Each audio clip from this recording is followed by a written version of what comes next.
And we are back. Not too long of a break there. Didn't want to keep you guys waiting too much, because now it is time to go into our final series of the play-ins. That's right, it's the Chengdu Hunters, recently coming off that victory there over the Guangzhou Charge. Nice little reverse sweep for them, going up against the Hangzhou Spark.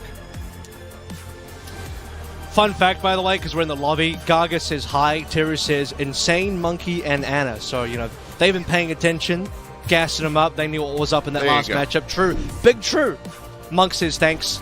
Gaga says thanks as well. And look, it was what an impressive reverse sweep. Any reverse sweep you see is really, really fun to watch. It's a little sad for the team that gets reverse swept, but for the team that actually completes a reverse sweep, what an achievement. What an incredible achievement. And for Hunters as well, it was just about unlocking that other side of that coin. Like I sort of mentioned, you get Dorado, you play Gaga on the Winston, you're playing an effective dive from the first opening team fight in the neutral. You get Gaga landing on top of double support Xerneas and Farway instantly dead, and that did not change for the next 3 maps for the rest of the series at all. The Hunters looking like they're on fire, and you know, despite only going 2-4 in the Countdown Cup as a record compared to Charge's 4-2, that's why Charge is so much more favored. Hunters pull through in a miracle way off the back of Gaga coming in playing Winston, Lee being unlocked again to play his best heroes like the Tracer. Hunters are looking like a very, very dangerous team coming into this matchup versus Spark. That they are, especially given that Spark have some sins to atone for after last week. They definitely have cast a hell of a lot of doubts, I think, on them based on the performances that we did see, based on the not touching of the points that happened at multiple occasions. But yeah, we'll have to just wait and see how they look today. Again, it has been a week of rest, a week of preparation. Yes, they did, but Chengdu are Chengdu, and they can get away with doing that kind of stuff. Hangzhou, like I said, I think that the count was something around 4 or 5 C9s across the series, which is just not acceptable whatsoever. So hopefully with this week off to go ahead and get prepared, they can, they will come into this one and look a hell of a lot better. I stayed away from the broadcast, and Spark stayed away from the point. It works out. So now that I'm back, hopefully we'll both be attracted towards broadcast/point at the same time here. Look, Spark still have plenty to play through. I think that Spark it would be the most Spark thing in the world right now to make their own miracle comeback and win this matchup versus a very strong-looking Chengdu Hunters and get their way into the playoffs, because the Spark record is pretty damn good. I mean, when you look at their history, they were one of our best teams this year. I felt like on paper, sorry, not on paper, I felt like on the eye test, they were probably the strongest team represented from Eastern region in midseason madness, even though obviously Fusion went further there. Spark had that phenomenal game versus Gladiators, which most people next to the Glads Shock final probably think that the Spark Glads game was one of, if not the best game of the season so far. We were obviously casting that one also. Spark since then have kind of been falling off because they're exactly right. That's which now this game would be good to do. Their record is 11-3, which is actually equal to the Fusion, 11-13. Right, two out of those wins were from these 2 last stages. 9 were from Kickoff Clash in midseason. So 9 out of 11 were from Kickoff Clash midseason. 2 out of 11 were from Summer Showdown and Countdown Cup. That's how poorly Spark have done in the latter 2 halves of the latter half rather of the entire season compared to the first half. Well, let's go ahead just and to put take into a look perspective. at our let's just go ahead and take a look at our starting lineups to move away from that not great, not really inspiring figure that you just threw out there. But here we go. They should look pretty damn familiar, because you just saw these guys for the last 3 maps of the previous series. This is the starting 5 for the Chengdu Hunters, and it seems like they've come to a similar conclusion that I would guess that most of the chat has probably come to, which is Gaga. Yeah. So Gaga will be starting once again here for the side of Chengdu, and the onus is on Hangzhou Spark to pilot around him where Guangzhou Charge could not. It's that bell curve meme, right? You know, the between 0 to like 90 IQ, Gaga good, and then in the middle it's like, oh, well, you know, like I'm not, it's off technical, whatever, and then in the top half it's like from 100 to like 120 to 200 IQ. It's like, Gaga good, keep him in. Here we go. So this is what you need here. Gaga's winning. The dive looks great. The Winston was unpunished by the charge here, by the Guangzhou Charge. I wonder what Spark's response is going to be, because Spark have been running only 1 composition over the last couple of matches. Certainly the last match they played versus the Charge, they on all maps played. They only played, what was it again? Sombra, Tracer from Pineapple, and then the Diva, Zen Anna, I believe, was the composition with no substitutions, no changes at all in the composition played. And if we look towards the Spark opening lineup, starting lineup here, I think they're just going to play the same thing. Like they're going to play Shy, Pineapple, Burner, Terror, Irony, I believe, is the starting five. Nope. Okay, Super Rich is back in. Hello. Okay, return of the little cup, tiny teacup time. It's been a minute, so Super Rich will be coming back in for the Hangzhou Spark, at least to start things off. We'll see if they decide to swap it up as we go along the series, but Bernard is going to be there as well. Curious to see what he's going to be running, because the whole last series, pretty much just nothing but Diva. Even though previously had been used very much as the Zarya specialist and has had some very strong performances on it, it was a hell of a lot of Diva from Bernard, and it didn't go so well. Not necessarily that Bernard is not an adequate Diva player, but just that the synergies, the staying on the point, everything was kind of collapsing for Hangzhou Spark. But now, as stated, it's time to wipe the slate clean. They come in here, widely the same roster, Super Rich making an appearance instead, coming back in. We'll have to see how they fare with this. I wonder, maybe this is a bit of a swap-off to the Zarya composition, because if you think about what Super Rich's strengths are, he's most likely here for the Lucio. Lucio Bap or Lucio Anna are potential options for this team. Probably more Lucio Bap, because I don't think that Pineapple is traditionally a Genji player. His Tracer has been, I think Tracer plus hit scan is pretty much exclusively Tracer. Shy and well, that's the thing, is Pineapple and Shy have very similar hero pool because they're both hit scan players. None of the two flex DPS plays between Architect or Alpha in for the Spark, so I don't think they're going to be playing Genji at all. Burnout can obviously go over towards the Zarya. Lucio Bap has been a pretty solid backline option for the Zarya to specifically pocket the Zarya, speed the Zarya in, lamp the Zarya if the Zarya gets low, and if Super Rich is in, he's clearly not going to be the guy playing your flex supports, because otherwise you'd play Irony Terry, wouldn't you? So I have to suspect that the Spark have changed up their strategy towards a Lucio Bap lineup. Well, we'll see if that is going to be the case, or maybe they've invented something else during the little prep week that they have had to get ready for these play-in matches. Now the players are getting ready to go ahead and Mercy ready Moira. up so we can jump in. Yeah, perfect. Yep. Why not?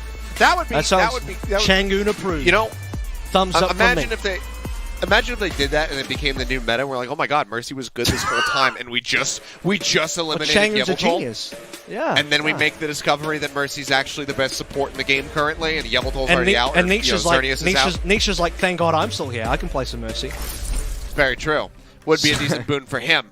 But let's go ahead and take a look. Well, we finished on Oasis last time. We're going to go ahead and kick things off on Oasis this time around. And we'll see who is going to be able to kick things off with a map win under their belt. And, there's a pause on our screen. So, yep. I guess I'll turn my lights back and on. We don't even get to see what they pick, so don't get that to discuss. I got to say, though, I have to wonder if Shy is going to only play the Sombra. Because his strength is still in the Sojin. I mean, that's been his ideal pick. That's been his signature pick. That was his, the infamous game versus Gladiators where he had like 80% rail accuracy or something ridiculous like that. Obviously, that accuracy has been nerfed now on the patch that we're playing on, which is actually not even a live patch for Overwatch 2. But Spark have some options. I think they have more options than the singular comp they played through the entire time. And it's not going to be the Junker Queen. At least I hope not.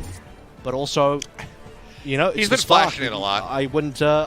It's the Spark, so you'd never really know at the end of the day. I'm wondering if we can go to the map 5 again. We get all the way down to the wire. Hangzhou need one more map, one more map win to go ahead and take it and get themselves into the playoffs. And then Changun just sums himself in. Actually, I'm playing. If he now. I don't think he's going to play a contract, so legally he can't. But I would love to. In a multiversal way, I would love to see that. But it is going to be the Lucio. I don't think Jake's going to play a contract this year either. I'm not too sure. But it's not. It's going to be the Lucio Bat lineup as predicted. Shy going to come through instant rail Monk, so he's actually going to be back on Sojin too. Yep. Jump over the top. It's a little bit of extra tag there onto Gaga. Jinmu just staying as long as he possibly can while remaining safe. That's going to be the first lockdown going to the way of the Hangzhou Spark. Looks like Jinmu had already pre-set up that extra escape route, so it does translocate away. Keeps his life intact. about 40% towards the EMP, but Hangzhou Spark first in control here on Garden. And I think this is the thing about this matchup as well, is Hunters obviously warmed up, extremely warmed up. They just won on this map as well, as mentioned. They actually won this particular sub-map of Gardens. But Spark, they saw that. They know the exact strategy the Hunters are running. They know what they're up against. The first dive already, they kind of counter, or at least they got the opening pick. Shy once again on the kill feed. Dealt with. Shy having a good day. Never a good sign if you're on the opposing side. Granted, we have seen some strong starts from him, and then things have collapsed. Think back to the reverse sweep that Hangzhou Spark did suffer. But there you go. Nice little quick and easy cleanup for the side of the Spark. They forced Jinmu out. Still just 73% away, or 73% towards that EMP. Shy keeping pace with him with the overclock, and Hangzhou Spark currently getting ready to move up over 50%. And it certainly presents a different challenge as well when you're diving this backline, because you have the immortality field to deal with from Terra. You also have that very, very strong shift ability on the BAP, which can just instantly heal up your team. So Monk has to land some great bio nades here to stop that from happening. Terra nearly has window, by the way. For that high ground pressure once more, immortality field going to be forced out. Pineapple dashes down on the low ground. Gaga leaps back up top. Pulse bomb still being held. He sees Nisha on the flank, gets tagged down to about 50 HP, pulls back over to safety, but there's the EMP Jinmu, and he catches 4. A massive one as the cleanup starts to come in. Pineapple going to be taken down, and it's looking like it's going to be a very flawless fight win here. Bubble will stop the hack, but Jinmu still gets the kill. Flip is there. Hangzhou Spark losing control, but do have 79% set up. I mean, it's an EMP into a sleep dart as well, so Burnout just had no opportunity to bubble his team. They get wiped out, and the good news is they have 79%. Not uncommon. We've seen Chengdu Hunter start from behind, up against the charge in our previous maps on Control as well. And 79 is a very big lead. The good news for Hunters is they only spend an EMP, so very cheap fight. If they want to snowball from here, they have 4 ultimates to play through. Spark have their own options. Super has just got the sound barrier. There should be a Nano Gaga fight, though, coming from Hunters. Almost certainly. This one of the DPS or Nisha gets into a bad spot, and they need to try to keep him alive. Drop down there from Gaga, greeting them at the gateway. Pulse bomb lobbed in. This time, Leaf not going to be able to find the stick. Goes low. 24 HP, gets a recall off, and Shy narrowly survives. The sound barrier coming in, not, just right on time. Keeping the fight. Overclock is rolling. He's looking for some targets, but at some point the eliminations are not being found. Immortality field's going to be cleaned up. Grab does catch Gaga. They're trying to keep him sustained, and he actually works the treat. They manage to keep him alive, and then Shy is dead on the back end. Leaf gets in on top of the enemy soldier, finds the kill, and Gaga once more, now full HP, is looking to re-aggress. Already cleaned up a kill on the Terror. Nisha was taken down off screen, but that's now Pineapple dead and dealt with. The Chengdu Hunters are going to be able to take the lead from here. That is insane pocketing from Monk. Game after game, map after map. Monk just keeps Gaga alive. Gaga is unkillable in so many situations. That was unbelievable. Primal into the Nano, and Spark threw everything at Gaga. Failed to get him down. We're now 79 locked, both aside. Jinmu nearly onto another EMP. Terra has to open this with a window just to force the point open. Gaga again getting tagged low. Window at the ready. Nisha as well falls down, but they keep him alive for now. Jinmu makes his exit. They give away the point. Hangzhou Spark, they're not that far behind. 9% now separating. EMP at the ready, however. Should be double 99. Off the way out the Ant Matrix. EMP can win this burn our slip. This is the perfect time, and paused. It's a perfect time for a pause, it would seem. It is. Okay, well, hopefully it won't take too long to get back into the game, but, I mean, what do we have here? We have a slept burner. We have Jinmu looking to play in, leave on a pulse, Monk on 80% as well. It's a lot of things good coming up online for the Hunters. The Ant Matrix has just been blown. No, Hunters respect the Ant Matrix, so they don't play into it. If Jinmu had the EMP early, I think they just directly dive on, because the EMP can actually cancel that the window. So for Hunters, I think they can accept a flip coming through with the Spark. Like I said, 99 to 99 likely here, given that Hunters can very likely cap. But if Hunters cap at all, they probably take the point and win the round, because Spark won't have time to come back to recontest. So really, this is last fight for both teams. Hunters do come in with more resources. They do. I mean, the Pulse nearly at the ready as well. They're from Leave, just 7% off. Monk should be able to build a Nano unless he gets picked early. So eyes on Pineapple to see if he can weasel his way into the back line and find some value there. But not sure what's going on. But once we get word, we'll just keep you guys informed. And otherwise, we'll hopefully be getting underway once more here relatively soon. It's been a Yeah. pretty good By year, the I way, think, Jimmy- overall, as far as the tech pauses are concerned, at least on our end Yeah. over here in APAC. I mean, granted, we did have the one pretty big flub up, I suppose, where systems just kind of crashed and we missed the back end of a Junkertown map there with Shanghai. But aside from that, I think it's been pretty good. Was that last weekend? It was, right? I was sat in a gamer bar. We have those in Australia. I was telling all the bar stuff to put have the games those everywhere, my friend. It's not And, just Australia. No, it's only Australia. Literally doesn't exist outside of Australia. You heard it here first. Sorry, Guildhall, you don't exist anymore, I suppose. Yeah, I'm sure Korea has none of those. Anyway, yeah. So we were watching the game in the bar, and then boom, it's just gone. I was like, oh, okay. There's no audio though, so I couldn't hear you, Trish. So I don't actually know what was going on. I think I might have sent you a because message. you couldn't have heard us because there was no output going through. So right, we were desperate. No, I just meant started generally. filling I some meant time, generally. Yeah. I was quite keen for the LAN game. That looked like it was kind of fun. You had all the players on there. I hope Zest recovers. And then, yeah, no kidding. I'm glad APAC finally got a LAN game. That was good. Very good to see, especially one here on Korean soil, because we did have the few last season over in China and whatnot that were hosted, but it was good to have one back on Korean soil for a change, first time in a couple of years now. And I was telling Trid, if I wasn't casting the series right now, I would have been down there watching it live. But I got the next best thing, which was being able to go ahead and bring the action to people. And we had a really good series in that one, going all the way to 5. We also got Prophet playing Ana for Route 66, which was a bit of a head scratcher. Didn't go well. Didn't look great.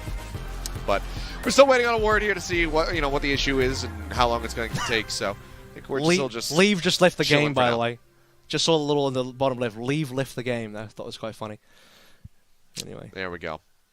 Well, it's, like I said, we've widely been pretty good about pauses, but now we're here at the end of this season, just about. We're getting ready to go into the playoffs properly.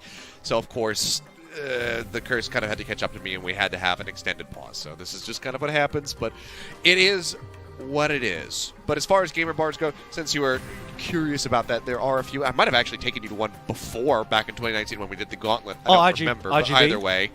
Yes, exactly. But we can always do another pit stop back over there at some point when you come out here for my wedding ceremony, which is going to be fun. It's going to be a tight turnaround for that. Lots of festivities happening at the very beginning of November because we're going to have the finals, the playoffs, and everything. And then everybody's just going to be coming out to Korea, I guess. Yeah, like LA to Korea. I might take a bit of a Disneyland trip in the middle as well. That'll be fun. It's going to be a good time. Come out to Disneyland on the last day. No, it'll be the day after the last day, after the 5th of November. Come to Disneyland.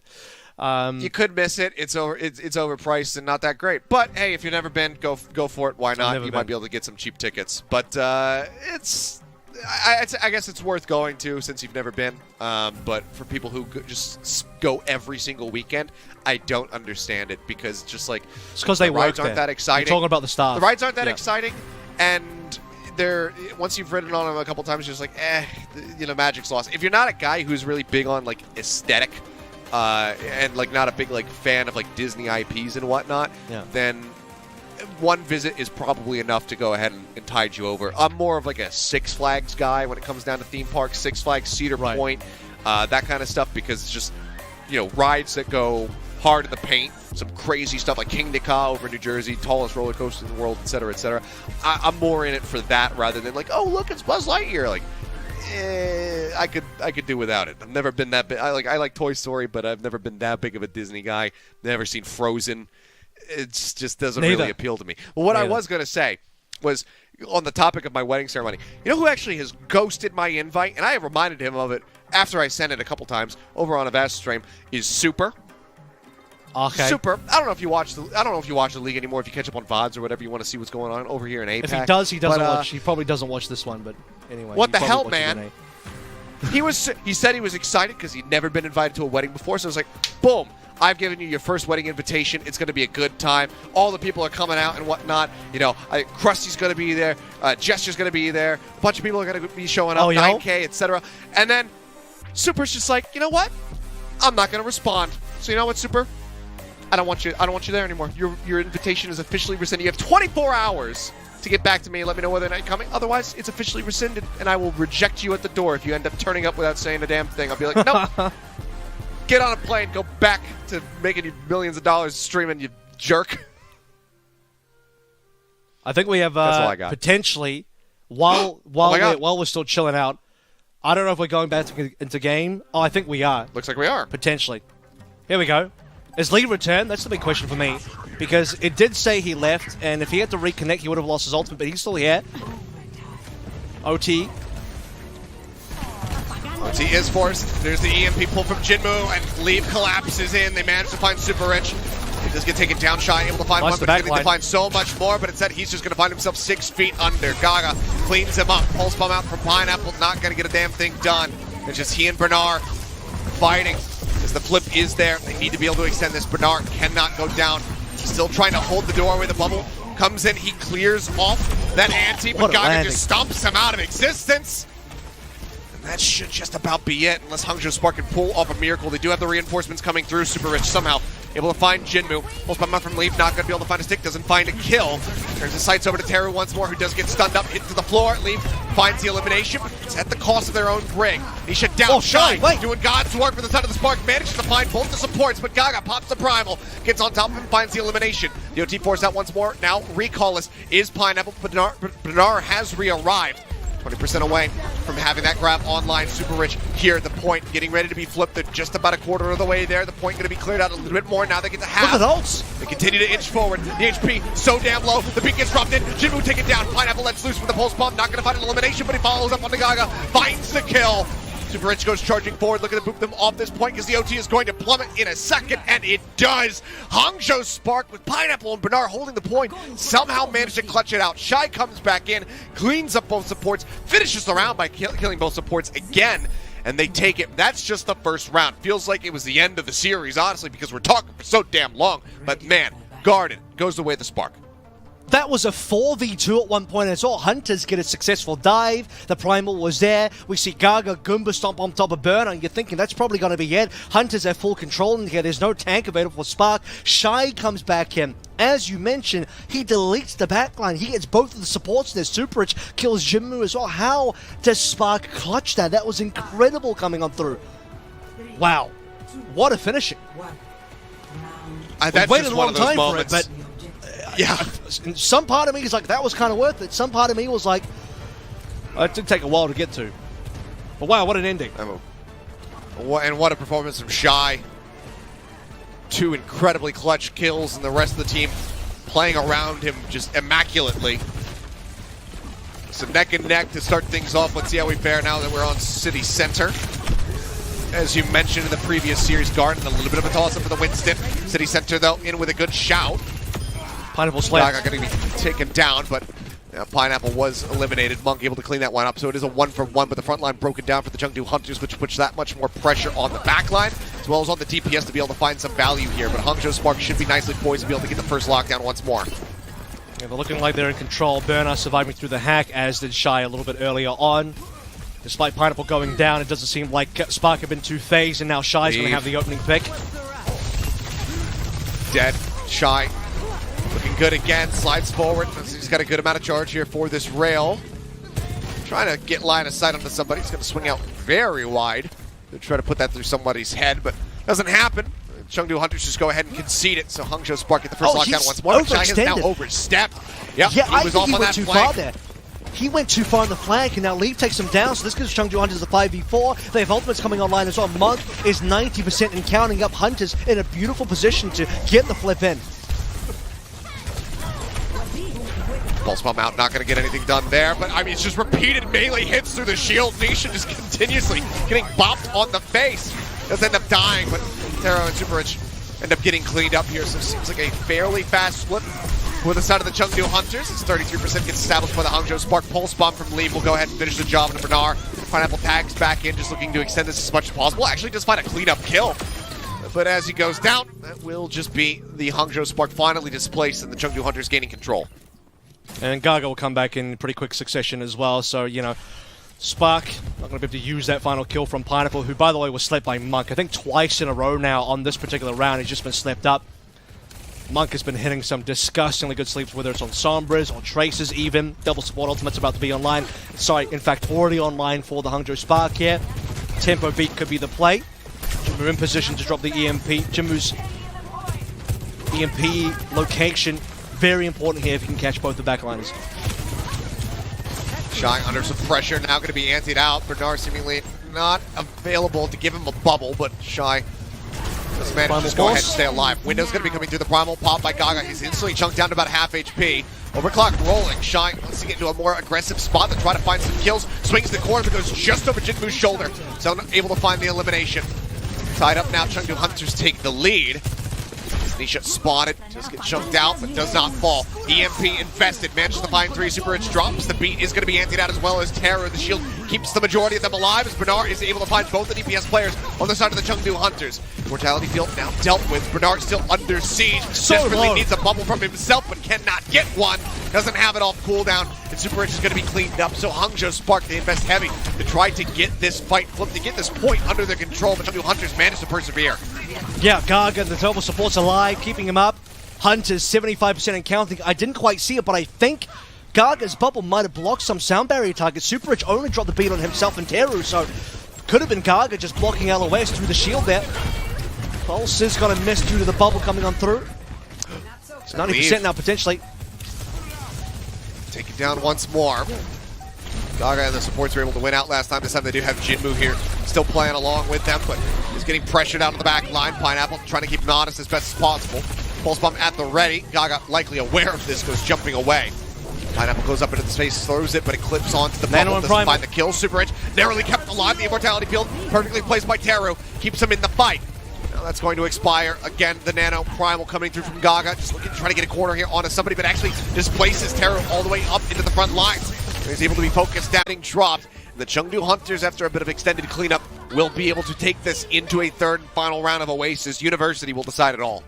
I mean, what a monster. Gaga, once again, is just unkillable. He's basically invincible on the city center map. Always has angles to jump away from. Bubble timings are brilliant. Monk pocketing him beautifully. I mean, just doesn't allow him to die. Monk himself barely pressured every single time Spark trying to dive on top of Monk. It doesn't matter. He has a sleep dart. Pineapple repeatedly slept by this Ana player from the Chengdu Hunters. And because Shy is not on another dive here, he can't follow up those dives. It's only Pineapple going the backlines. Bernard's on Azaria. He can't go in either. So the backline of Chengdu Hunters kept very safe there, and even with Jinmu and Leave down, a very critical fight. Only Gaga and support plays alive, and the Hunters still win it. However, Achilleos, as I mentioned in the previous series with the Chengdu versus Charge, this is the round that is favored for Zarya. So Spark, if there's a way to take home this opening Oasis, it will happen on University. Carrying on now. See who can go ahead and take this first map. Things off with a bang. Hunters right now occupying the high ground, maintaining control. Pineapple looks at his placement, chipping away where possible. Eventually they will have to jump out of this position, and Gaga's already going to go ahead and do just that. Leaps forward. Jinmu joining him. Chengdu Hunters nearly get the lockdown at the point. As Pineapple goes ahead and dashes away. They will be able to take it for themselves, but Jinmu caught. Bernard finds that elimination. Hangzhou Spark maybe just thinking, try to go ahead and get this quick flip. Gaga drops down into the pit, leave sliver of HP remaining for him. Recontest comes through. They look for Shy, but Gaga ends up paying the iron price. Rail at the ready, looks for Nisha there. Shy unable to find the elimination, but the flip will come through. 18% set up for the Chengdu Hunters. And the problem there is when Gaga leaves for the Mega Pack below into the pit, his team suffers map control. Hangzhou Spark get to push on forward. They're obviously ignoring Gaga in the pit. He jumps out, is instantly focused. The rest of the Hunters not in position to support Gaga anymore. So instant flip over. Jim with the opening pick onto Pineapple. 5v4 here. Good opportunity for the Hunters. And Nano coming online. Good opening pick. Starts stepping forward. Bernard now moves in. Low HP there on the Gaga. They can't get the finish. He drops into the pit. The Nano comes out. He's waiting for the leap cooldown to come back up, but he's already lost 2 members. Teru has fallen on the side of the Hangzhou Spark, but Monk and Jinmu now out of the fray. Gaga does not have the primal. Yeah. And as he tries to get out, he cannot. Shy denies him a retreat. It's now 40% plus here for the Hangzhou Spark. That's just a mistiming there. I mean, what you see there is Gaga didn't know the Nano was coming on in, so he went for the Mega Pack. Had he known, if they communicated that, maybe it was difficult to communicate because Monk's like, he's not too sure if he's going to get it either. But had the Nano just come on through, Gaga doesn't go for the Mega, he stays in play with the Nano following up. He doesn't have to wait in the pit for 5 seconds to get his jump back, and that would have been a very different fight. But however, in this case, the Nano ends up being wasted. Monk getting hounded down there by Pineapple, still under pressure in the back line. The sound barrier has to be used by Nisha just to try to keep everybody alive. Overclock rolling from both of the Sojourns. So far, no one coming up with a kill.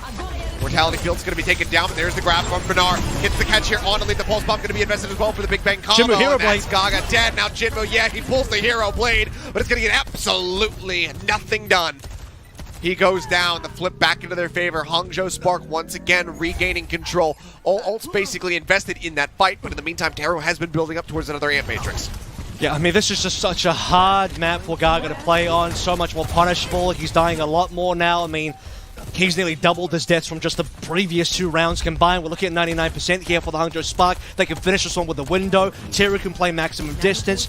There's no Nano play here because Jinmu already burned it.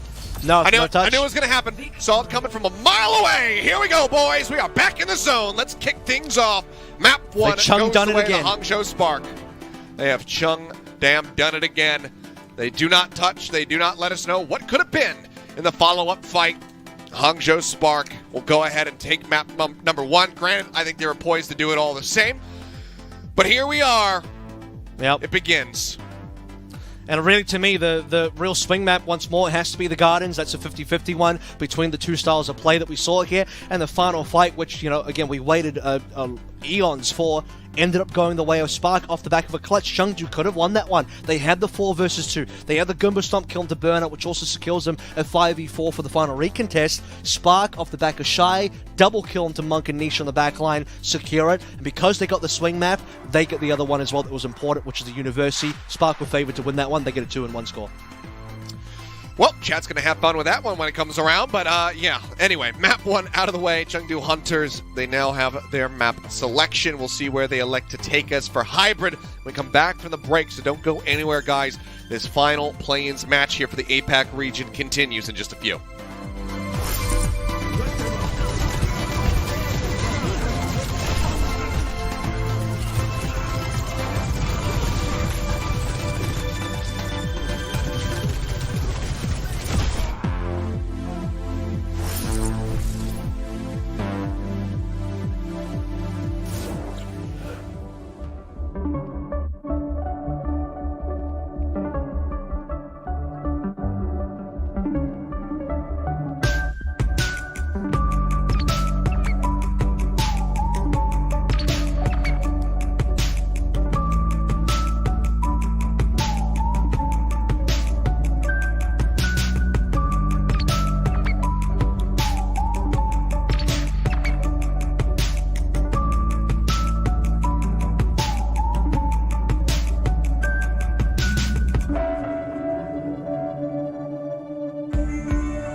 things happened. Map 1 occurred, and now we're going into map number 2. Chengdu Hunters have their selection as we get ready to go into hybrid. And I'll just go ahead and tell you, it's going to be Paraiso coming up to see if they can tie the score.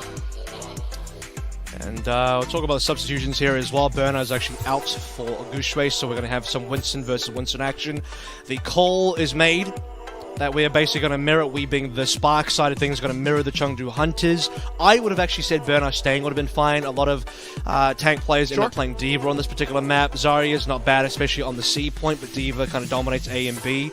But, you know, Spark's particular read is they want to match the Winston, and honestly, I don't hate it because traditionally, Goucher's been one of the best Winstons in history. I mean, I still personally have him on my Mount Rushmore of Winston players next to, you know, the Mirror and Gestures of the world. This is going to be a very interesting matchup now because I don't think there's been any other substitutions. We could be looking at a Lucio Ana kind of composition here, maybe Brig Ana as well. I do think both teams need to run an Ana here to support their Winstons. Monk has been a ridiculously good Ana so far over the course of 2 series, so that will remain. Yeah. That it will. So we'll see if Chengdu Hunters, if this is going to be enough for them to go ahead and get themselves on the board, or if they're going to have to reverse sweep once again to get themselves into the playoffs. Definitely don't want to be in that position now. So we'll see if they can tie it up 1-1. As mentioned, Paraiso is going to be coming up next. We'll see if that can be the staging ground for a tied set. Hangzhou Spark, though, have been looking incredibly good. I mean, that clutch from Shy in particular on the first round of Garden was just absolutely immaculate. That's one of those ones to very much look back on as some of the, you know, craziest clutches in history. You know, not going to be at the top of the list, but it'll definitely make the list. Prophet Pulse Bomb in the kickoff clash on Ilios Lighthouse versus the Shanghai Dragons is definitely right up the list for me.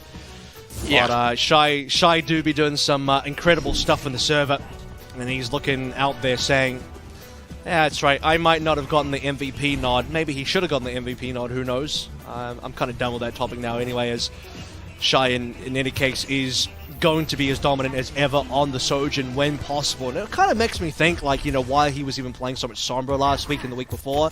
Clearly for Spark, it wasn't really working, so go back to basics here. Jump back on the horse that got you here in the first place, which for Shy easily is the Sojin. Yep, just sticks with it here for this defense. Chengdu Hunters, they're like Jinmu out the gate with the Genji. So maybe no Sombra here, unless they decide to change it up, but they should know pretty much exactly what they're going to be getting. It means, I think this means it's easier for Jinmu to capitalize on leave shots. But I do think for Paraiso attacking A, you know, having the Sombra, having the Tracer allows you to put pressure on the point a lot easier to alleviate the defensive positioning here on the high ground. This can be a very difficult position to get past for the attacking team. A mild contest here from Gaga. Leaps forward, forces Shy's position for now. Shots coming out. It's Teru just gonna keep everybody alive. Jinmu already gonna get picked. Super Rich finds the kill. Looks like Jinmu was just trying to solo contest the high ground. Gaga was not alongside of him. Now goes leaping across the opposite side, just zapping away where possible. Anti out into both of them, but Misha's actually going to be the one who finds an elimination. Shy now taken down. Monk able to stay alive as well. Man advantage and a long run back for Shy. So you can get back in here before the Chengdu Hunters really start to occupy the point, because the contest is getting ready to come through as they continue to just inch forward step after step. I mean, Spark just lose ground here. I mean, that's the trade-off, right? You have 4 versus 5. You don't want to fight that, so you have to give up ground. Wait for Shy to come back in. Gaga's, by the way, almost on towards Primal. He's got it now. Oh, he does. He's looking for the knock off the side of the map. Not quite able to line that one up now. Is going to be looking to get Super Rich as well. Gets the hit, the shield bash. Oh, he can't quite make it over the ledge. And there you go. After a little extended animation, he ends up falling down. Pineapple, in the meantime, manages to find both the supports. Gushway got leave, so it's still going to be going the way of the Hangzhou Spark. Gaga solo contesting, but he's going to have to try to make his exit. Now he's going to be anteed up. He should be going down for a little bit of an added stagger, so not even a single tick going to be garnered here for the Chengdu Hunters. Wow, Pineapple really clutched up there, but so did Teru as well, right? Because Gaga got the earlier Nano. Sorry, Gaga got the earlier Primal, but Teru got the earlier Nano. Monk still doesn't actually quite have it, 99% now. Teru responds to the Primal by just instantly nanoing Gushray. They trade backlines, and Pineapple more successfully so. Gaga fails to get both targets off the map. He only found Super Edge, and then he got slipped right afterwards. Chengdu Hunters now reset, but they have a Nano Blade available. No rally yet for Super Edge. jump in. Bionin goes out, does clip on the Teru. Couple shots flying. Gushway getting pressured low, pops the Primal, and Lee gets a headshot on the Pineapple. Now the blade is going to be pulled out. Shy taken down. There's no damage left to try to deal with this one. The Jinmu should just be able to feast it. He does. Yeah, gets the read, knows exactly where Super Rich is going to end up after the shield bash. And Chengdu Hunters will just go ahead and dump everything they've got. We'll go ahead and take the first point. So A, about to be theirs as Gushway is still not respawned. Totally worth as well. I mean, it's a 3 versus 2 ultimate trade there. With Hangzhou Spark also burning the Primal Rage. Yeah, Primal Rage there. As we, 3:45-ish kind of time walking on through B and C. Pretty reasonable. Overclock coming up for both teams the next fight. Positioning first and foremost for the Chengdu Hunters. Spark. Don't think they're going to go for too much of an early contest. That is a pulse bomb for Pineapple, though. A little bit optimistic. I'm not too sure about that. Yeah, Leave just loosely tracking his position, slides away. Quick little hop, manages to elude it. Rich trying to keep Gaga from getting in on that flank angle for now. It's like Shy loses gonna rail call charge. for Shy to join in. Makes his way over. Obviously, slower build time off those bubbles and shields now, so not really going to be able to build up a rail. Pineapple Takes a nasty stalling. shot from Leave. Okay, overclock pop. Shy instantly finds Leave.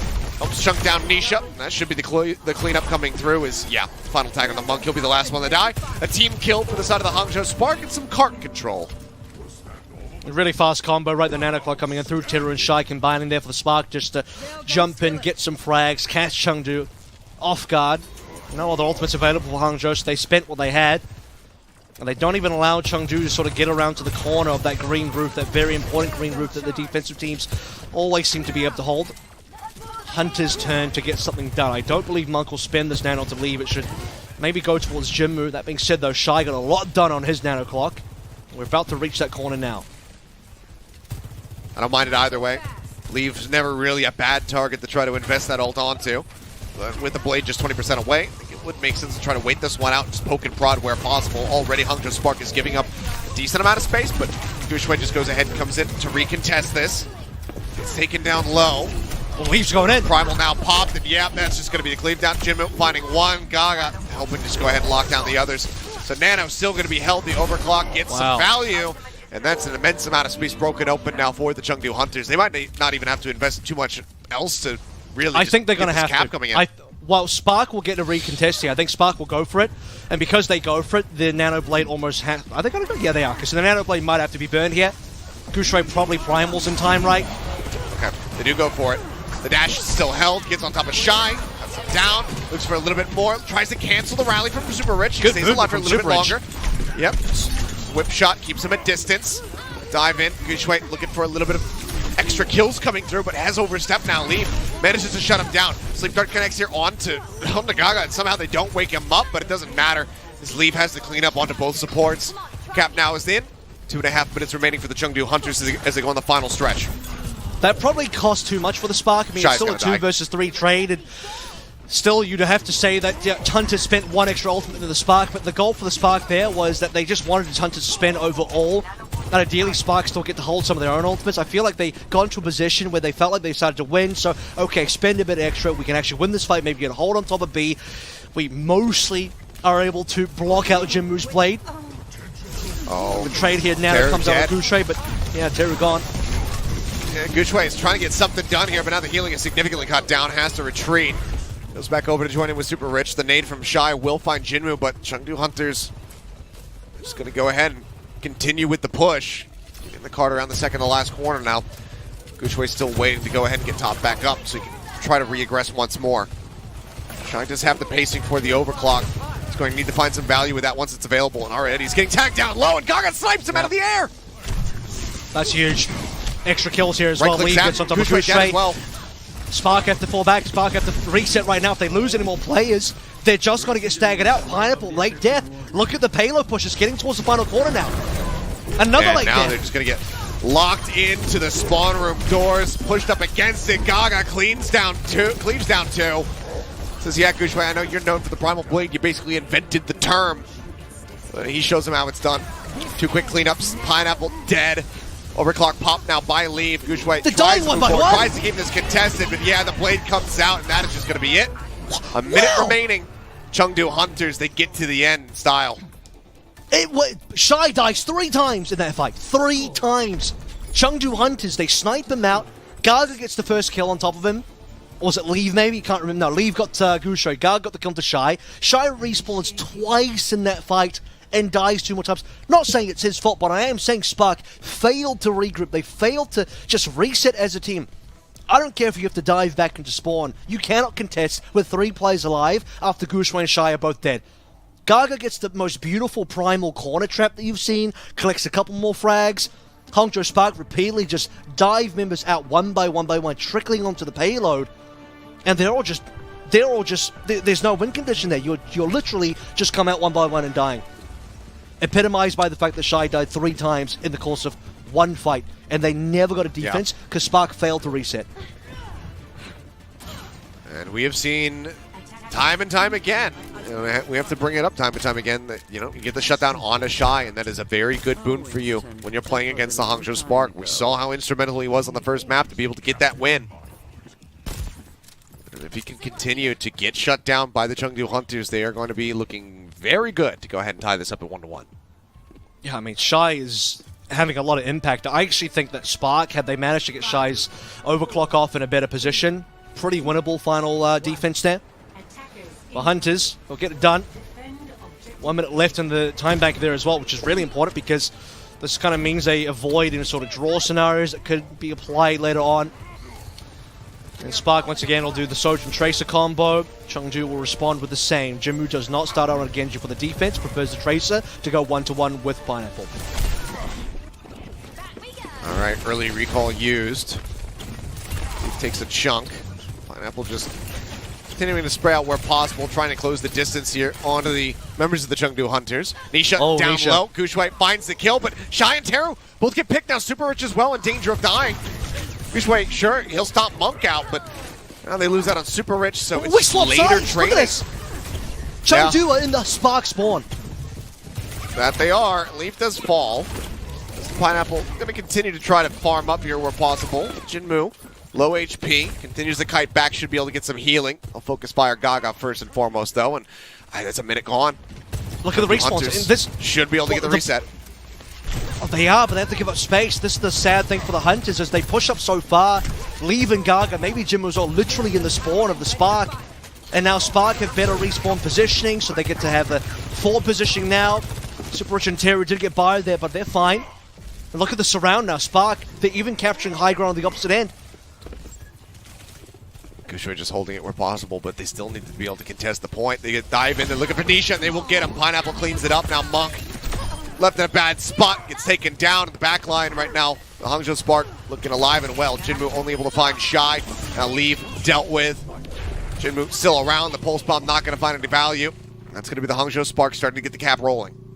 Does Gaga try and delay this with the Prime will be a very expensive way to allow the rest of the Hunters to come back in for a final contest. Now they have 2 ticks they can give away. This is the moment now. Gaga does pull. That means Hunters are committed to this fight. They are going to play for the final contest. Still not contesting though. Second tick is going to be grabbed up despite the primal from Gaga. He's still just trying to harass him on the back lines, I suppose. But Monk's dead. Monk is going to be taken down. No nano to be found. Nisha jumped on, whip shot, keep him alive for a little bit longer. Leave here to try to peel. 18 HP remaining. Gushui does end up falling. Gaga jumps away. Jinmu, however, still playing the point. Keeps this one contested. So it's not done yet. Wow. Leave now. Overclock. Popped. Manages to find one. Slides in. Looks for a little bit more. Shy shuts him down. Overclock of his own. Nearly online. And with Gaga falling, that should just be the end of the contest. And yeah, Shy will go ahead and clean up 3 kills for himself. Overclock not necessary. It looks a little bit scary there. It looked like Chengdu Hunters was going to do the Hangzhou Spark what the Hangzhou Spark did to them over on Garden. But now it's going to be 3 minutes and 40 seconds as they can get the cart rolling. And the missing piece of the puzzle there for the Chengdu Hunters was the nano, because Monk unfortunately dies at 99, tragically. I think Gushui hunted him down with the Primal as well, mispositioned Monk because the Primal just buffets him around. And without the extra nano, Hunters don't have the capability. Look, Leave really put up a great fight there, but Shy proves why he's the better Sojin. Not just in this matchup, but maybe just generally speaking across all Sojin players. 3:13 remaining for the Spark now, but a great opportunity to move on forward. Overclock alive. Could be running soon, should be running. Drop down Teru, dead. Gaga with a nice kill. They're trying to stop Super Rich. Super Rich lives. Let's get a little bit of extra HP, so the rally still continues. Pineapple with Pulse not going to be able to find an elimination. As nice shot from Leave will go ahead and shut down the enemy Tracer. Space again. Found for the Chengdu Hunters as they keep the cart locked in position.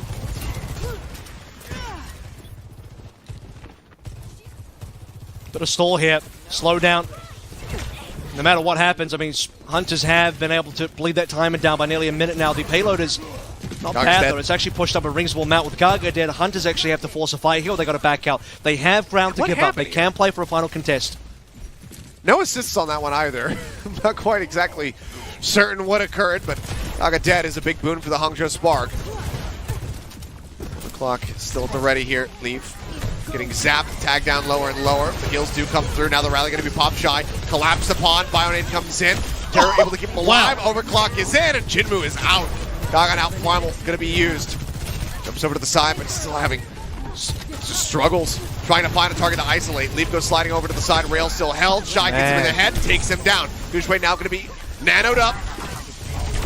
Jumps back over, finishes off Gaga. And that should be the Hangzhou Spark gliding their way into point B. Monk just harassing around the backside, but needs to go ahead and reset. And we'll get finished off by Shy. I think he's trying to jump off the side of the map. Is unable to do so. Now 3 minutes to finish here for Hangzhou. Shy Sojin is back, baby, and it's back on fire as well. That was some fantastic stuff coming through from the star DPS of the Hangzhou Spark. Pineapple as well, getting active in that kill feed as a couple of late deaths on the Chengdu Hunters will slow down their ability to get a fight going on the C defense. Now, 1 minute is the target for the Hangzhou Spark, and they have about 1:45 to play through to match that, which is plenty to work on. Nano successful. Shy with another opening pick. Huge. It's going to be the go button. Leave.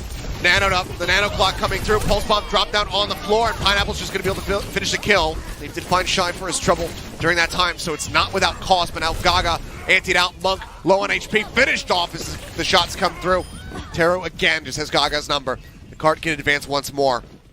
2 ults still held. Chengdu Hunters, the well is running dry.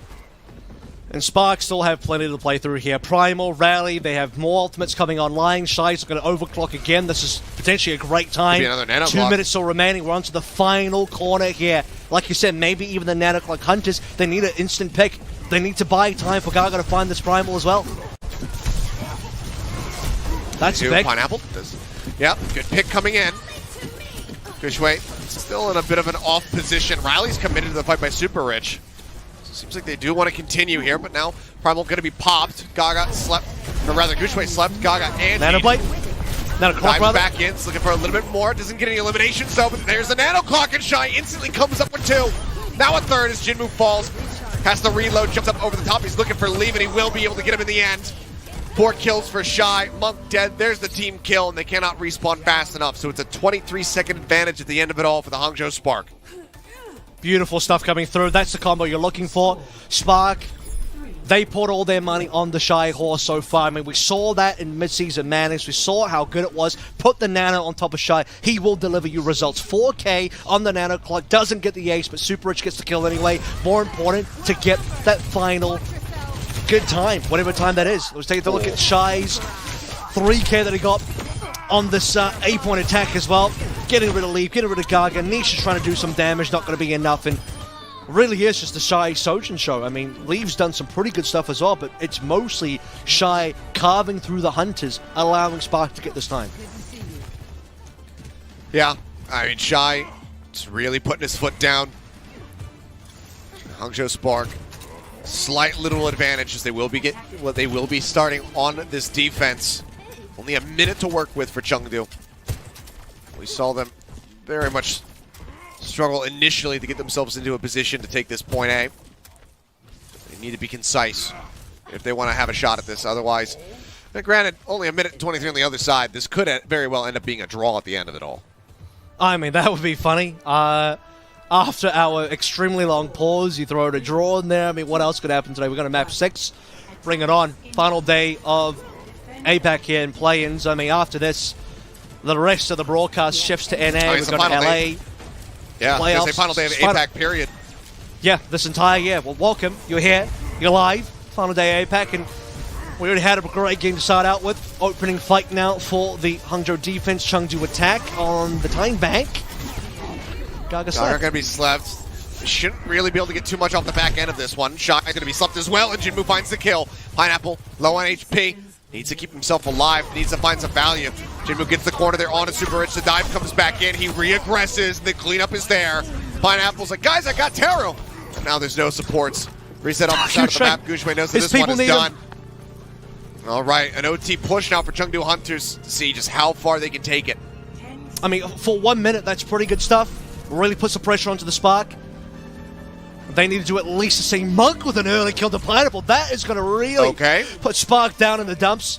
I mean, sure, there's a bit of early camp that you have to get through, right? This kind of Vol float has to kind of push through the archway, so Pineapple is going to respawn. It does allow the Hunters to get some early positioning on these rooftops. And it's a one boon of getting Pineapple down early. Well, they'll make it through the initial gateway. Everybody from Hangzhou playing quite far back. What is Gushue doing? Look at him. Just snuck his way jumping forward. They go in with it. The pulse bomb stick is good. Nisha going to be taken out. Leave going to be antied out. That expires now. Gaga just trying to inch forward, trying to keep this thing contested. The bubble comes in.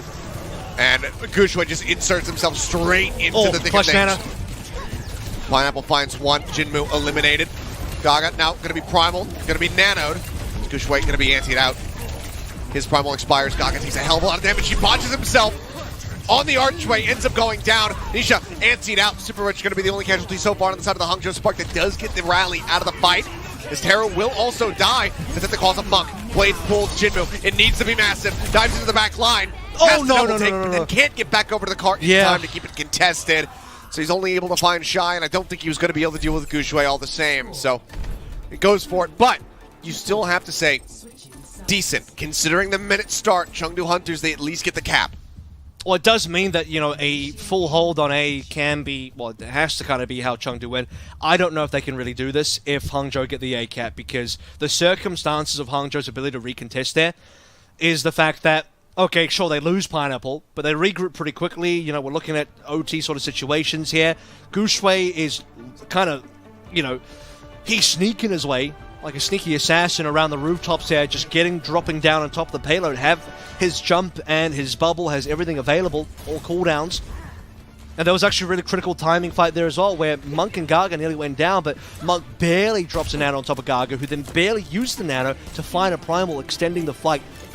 Jinmu finds the blade, eventually comes in late, but he's doing his best to try and charge it up.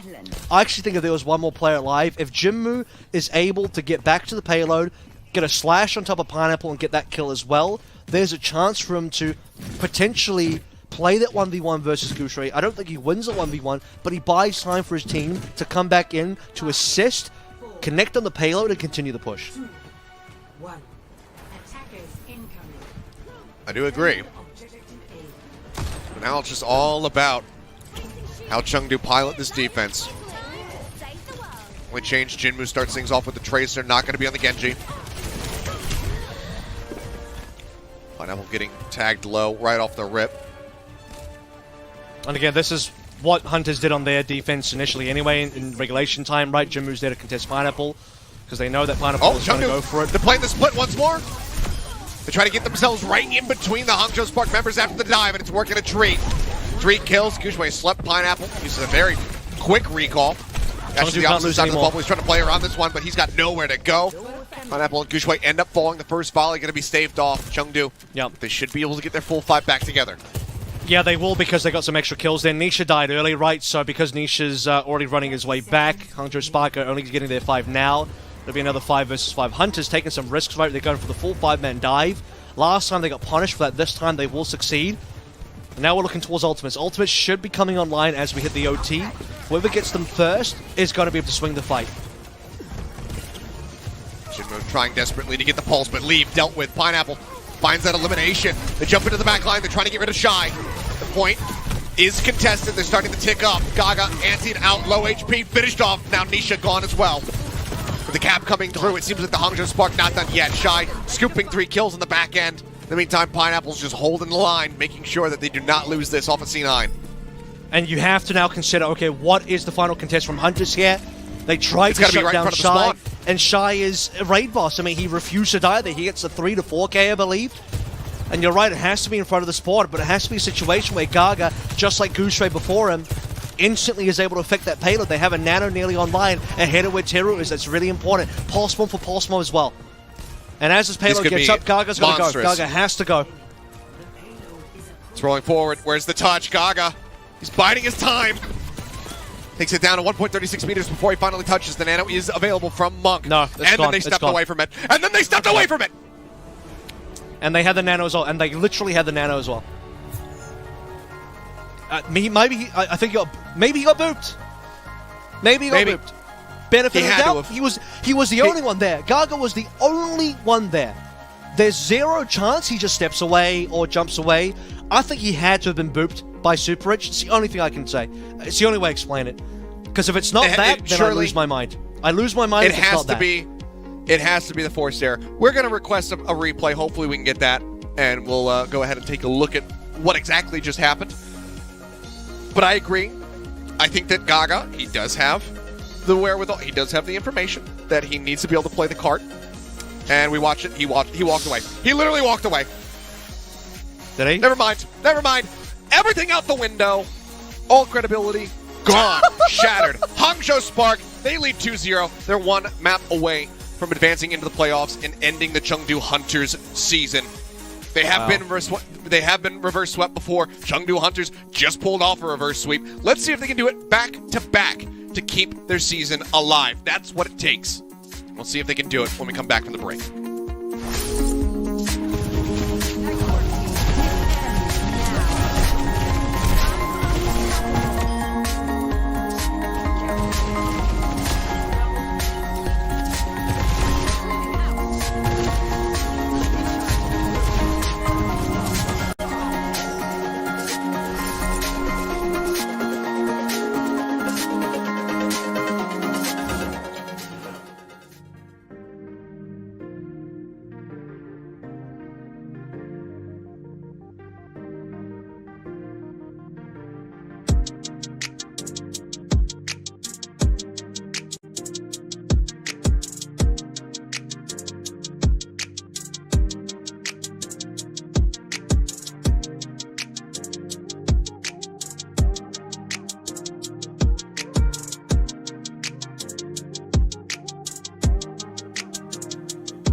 And here we are, the fated moment that continues to just strike time and time again. You can see Gaga, he's just chilling in a bubble.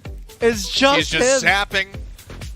No one else is there. Jinmu's not nearby. I mean, you can see Jinmu's shots. Here's the crazy part. He leaves rail. Can I say this? This is the craziest part to me.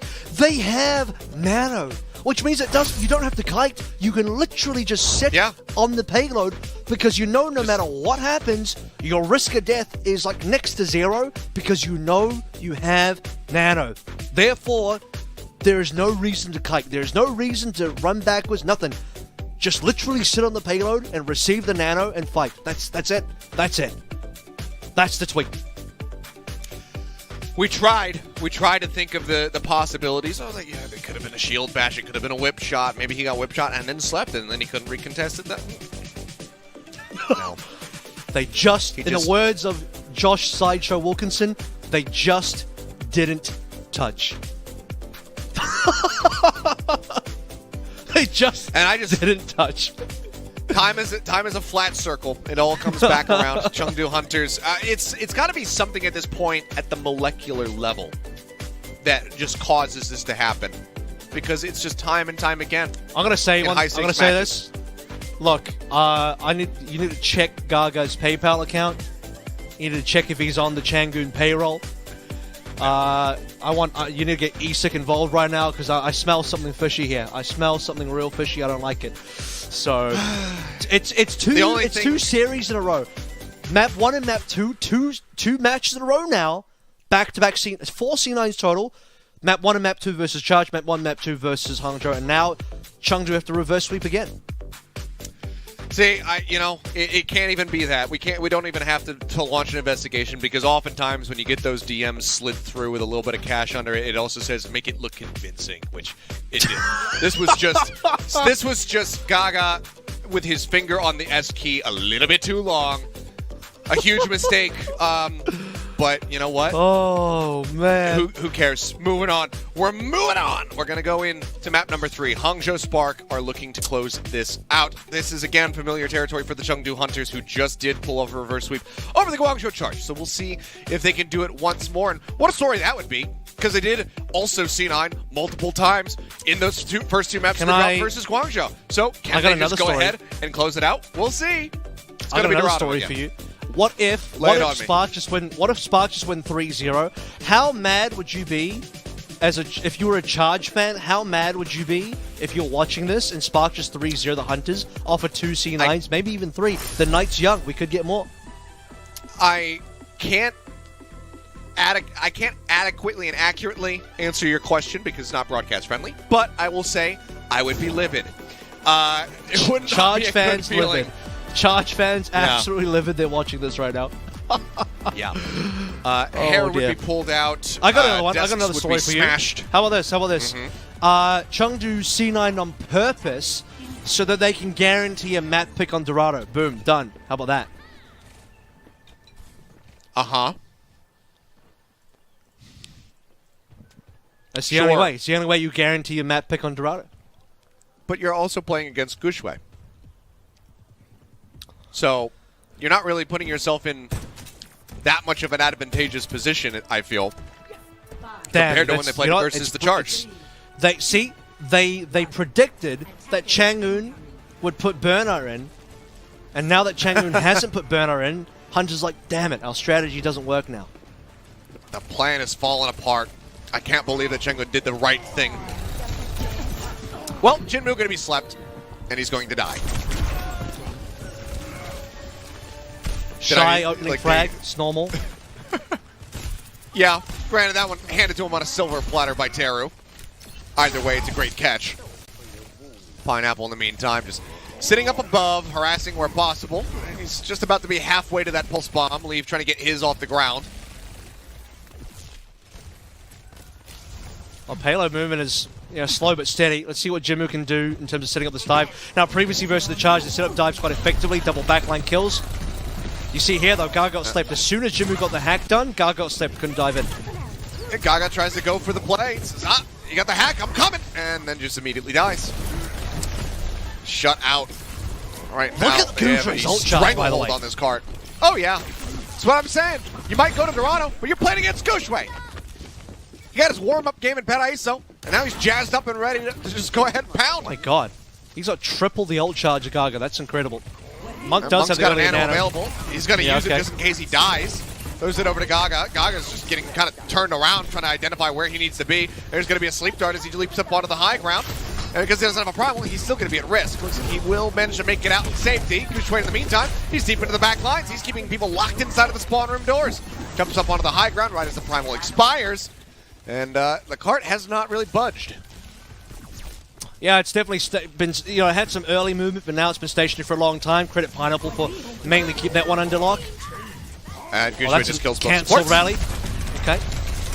That rally's gone. Gushway is just unleashed right now. Half the time bank going to be drained. Nisha didn't even get to finish the ult line. You know, the when you announce that you rallied, the voice line didn't even finish. She's just gone. So, as you said, more than half the time is gone. The payload's sliding backwards now. Gushway's playing the game of his life. And Hunters are struggling to get these dives going. Pineapple is continuing to play elusively. Just maintains that high ground control lead. Death. Okay. That's the first spark death of the defense so far. That it is. Pineapple damn close to joining him as well. It's tagged low. He's going to try to actually go on the offensive here despite getting absolutely wrecked. Dashes away. Keeps himself safe. Gushway finds Nisha, but it's going to be antied out and should die. And there you go. Lee finally is able to find the kill. And the cart can start moving forward for pretty much the first time now for the Chengdu Hunters. Just about have a minute remaining. Gaga going to be antied out. Rally rolling from Super Rich. Primal gets popped. He's looking for the corner juggle and Shy. Well, he rejoins the fight. He's instantly sent right back over into the spawn room. We'll have to come back out of the bank again. Sleep onto Gaga. Drains out the rest of the Primal. Pineapple goes into the back line. The pulse bomb's still going to be held. Now he lets it loose. Doesn't find a sick. Doesn't find a kill. Nisha stays alive. Oh, good EMP. Comes in. Gushway going to be shut down. Doesn't get the opportunity to go ahead and use the ult. Really good EMP. Very much needed for the side of the Chengdu Hunters, who seems like finally they are getting over the hump and being able to push into A. No further contest to be found, so they will go ahead and bump up to 3 minutes. That's the extra Bionet from Monk landing onto Super Rich and Tira as well, keeping them away. No Pineapple, no Gushway means no touch. Shy's not going to be the one going in for it. Supports aren't going to go for it either. Really huge EMP. The fact that they got the kill to Gushway within the 1.75 seconds on a Winston of all players, denying the Primal from happening. If the Primal went off, very different looking defense. Tira had the nano as well. Now we finally made it over towards B. Hunters fresh out of ultimates, a couple now charging. Sparks should be able to force the reset here. They can go in. Nano to play with. Gushway can feel really safe. Might even be Nano clock again. Shy does have that ultimate. Oh, what a nice save. Nano. Yeah, Taro just playing that one out beautifully. Casual Nano over to the side. Overclock now invested. Shy looking for some targets. Bubbles denying a hell of a lot of this damage output, though. Sees lead for a brief little moment. Still holds on to the full charge rail. Love to get an elimination with that, but they buy some space for themselves, but now it's going to be a dive into the back lines once more. Shy, the target of choice. Went low. So well get saved by his teammates. Yeah. I mean, it's just been defended. His linesmen are just constantly getting in the way. Pineapple now deep. Gets Nisha down. That's a problem for Hunters. Nisha gone. Gushway goes straight back in. Finds the kill. Still going to be antied out, but jumps over onto the high ground. Joins in. Takes Gaga a bit lower. Pursues a little bit more to get some extra little zappies in. Says, come on, I know you got that Primal. Why don't you use it? I gotta say, Tira's been impressive. You know, in the Charge series, Monk was the one sleeping all targets, but here, every time Gaga jumps on in, Tira's got the sleep ready. Gushway, meanwhile, is having a lot more success on the back line. Hunter's now running out of time once more. That extra 230 they bought for themselves is currently being dripped down. This Nano has to work. Tara, he's got a Nano to Winston in his face, and he just casually turns to the side and says, oh yeah, let me help you kill Jinmu real quick. Yeah, Tira's been Finishes so good. him off. Super Rich is getting juggled all the way into the back line of the Chengdu Hunters. Now is going to be antied out. Shield does get raised. So he tries to keep himself alive, but just going to get shield bashed straight into the wall, breaking his neck. Monk does find the finishing blow, but 57 seconds now remaining. A couple extra kills are found for the Chengdu Hunters finally. Getting the cart moving, getting ready to start rounding that final corner. Okay, look at this, EMP available. The EMP is there. Yeah, the EMP is really important here. Jinmu going to start scouting. He's going to look for positioning. He knows the back line is on that opposite high ground. He's already in position now. And there it is. Great jumping from Gaga. Yep, instantly uses it. Gaga's there to play. They find both supports plus Shy. Leave now, just looking to just beam down Gushway where possible, hold on to the ult. Should be a cap. He can, and he does, and that'll be the cap. So just shy of 2 minutes now. We're at 50 here for Chengdu Hunters in the final stretch. It's looking like if they're going to be able to get this finish, it's going to have to be in overtime. It is. They're looking for some extra staggers, and they're going to get all of them. Again, it's the same 3 getting taken down right as they respawn. Bridge, Teru, and Shy all eliminated. And you got to be careful here because this is very much like Paraiso, right? Where you have a situation where Spark don't get a full reset, and so they don't get to fight. Here, because the payload's really far away, they are going to get that reset going for them. But bit of a scary moment where you consider it's basically like, what, 8 kills, considering they lost a fight, lost 5, 3 more extra die. Respawners. EMP connects perfectly. That's one way to stop Gaga from getting slipped. You just EMP Teru. And it goes out. It's overclock once more. It's going to be Monk taken down by Pineapple. Jinmu will find Teru to answer back a kill, but Pineapple scoops 2. The overclock, not going to be the most value in the world, but it still helps them buy enough space, keeps everybody scrambling, as Pineapple will get a late kill on the leave, and that's crucial. I mean, whether Shy gets the kills or not, Spark win the fight, right? That's the important thing. You spend 2 ultimates there. The end result is the same whether Shy gets the kills or somebody else gets the kills. And now, listen, about 40 seconds remaining here. Hunter's building a final EMP. A final position to play through Nano into Primal is how they can extend this fight. And if they cap, it's going to have to be in the OT here. Payload positioning is not amazing. Could be a secondary fight here. Hunters might have to win 2 to get the cap. Gaga getting tagged up. Does hold on to that Primal Rage. She's going to go jumping into the back line, but so is Pineapple. Stick onto the shield, and that's going to be Nisha taken down. Gushway now primaled up as well. And there's the cleanup. The support's now gone. Jinmu and Leave. Going to have to try to fight this one out, but Jinmu has to translocate away. He's been spotted by the bank. He can't do it. And the car is just got to be touched. It's got to be Leave. He's around the corner. They spot him out. They know where he is. They reroute him. He manages to get the touch. Retreats. Gets the OT. Forced for the squad. Nano, EMP at the ready. EMP comes out. Rally's rolling. Super Rich a little bit ahead of the curve on that regard. And that gets the whip shot out to go ahead and punish Leave. Taking him down. The green HP helping to keep everybody sustained as best as possible. Gushway tagged up low. Gaga rejoins on the Doomfist. Nano still at the ready from Monk. Shy. Anti somehow. No one killing him off. Super Rich Spark without dying. Look at the HP, but they were so low. Super Rich again on 1 HP, but doesn't die. Gushway slept, hacked, still alive, refuses to go down. But they have gotten everybody back over to the card, so there's definitely a potential here for the Chengdu Hunters, but they need to play this out perfectly. Pulse Bomb, stick goes in, Nisha gonna be taken down, and that might just be the hopes here, finishing the map completely snuffed out. Pineapple finds his second, gets both of the supports, and now Gaga is going to fall. The overclock here at the end from Shy will go ahead and find Leave. Just stop, make sure they can't extend this any further. Puts an end to the shenanigans, and the cart will rest just at the second to last corner there ahead of point C. So Hangzhou Spark once more a very real win condition for themselves. Yeah. I mean, you have to look at Pineapple's pressure there as well. He had complete control in that back line, running after Monk and Nisha. How many sticks onto Nisha have we seen so far? 2 in a row from my POV. Really just destroys Nisha's ability to play this game and stay in. And it's all on the back of Monk as the solo here to try and keep players alive. Gaga's forced to be on a Doom just to get a final contest in there. Jinmu's EMP, not ideal. They never got to set up that final plan. This is the crux of the moment for the Chengdu Hunters, where they have one good shot left to make an attempt going, but they have to land this EMP perfectly, as they did when they're capping B. That moment never happened. Jinmu got revealed. He got pushed away. Gaga dead. Chengdu Hunters. Leave had to touch. At least Leave lived for a while. He still died. Still was a 4v5.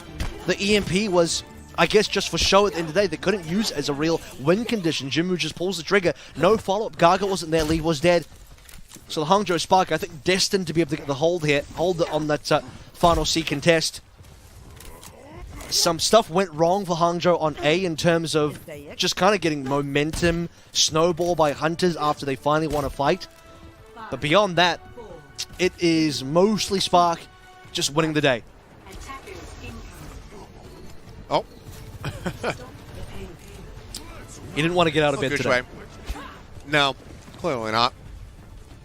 He did look a little bit sleepy at the beginning of the last map, but certainly is woken up now. See how long Chengdu can try to hold them in this position. Similar positioning from Leave and Gaga up onto the high ground. Gaga now just keeps the cart contested. Pineapple harassing from the flank, has to use the recall, keep himself alive. Anti shucked in, only going to find Super Rich so far. Yeah, there's no real attempt here to, I don't know, Jinmu needs to link up with a hack or something, because Chengdu are very patiently waiting for a position to actually dive in. Gaga and Leave just kind of playing extremities.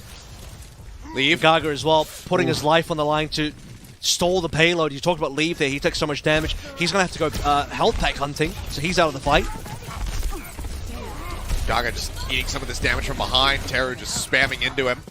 Nisha taken out. Pineapple finds an opener, and then Monk goes down. Huge way stomp. The support's now dead. Gaga finished off as well, and Liam, I thought, maybe he was going to look to commit the pulse bomb to this fight, but with Gaga falling first, he decides to hold on to it, which is in all likelihood the wiser move. Pineapple as well, just spy checking Jinmu by running into his face. Spots out the Sombra, and has the read. Knows that he's going to be inside room. There's not going to be time for this EMP, I think. More. Hunters have one contest here, and Teru and Super Rich have the ultimates first. Pineapple can also shut down this rotation. I mean, he's on the back line already. He gets What him. a stick. That is so good. He is so brilliant on these sticks. Yeah, it's looking great here from Pineapple. I mean, he made his, kind of re-debut, I guess, just last week. We weren't sure how he was going to look, and he was absolutely phenomenal. The follow-up series, not so much. The whole team very much struggled, but Hangzhou Spark are very much firing on all cylinders right now. I tell you this as well. Remember the storyline that we had when Charge played Chengdu a little bit earlier, and that was on Dorado as well, so I like the one-to-one comparison. It was the Charge back line of Xerneas and Farway completely getting deleted by the Gushui, so that the Gaga Leave Jinmu dive combo. Now it's like the complete opposite. Chengdu are the ones that cannot land on Super Rich and Teru. They cannot link up these dives. Super Rich and Teru don't seem to be killable. Teru's been playing out of his mind today, whereas on the other hand, Pineapple and Gushui have been dominating the Chengdu Hunters backline. And there's the EMP. The rally's going to come out from Super Rich, but Teru still going to fall. Shy taken down moments before that. And they just all corralling around the Brigida, really trying to get this additional stagger, and there's just nowhere really for Super Rich to go, so he does end up dying. So they play well into the back behind the spawn, actually. Good stagger kills here from the side of Chengdu Hunters. This is exactly what they need to try to chew up this time bank. Gushui, in the meantime, has actually committed the Primal off screen. Pineapple going to be taken down, and there's still a very real hope that Chengdu Hunters maintain control of this. The rally just now expires. They have a good amount of HP, and Gaga gets Super Rich. They're going to hold. Yeah, I mean, Gushui was just kind of sliding on the rooftops. He gets taken down by Nisha here off the back of the hack from Jinmu as well, with Shy falling with a nice snipe from Gaga. Hunters have got control on spawn. They're actually spawn capping the Spark at the moment. I don't think they can hold this forever, because you have League going down. They drop members. They know where Jinmu's at, but they force the translocate. That was a good EMP from Jinmu to start that out. I gotta say, the EMP was the impetus to have all of this begin for the Hunters. And now the Nano to follow through. Nano and the Gaga, they're looking for a hell of a lot more now. Piling in, looking for Shy again. We'll go ahead and get the sleep, get the anti. Gaga this time has overstepped. There's no one there to try to save him. Anti does connect onto both of the supports. The covering fire looking decent, though, from the Hangzhou Spark as the nades come in and Gushui comes to the rescue. They clean up Monk. Nisha now going to get dropped as well. Couldn't escape, but a good amount of time bought by the Hangzhou Spark. Or by the Chengdu Hunters against the Hangzhou Spark. 2 minutes 22 right now. Yeah. As they finally get to the halfway point of this push. When you can actually spawn camp the attacking team, that's always going to be a good sign. However, time is not on the side of the Chengdu Hunters. Hangzhou Spark just need to finish the map, and they're good to go in the payload position. Despite all of that, it's pretty reasonable. EMP doesn't do much. No, it does not. They find Super Rich. I thought maybe the Nano was going to go on to him. It does not. Instead, it goes over to Shy. Doesn't even pop the overclock, so still has that for a rainy day. Gushui continues to buy space. Jumping forward here into the final section of the map. Cart being brought up now about 10 meters away. Jinmu goes for the hack to find Shy. They're looking for the elimination. The bubble comes down as well, trying to deny any healing that they possibly can, but now the overclock is going to get popped. Jinmu narrowly manages to escape. Gaga tries to jump out, but Shy is quick to reply. The rail goes across. He's just pumping damage into them right now. Monk taken down. Slide up over the top. The headshot comes through. Nisha dead, and the rally canceled. Leave now finished off by the shield bash. And it's going to be just shy of 3 minutes. And they don't even have to finish the map. And a late kill here as well, so a little free push coming on through. Like I said, don't have to finish the map. Pink box of victory there, very close by. I mean, they don't have to do too much here to finish, get the 3-0. And we saw the Hunters get a reverse sweep versus the Guangzhou Charge. This is just such a different game. Spark are the ones that are currently controlling the game right now. They don't look like they're about to lose. Shy has been phenomenal here. They have the frontline control. They don't have ultimates. Hunters can definitely win this fight off their ultimates, but Spark have a lot of time to play through. Pulse Bomb not going to find the stick. Could have been a massive turning point here. Leaf could have gotten an elimination off of that one. That's going to be the problem from Gaga. Just scattering the Hangzhou Spark members to the wind. Pulse Bomb out from Pineapple as well. Not going to get a connection. Super Edge taken down now. Shy and Teru all do fall. Gushwei is only able to answer one back. Then elimination onto Nisha. So for now, the space and the time will be bought by Chengdu. And they need to do that about 2 to 3 more times as well. It's 2 minutes left for Hangzhou Spark. A couple of final contests. EMP plus Nano for the next fight. Ideally, they just use the EMP to win it. So there is a pathway. There is a window of opportunity for the Hunters to still maybe take away this map. Take us to a map 4. Get that reverse sweep magic back again. Kilios, it does require them to touch the payload. So, you know, that is exactly what I was going to say. We are aligned in the win conditions for Chengdu. Leafer now taking it into his own hands to make sure that the cart is contested. Dash into the back. There's the EMP shot. Instantly hits the floor. And he does go out of the Gaga, but I'm not sure if they're going to be able to find a punish. The sleep goes across, but he's instantly woken up. Gushwei is well going to fall asleep and just wreaking havoc. Who got the Nano there? Was it Shy? Sure. Because I think Shy died so fast Maybe. the Nano didn't connect. That's one of those rare moments where, because the Nano is actually a projectile, most people don't know that. It's an extremely fast projectile, but you can kill the target before the Nano lands, and I think Shy died before the Nano landed. Okay, Pineapple threatening it. Saying, come on, Chengdu, do what you do best. Don't touch the cart. They do realize what's happening rather swiftly. Pulse Bomb not going to hit. Nano out from Monk. This goes over to Jinmu. It's onto the Sombra. There's another Pulse Bomb stick onto the shield, but this time it's not going to be able to find the kill. Nisha stays alive. 86% shy of the rally, but Pineapple finishes them off. Leave out of the fight. Monk getting cleaved down lower and lower, and Teru finishes him with the anti-nade. Should be the cap. That'll be the cleanup, and that will be the finish. They make a good show of it here to the Chengdu Hunters, but they cannot stave off the Hangzhou Spark. They will not be denied. It is a 3-0 for them. They keep their season alive. They're moving forward into the playoffs. Yeah, we're going to see Hangzhou Spark in LA, the full team, all members. How many is it? Like 12? Giant coaching staff. Mira is going to be there as well. They took some very late season gambles. Alfie in the camp coming through. Pineapple giving the respect over. And this is one of those situations where Spark, again, the second half of their season, during Summer Showdown, Countdown Cup, it's been pretty atrocious. To be clear, they only won 2 matches this entire second half of the season. Out of their 11 wins, 9 of them came through from the first 2 stages, and now the recovery finally comes in. It just required somebody else to beat the charge. For whatever reason, in the Showdown, Spark could not do anything versus the Guangzhou charge, but with the Chengdu Hunters getting in the way, denying the charge, Spark will be able to get the 3-0 done and dusted. They, having been the team that, if you look at pure standings, have been top 4 in the Eastern Division the entire way through this year. In some ways, you got to say, the highest seeded team, the most, I guess, highest performing other APAC team, despite the losses they've had in the last 2 stages. If there is a road to recovery where they can get back into that kickoff clash or mid-season Madness form, you probably do want to see the Spark. The big question is, as we move forward, can they play to the heights they've played before, moving into LA, moving to the playoffs?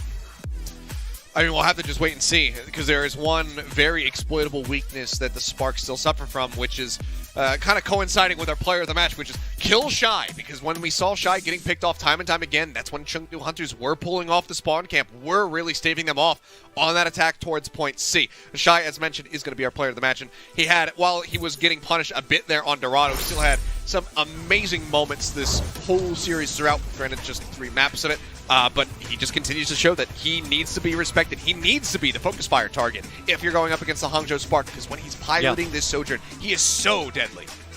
And I got to say as well, in terms of keeping players alive, in terms of being able to protect your key players in this matchup, Teru did a phenomenal job today. Shy, I think, was easily the star of the show. I mean, what he was doing across these 3 maps, especially in the Paraiso, I think he had 2 4K runs.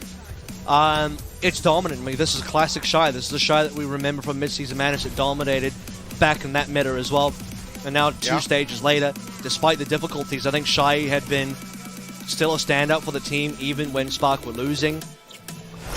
but they have more options on the backline now. They've reintroduced Super Rich back in the lineup. Now we've had different combinations. We've had yeah, it's a good one. We've had Neko and Teru together. We've had Irony plus Teru together for the double flex support, and now we got Super Rich and Teru. And I think Teru might actually be the better option compared to Irony. And to back up Shy, you need the best lineup you can get. And between Burner and Gooseray, just respecting the fact that they can still play the Winston. Now, I don't know if they can keep playing the Winston versus the NA teams as well.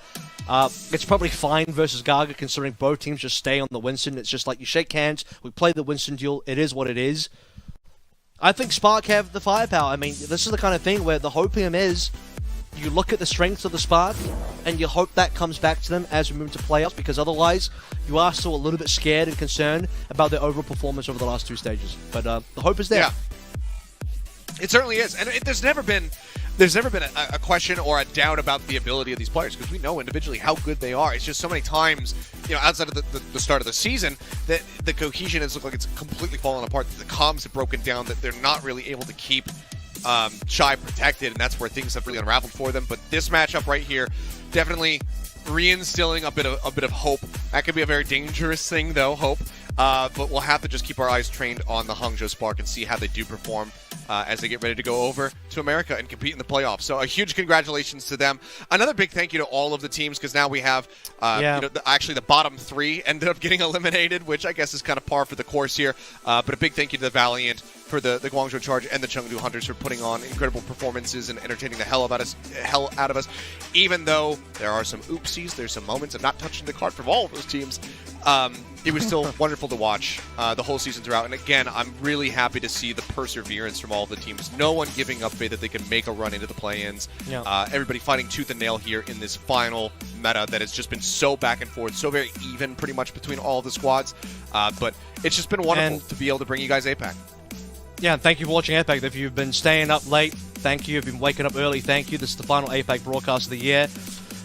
Shout-outs to some of the other guys who have been on APAC. Vicky, Trid, Lemon, Kiwi, and Leg Day have also been on this broadcast.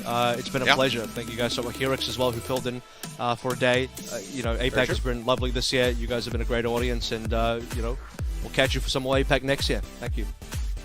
That we will, but you know who to cheer for when it comes down to the playoffs. All of our 4 representatives over there. Make sure you go ahead, root for them in the chat when the playoffs do kick off. I know that I'm going to be doing just that. It's going to be exciting times to see who will be crowned the champion this year around. Will Dynasty finally make it happen? Can Shanghai Dragons be able to pick up another one for themselves, or will teams like the San Francisco Shock or maybe the Gladiators also get a crack at it? I don't know. All I know is that right now the playing field looks a hell of a lot more even than it ever has. So this one, very much a toss-up as far as who is going to be able to take it. It's all going to come down to performances on the day. But to echo Avril once more, thank you guys so much for tuning in. It's been a wonderful season to bring you guys the action. We love you all.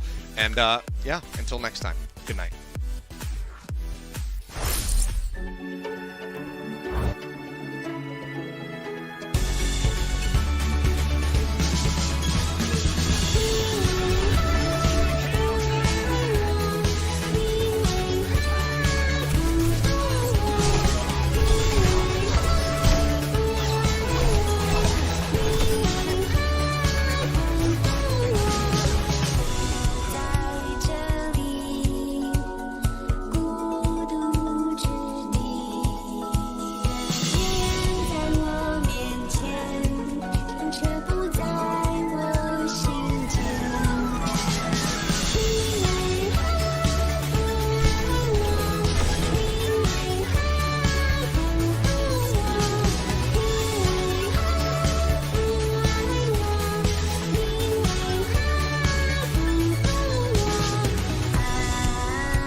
the pain. I'm a warrior.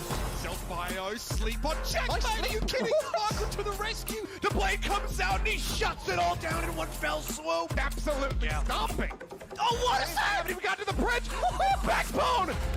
Warrior, I'm a hurricane like Gloria. I won't fail my times now. Rise of glory won't back down. I take the pain and I let it out. On the mountaintop, shout it out. Break away, let me demonstrate my mentality. Activate. Oh, Rampage through the side room. Everybody, massive for Bernard. Catches everybody else. I'm a warrior. Gonna look to make it happen, and there it is. Proper. Cannot be stopped. On the mountaintop, shout it out. Break away, let me demonstrate my mentality. Activate. All right, here we go. Welcome to Watchpoint. I'm Zoe Schwind, and with me in the Watchpoint Mobile Studio live from rainy Irvine, California are the ever so giggly Jonathan Reinforce Larson, Scott Costa Kennedy, and Danny Dejan Lim. Yeah, you're a I play a lot of gacha games, and it's my way of, giving back to the universe. I see it that way. I make How much money, did you I drop? give it giving back. back to the universe. How much did you drop? Huh? How much did you drop? Not that much. How You have much? to know, but Is this a therapy session? What's going on here? It forces me to really focus into my work and be proactive. Yeah, because you don't have I'm low on. money anymore. Yeah, he's like, I have to work, otherwise I'm broke. That's, yeah. Are you I mean, tiring? Do you need- No. I'm a really good cleaner. You cleaner? Okay, sweet. Now that we sorted that, let's move on because we did have the last set of official matches in the Overwatch League in the Eastern region wrapped up last evening. The play-ins went down, 3 teams entered, and only 1 team would survive to move on to the Overwatch League playoffs. So a lot on stake.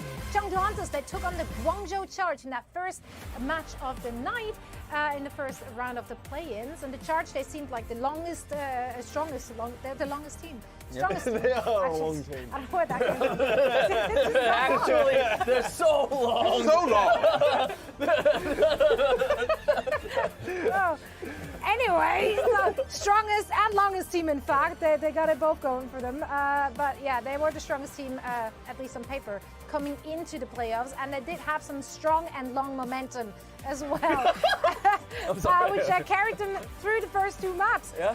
But then they got reverse swept. Oh, no. That's right. What a way to end the season for Guangzhou. Yeah, I mean, towards the end, it was a bit of a letdown how they went down against the Chengdu Hunters. But I mean, like you said, starting off the series, they looked really strong. They looked really good on that Zarya composition. It was a mirror matchup, but Guangzhou Charge honestly looked a lot better. Piggy and Tae going in aggressive sort of allowed Jimmy to whatever, what's that word? Procreate. Yeah. He was doing a lot of procreating that in the first 2 games. There was some peak procreation moments from Yeah. them. Danny! And also, but on Chengdu's side, they were having some difficulties and they didn't look that comfortable as well. And it didn't really help for Chengdu Hunters because the first 2 maps, they had an egregious C9 as well. On King Zhou right here, we didn't see, but the Zen was on point with the ult on, but then he sort of just went away. He just went away and didn't come back. While Guangzhou was pushing the That's like a payload, bug. the Zenyatta was like, Trance! Alright, never mind, I'm gonna go help the other team. And But after that map, Chengdu Hunters, they woke up, they looked a lot better. I think the biggest factor was them switching over to the Winston dive composition. Whoa! And also, this map, Dorado wasn't even close. Piggy, of course, I think he was trying to counter the Winston dive with the D.Va, but I don't think the D.Va play from Piggy was that effective. But after that, the last 2 maps were pretty close. Guangzhou Charge and New Queen Suite, they had a really good start, but Chengdu Hunters were able to get the better of them. And also for the last map as well, it was very back and forth, but towards the end, it was Chengdu Hunters getting that reverse sweep against the Guangzhou Charge. So really good things for the Chengdu Hunters. I didn't watch the next game. Someone else is gonna cover that. But for Guangzhou Charge, I think looking as a whole, looking at the whole season, I do think this stage they had some bright moments and they had some really promising signs as well. So unfortunately, this is the end for Guangzhou Charge for the season, but I am very excited to see more from them next year. Yeah, I think they had a really good turnaround in this season. They haven't performed at this level since the 2020 Summer Showdown that they won. but they've really made great adjustments throughout the season as well, showing that a team that's struggling early on, if you make the right swaps, anything can happen.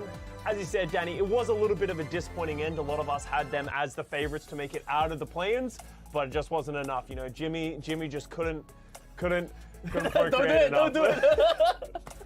Yeah, you know, sometimes it'd be like that. Yeah. However, the Chengdu Hunters, they then moved on to the waiting Spark. And despite Spark only winning, like 3 games out of their last 14, well, they started to win at the right time. Some egregious unforced errors in this very game. Quite a few Chung Nines, we call them. It was bad. They had 2 really bad ones in this series. And honestly, Chengdu, the way that they came back just didn't work in the same way against the Hangzhou Spark. So Hangzhou Spark came out on that Xayah on the first round, just like they did in the first series for Chengdu against Guangzhou. And Hangzhou just really had a lot of control. Pineapple, once again, showing up on this roster and performing at a very high level. His pole spawns consistently finding value over and over again.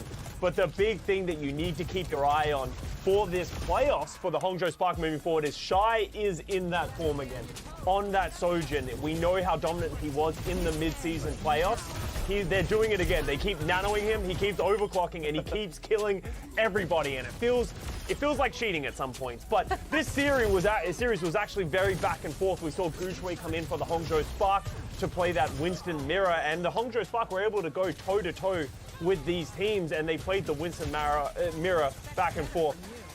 As we said earlier, there was some pretty fundamental mistakes from the Chengdu Hunters, though. They played, for the most part, quite well, but just some poor ultimate usage, just some poor play. Like, this went to a 4-4 overtime push at the very end, and Chengdu Hunters just, with ultimate advantage, refused to touch the point, and they just lost in overtime. And then, as you see on your screen, I do want to give one last shout out to Teru, someone who was a recent acquisition for the Hangzhou Spark. We weren't really questioning how he was going to fit in, but he played an incredible Ana, getting sleep time and time again, making it very difficult for Gaga to play the game. So the Hangzhou Spark are the team in the East that will move on to the playoffs, and the sky is the limit. They did have the highest ceiling, I think, out of all the APAC teams in the play-in, so the question is, how high will they fly? Yeah, and will they manage to tap into that skill set when it matters? They definitely managed to do so when they went up against the Chengdu Hunters, which, again, what a tragic way to go out. It really was gut-wrenching to watch, so condolences to all their fans. Now, here it is in graphical representation, in case you're more of a visual person, how the play-in shook out in that region.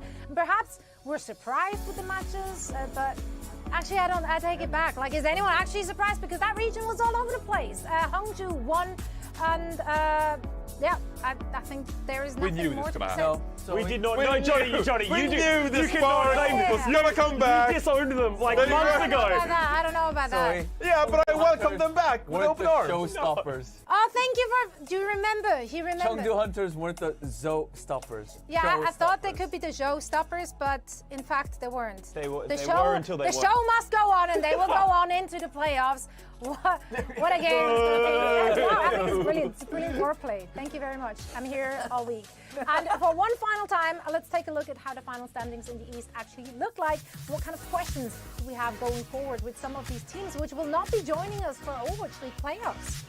We actually got a pretty even distribution because, as you said, Zoe, it was chaos for the most part throughout the entirety of the season. Even the Los Angeles Valiant having some success towards the end of it. Even though. Yeah, it'll be interesting to see what that Valiant team looks like next year.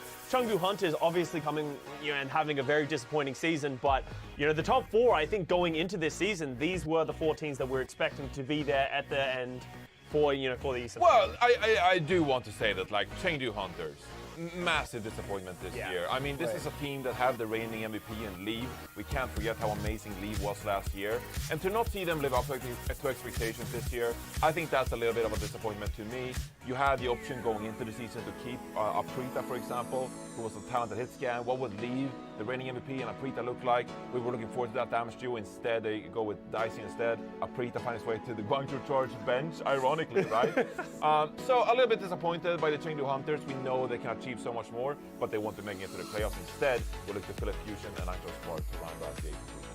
Absolutely. So you hear here first Papa Reinforce is a little bit disappointed. Now, Come on now. I did mention earlier that the Spark straight up have not been winning games lately, but this team has had success before. If you think all the way back to the mid-season madness, I believe it was. That's right, when the subject of our player spotlight terrorized teams and made our guest host Ovalie very sad, actually. It was rough to see. She was a Philadelphia Future fan, and it went exactly the way you would expect it to go. But here we go. Shy. Father Reinforce welcomes back the prodigal son, Shy, back from the dead. What were they? 2-12 in the last 14? The Hangzhou Spark. They're back. No. They're back, baby. They're not. Shy is undoubtedly the best player out of all the players on Chengdu Hunters, the Hangzhou Spark, and the Wancho Charge. Shy is the best player on all those three rosters. Anyway, Yes, Shy this season has been a better player than Leave, all right? I had to compute, I had to analyze the data, I had to measure all the statistical achievements of these two players, but this year, Shy has been the better performer. His performances in the mid-season madness shut down by a random freaking sleep dart from Fixa on New Queen Street of the Philadelphia Fusion. If random sleep darts like the Achilles heel, just like a I don't even know how Achilles historically, like, you know, he hurt his heel, Achilles? but it was an arrow, right? An arrow to arrows Achilles heel. That was Fixa's sleep dart on New Queen Street, sleeping. Look, this is very historically accurate right here. I should be the turning point for it. Shy, he's gonna turn up to the playoffs, and this time around, he's put a guard. He's put an Achilles heel guard to prevent him from sleep darts. You know, sorry Bubbles, they're back into the mix. They're gonna prevent him. Bernard, just put the bubble on Shy, and then Nano Shy, and we're good. Johnny, Hydro Spark are back. Johnny and Blink team is back. Name a better duo. He never gives up No one hope. else is He back. never gives up hope, and I can appreciate that. And we will be seeing the subject of his desire, Shy, in the playoffs in Anaheim. So I'm very excited to see what he can get done. But you know, there are some teams in the league which were not so lucky. They won't be making it to Anaheim, and we will be joined by Paris assistant coach Faustus when we return to gain some insight on how the Eternal season went awry and the lessons that the team will take away from their 2022 season. So stay tuned.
Welcome back to Watchpoint. As we near the end of our regular season matches, we want to gain some insight on teams who will not be joining us for the playoffs as we look back on the season, which was, you know, it was a long season. Yet it was so short at the same time. It's very strange to think about us. It was very long indeed, and short also. It's all the things. But anyway, to that end, we are happy to be joined by Paris Eternal assistant coach Faustus. Thank you so much for joining us. How are you doing? I'm doing good. How are you doing? Hi, Faustus. Hi, Faustus. Hi. He woke back. Yes! After a good Yeah, I'm on start. my way back. This is gonna be a good day. You gotta be friendly. It's gonna be a good That's day. a polite thing to do. I'm on stream. Now, exactly. Now, Faustus, Paris, I mean, you guys had a lot to overcome with the most roster changes of any team, 14 in fact throughout the season. How did you try to bring this roster together and kind of turn them into a team? Yeah, that's a good question because being able to answer that comes with a lot of there's a lot of problems that can happen with the roster changing so much, right? And so to have a bunch of guys come in that wouldn't know each other would be really, really difficult. The nice thing was that when we had the players come in, Dove, Luke, Rack, Mouthful, and most of them actually know each other. Like, they play with each other. They've been on Odyssey before, right? Yeah. And so having that camaraderie from the previous team was a really easy way of segmenting stuff in that they could do what they needed to and not just have a whole bunch of guys they didn't know anything about, right? If you had a whole bunch of people that don't know what they're doing with one another, especially because we came in halfway through after we played 2 matches, right? It would be almost impossible to get everything to work correctly. But the fact that they came in, they're knowing each other, they're happy with the other players that we had, like Wub and Crowd. I think Mouthful has played with Crowd before, but they haven't played with Wub at all, and the rest of the guys have never talked to Crowd or know anything about him. So being able to have all those guys to have that relationship and not just go in and make their own group or like make cliches or cliques, with other people and actually want to improve and work with each other, it helps tremendously. I bet. I mean, having that synergy coming into that is very, very helpful, right? Yeah. So I'm pretty intrigued. You've been around like the Overwatch scene for quite some time now. You previously spent time on the LA Gladiators, now on Paris Eternal, but also you've been coaching the Contenders region for a long time. You happen to pick up a lot of Contenders players this year. What would you say, with your vast experience, what is the biggest difference when it comes to coaching Contenders, coaching Overwatch League, and maybe when it comes to the players as well? What do you find is the biggest step up from a Contenders player to an Overwatch League player? The first thing most Contenders players should really do is understand how much of a difference it makes being in OWL than it is being in Contenders. Not that the fact that, used to we had the Gauntlet and everybody played with each other from different regions, and you could really see the play that everyone had, like back when Element Mystic played with, that are now the Dallas Fuel for the most part, and the American Tornado guys who used to be on like, no, it wasn't American Tornado, it was Atlanta Academy, who are now Atlanta Reign, right? And so they don't really understand the difference it is with OWL teams. You don't really get a lot of OWL scrims when you're in Contenders unless you're the top of the top. You have to be the best team or the second best team in a region to even be considered to get some OWL scrims, because otherwise it's not really that worth it for them. Or players will not take you as seriously because they're used to playing the best of the best and not these random Contenders players, right? And so players don't realize the amount of structure and effort goes into OWL compared to when you're in Contenders. If you're in Contenders, the first team might have a lot of structure. They might all really like each other and they win based off of just their mechanics. They don't really need amazing team play because they're just better players. But the second you get into OWL, that's no longer the case. You could still have amazing mechanics, but everybody else also has amazing teamwork. And being able to recognize that and improve yourself in those aspects is what will help you get into OWL once you make it, and help you it just improve overall. For coaching itself, it's the same. Like, you can put as much structure as you want into your team in Contenders, but there's just going to be some teams that aren't used to that and aren't used to putting that amount of real effort in. I'm not saying that people don't give effort. It's the effort's different. You have to scrim 6 hours a day sometimes. You have to do triple blocks. You have to review after each block. You have to review in between each block. You got to do. It's more of a job. It's not you just go play it and you like to play and you play in solo queue for 12 hours. You have to significantly work on your understanding of the game and what you have to provide to your team overall for like 14 hours a day, almost sometimes. Yeah, no, absolutely. Like, I think that's like a big thing that like we've seen a lot of players have to transition, especially in recent years. Talking about players, I actually want to go into coaching a little bit with you specifically. You came from the Los Angeles Gladiators, as Johnny just said, then you went back to Contenders. What are some things that you learned in the league and Contenders as a coach, and how have you been trying to apply that to the Paris Eternal this year? Oh man, I could make this really long. Let me make sure it's not insanely long when I answer this. Because I've been around a while.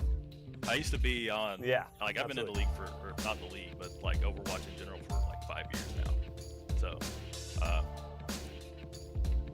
I'll start with this. I used to be on a team called Angry Titans. I don't know if any of you actually know that team or not. Classic. That was in the Goats meta. Yeah, very classic. And I came into that team as basically an amateur coach. I really didn't know what I was doing. The coach that they got, Optidox, who I still talk to here and there, I love that guy,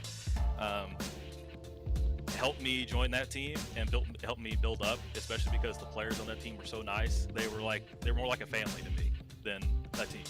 And being able to be in that kind of environment really helps you improve immensely. And because everyone on the team likes each other, they all want to improve. They just do whatever they can to help everyone on the team be better at their role and a better person in general, right? And so when you get in that kind of structure, it just feels amazing. You feel really comfortable.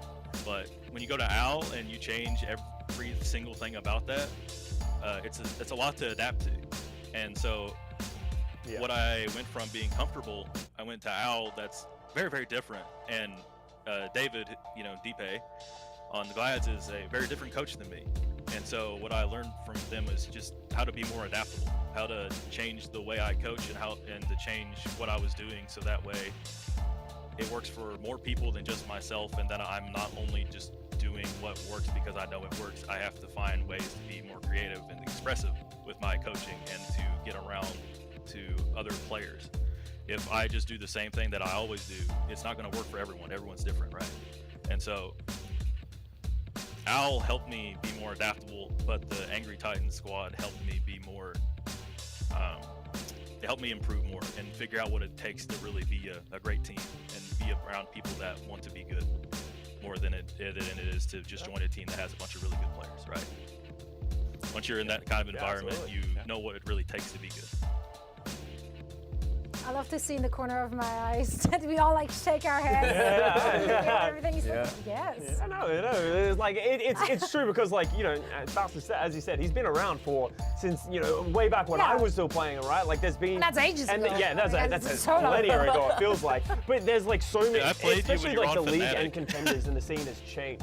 Yeah, but since I was on Fnatic, that's going even way back. So yeah, it's changed so much, and it's interesting to see how your perspective has changed as time has went on as well. Yeah, for sure.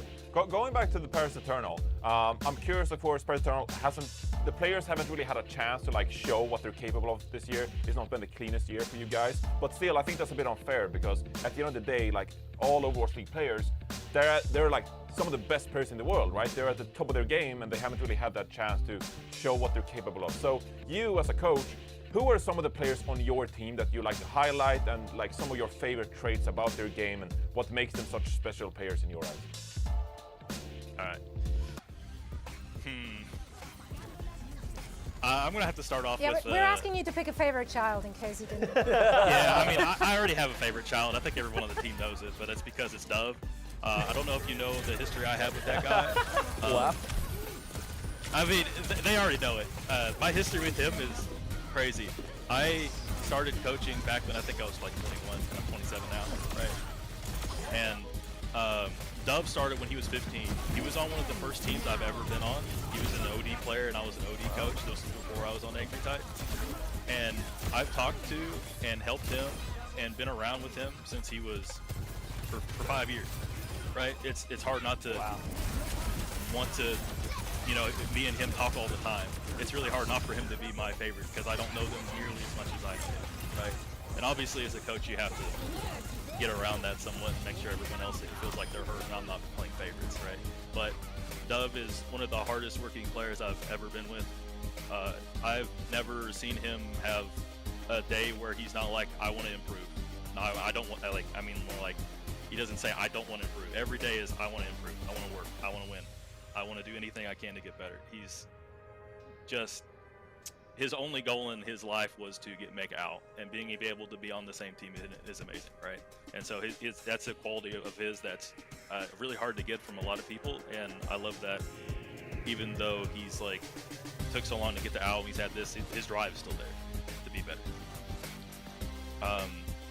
It's crazy to think like that, other guys, like, you started working with him when he was 14. Like, you basically watched him 15. grow up. That's crazy. Yeah, I did. 15, and still, basically watch him grow I up. almost feel like a big brother to him. That's fantastic. I love that. Now, one last thing before we let you go. I want to hear your grand finals prediction. Who do you think is going to take the trophy this year? Depending on what the patch is, it's going to be difficult. My all-time favorite, I love watching Fuel. Like, I love what Rush does with that team. I love how they play. I'm like, you know, I've done most of my coaching in Europe, so I love Lucio comps. I love Brawl. I love running it down. I love being super aggressive. The European way. It's the European way. And they play just like Europeans like to play. I love it. I really want them to win, and I hope it's a meta that's good for them. But I also know that Glads is amazing, Shock's amazing, and I know Soul is also going to be really good. That's what I'm hearing is But everyone's a predict winner. Fuel. But really, Dallas Fuel is going to take it. Thank you so much for joining us, Faustus. Good luck in all your future endeavors. We hope to see and hear more from you very soon. Now, we've got All right, 3 thanks for having me. matches later today and still some seeding on the line as well. And we take a quick look at all the matches we have coming up later today, right after this break.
Welcome back to Watchpoint. 3 matches today, still some seeding on the line as well, but let's go through them all and give the folks at home one thing to look out for in each and every single match, starting with you, Reinforced. Florida will play up against the Houston Outlaws.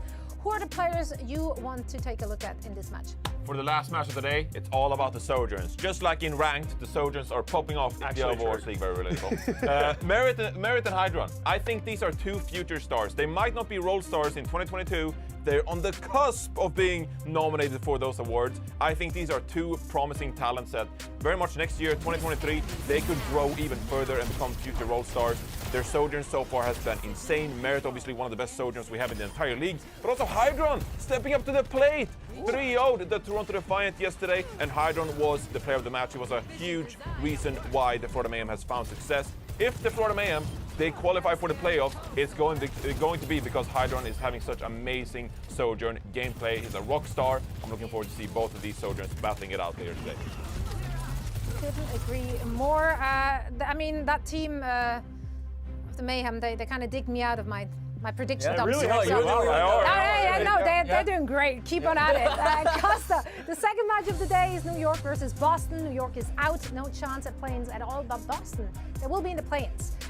But they will come in as the 10th seed. Who are you keeping your eyes on today? Yeah, so it's kind of interesting. So for Boston, this match doesn't really have many implications, but for me, it's like, what are they going to look like going into the play-ins and the playoffs as well? We've seen the meta shift very slightly. You know, we had the Zaya, the Lucio Baptiste, something that the Boston Uprising could play a lot, but Victoria, primarily throughout this stage, has been playing the Sombra. He doesn't die much, but he also isn't offering a lot on that angle as well, and I think Boston have looked okay on it, but if they have the ability to move over to the Sojourn, potentially have Seeker come in, we know how dominant he has been every time he has shown up for the Boston Uprising. They can bring Seeker in to play that Sojourn alongside that composition. Could be a very good look and a path forward into the playoffs. Absolutely. And our last match of the day will be fought out between the San Francisco Shock and London. So that's going to be a super interesting one as well. However, I feel like the favor should be in San Francisco's court. Right, I mean, London Spitfire, they looked good yesterday playing the Ryan Rush Cup. Is that going to work against the San Francisco Shock? That is the big question. For San Francisco Shock, they need that win because if they get the win today, they are going to be locked in for the global #2 seed going into the playoffs. So and that's huge. Yeah, that's huge. So for them, huge. Long. Very long. Very long. Some would say the longest. They could be the San Fran. Yeah, no, exactly. They could be the longest team indeed. Now it is time to look at our predictions for the matches today. I feel like there shouldn't be any surprises, but maybe there are. Oh, we all know where you're going, so we know where you're going. Go ahead. Yeah, you beat them. Ridiculous. Just because yesterday you won with the and the last tournament. That's true. Again, like you got to roll with the homies. Yeah. You know, they did a lot for me, so it's time to give back to the Mayhem. You're welcome, Swing Chip.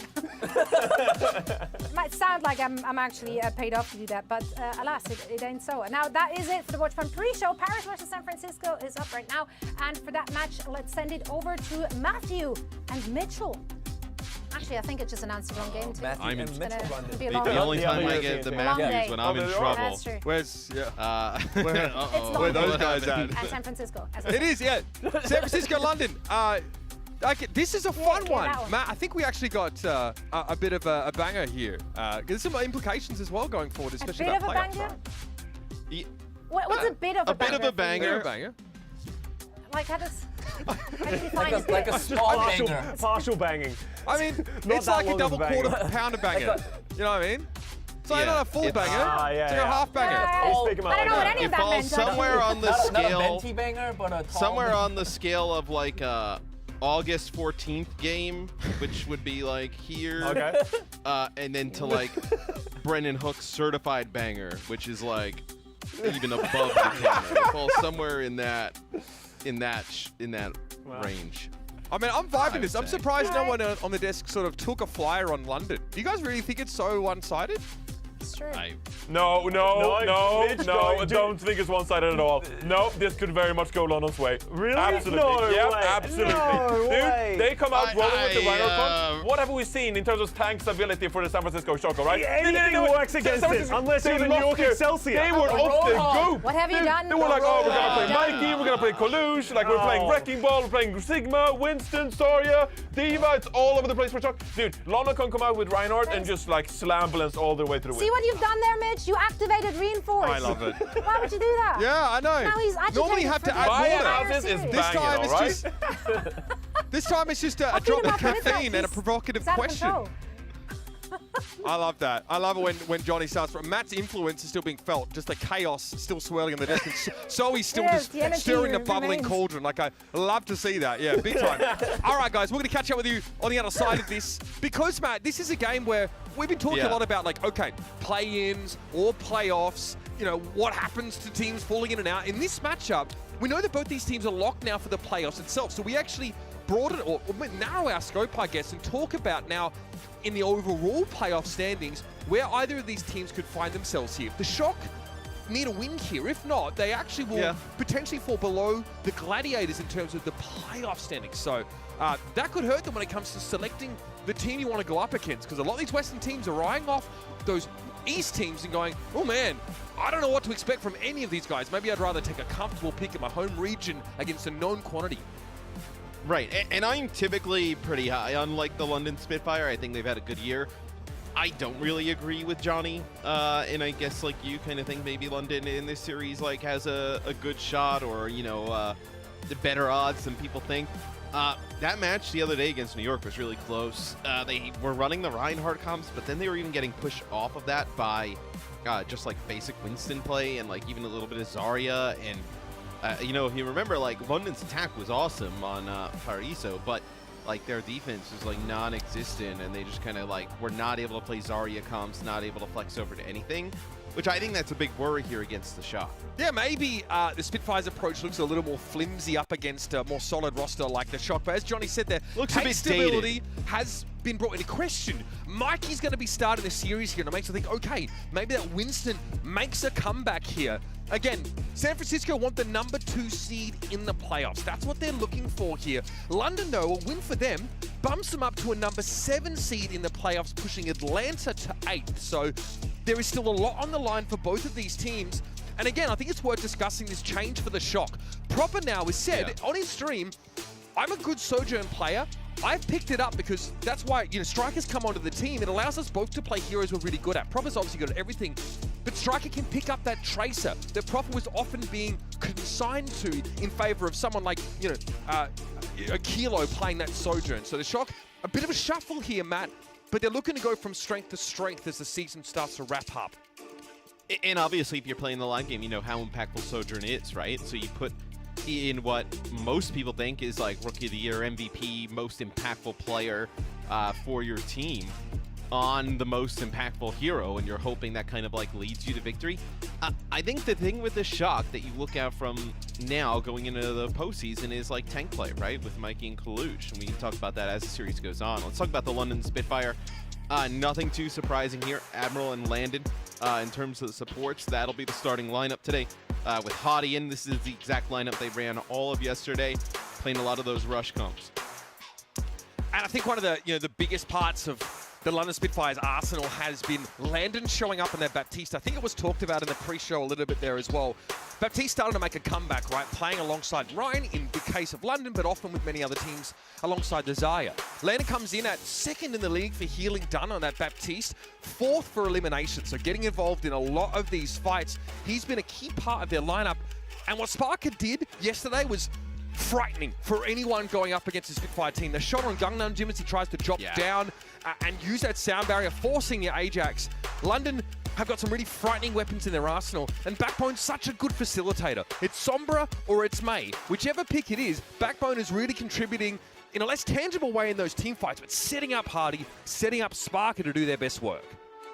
And also, like, this is a team that, you know, we know the heroes that Hottie can play. If those are not the heroes that kind of come in towards this, you know, end of the season stretch, right, and going into playoffs, you have Poco on the bench, who is tremendous at the Zarya and the Diva, like really one of the more standout players that we've had in the league on those heroes. So you're not really worried about your tank line there for London, where I do kind of worry a little bit, like, about the Shock. And I wonder where the Shock season would have went if a lot like how the Atlanta Reign, how they kind of committed to like, hey, well, look, like if Hawk's gonna play Winston, like he's gonna figure it out, right? Like if you kind of took that approach with Kalush, because we've seen him play all these heroes at a really high level. Shots have already been fired in the match chat. Backbone, unreal, underhanded, already just trying to fire people up. They were, they were letting Gangnam Jin know yesterday that he did not drop the beat a few times. No, it was it was the spaghetti that went tumbling instead in that game. Maybe the Shock harder team to rattle, though, in that case. Mikey, obviously, we've seen him on the Orisa. Against the Reinhardt, feels like a pretty strong pick, right? Really able to work the Reinhardt shield down from range and forces Hardy to think about, playing corners and trying to get as close as possible to Mikey without giving up that shield durability. Yeah, and the spears, whether you're going to get the spear thrown at you and then pin back, or, it's kind of spinning into you, really, displace, get a little bit of a speed boost, difficult to deal with. And look at this. The Shock will come out. They'll actually play the Zenbab with a Junkrat here. So, Junkrat, we have not seen a ton of, this but is a counter to work pick. down Orion Shield, obviously, yeah, devastating. This is directly a counter pick, I think, to what the London Spitfire run, where it's like, hey, look, if you're going to beat us, like, try and speed boost into this Junkrat, but looks like Admiral with some help from Backbone on the other side of the map. They go on a bit of a flank, and they get two. Proper, the prince that was promised, sent careening into the ravine to follow the rest of Mondada's gold, Matthew. Not a great start for San Francisco, but someone who really should be able to do work against Striker on that Junkrat. Soldier. Yep, Soldier 76. More shield pressure? I feel like these teams are like trapped in time somewhere. These compositions are from like way back. As yeah, the Soldier's an odd choice because look, I mean, just ran down as soon as that hack comes in. As you do have Mikey taking out Hottie on the other side of the map, but there's really no point pressure at all. The Shock have been focusing all their attention on playing that far side of the map. Now Mikey commits to the point, and that disruptor shot will force him out of his little crevasse. Javelin thrown across the map. Maybe Admiral might have eaten that one. But it is the Shock trying to flip this back. It is slow going, though, to be sure, but with Hardy out of the picture now, the Shock can scale into the site. Hardy got insta-killed as soon as because he obviously died, and then he was coming back off the spawn. That was just him just running around the corner, jumping onto the point, got ruined there by Finn on the Zen. Probably some extra damage there from the 76, the Sojourn in the Bath is like a lot of damage to just deal with overall here from the Shock, where that shield of the Rhine is going to be gone within seconds. All right, here's the amplification matrix from Landon. Mikey, even with his sort of damage mitigation, is not inclined to face the music there. They're just popping off. Soldier. Yeah, they are. Over Hacking and him, over again. diving him. Admiral has 3 final blows, leading his team at the moment. Still the Shock in control of the point, so long periods of time, both teams controlling the point. Perfect response there to the Javelin spin. Hardy going to try and charge him, but takes a face full of damage now. The Discord Orb on as well. Immortality field in play. It's going to be removed by Admiral, who finds yet another kill. The Lucio is going absolutely wild. Hardy swinging for the fences here, able to get rid of Finn, and it's just Mikey on his own. Orisa, not nearly as scary when she's on her lonesome.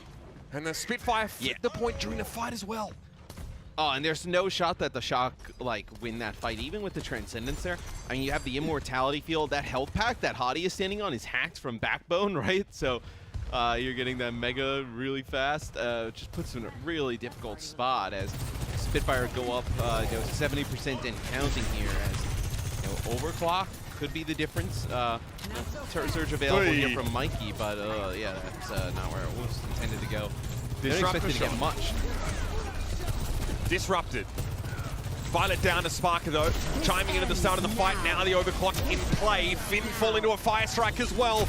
And now there's no backline left for the Shock. This goes from bad to worse and gets compounded even further now as the Shock get turned into a bunch of orange pretzels. 97% and counting here. Striker against the Reinhardt. That tactical visor just doesn't seem to have the bite to back the bark. And they're putting, the Shock are putting absolutely zero pressure on the back line of the London Spitfire, to the point that, like, Backbone and Admiral, Backbone playing the Sombra and Admiral on the Lucio, are just going on these flanks, just being able to take out Striker every single time on the 76.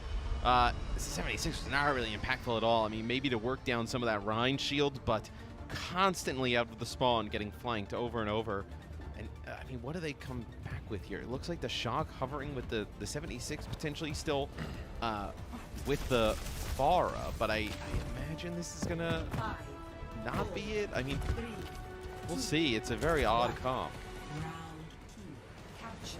Okay. So Farah, no mercy. Striker going to play the Sombra here with the ball in play. The ball is going to be a really easy hack target. Now, Mikey, obviously a classic pick for him. Very disruptive composition selected here for San Francisco.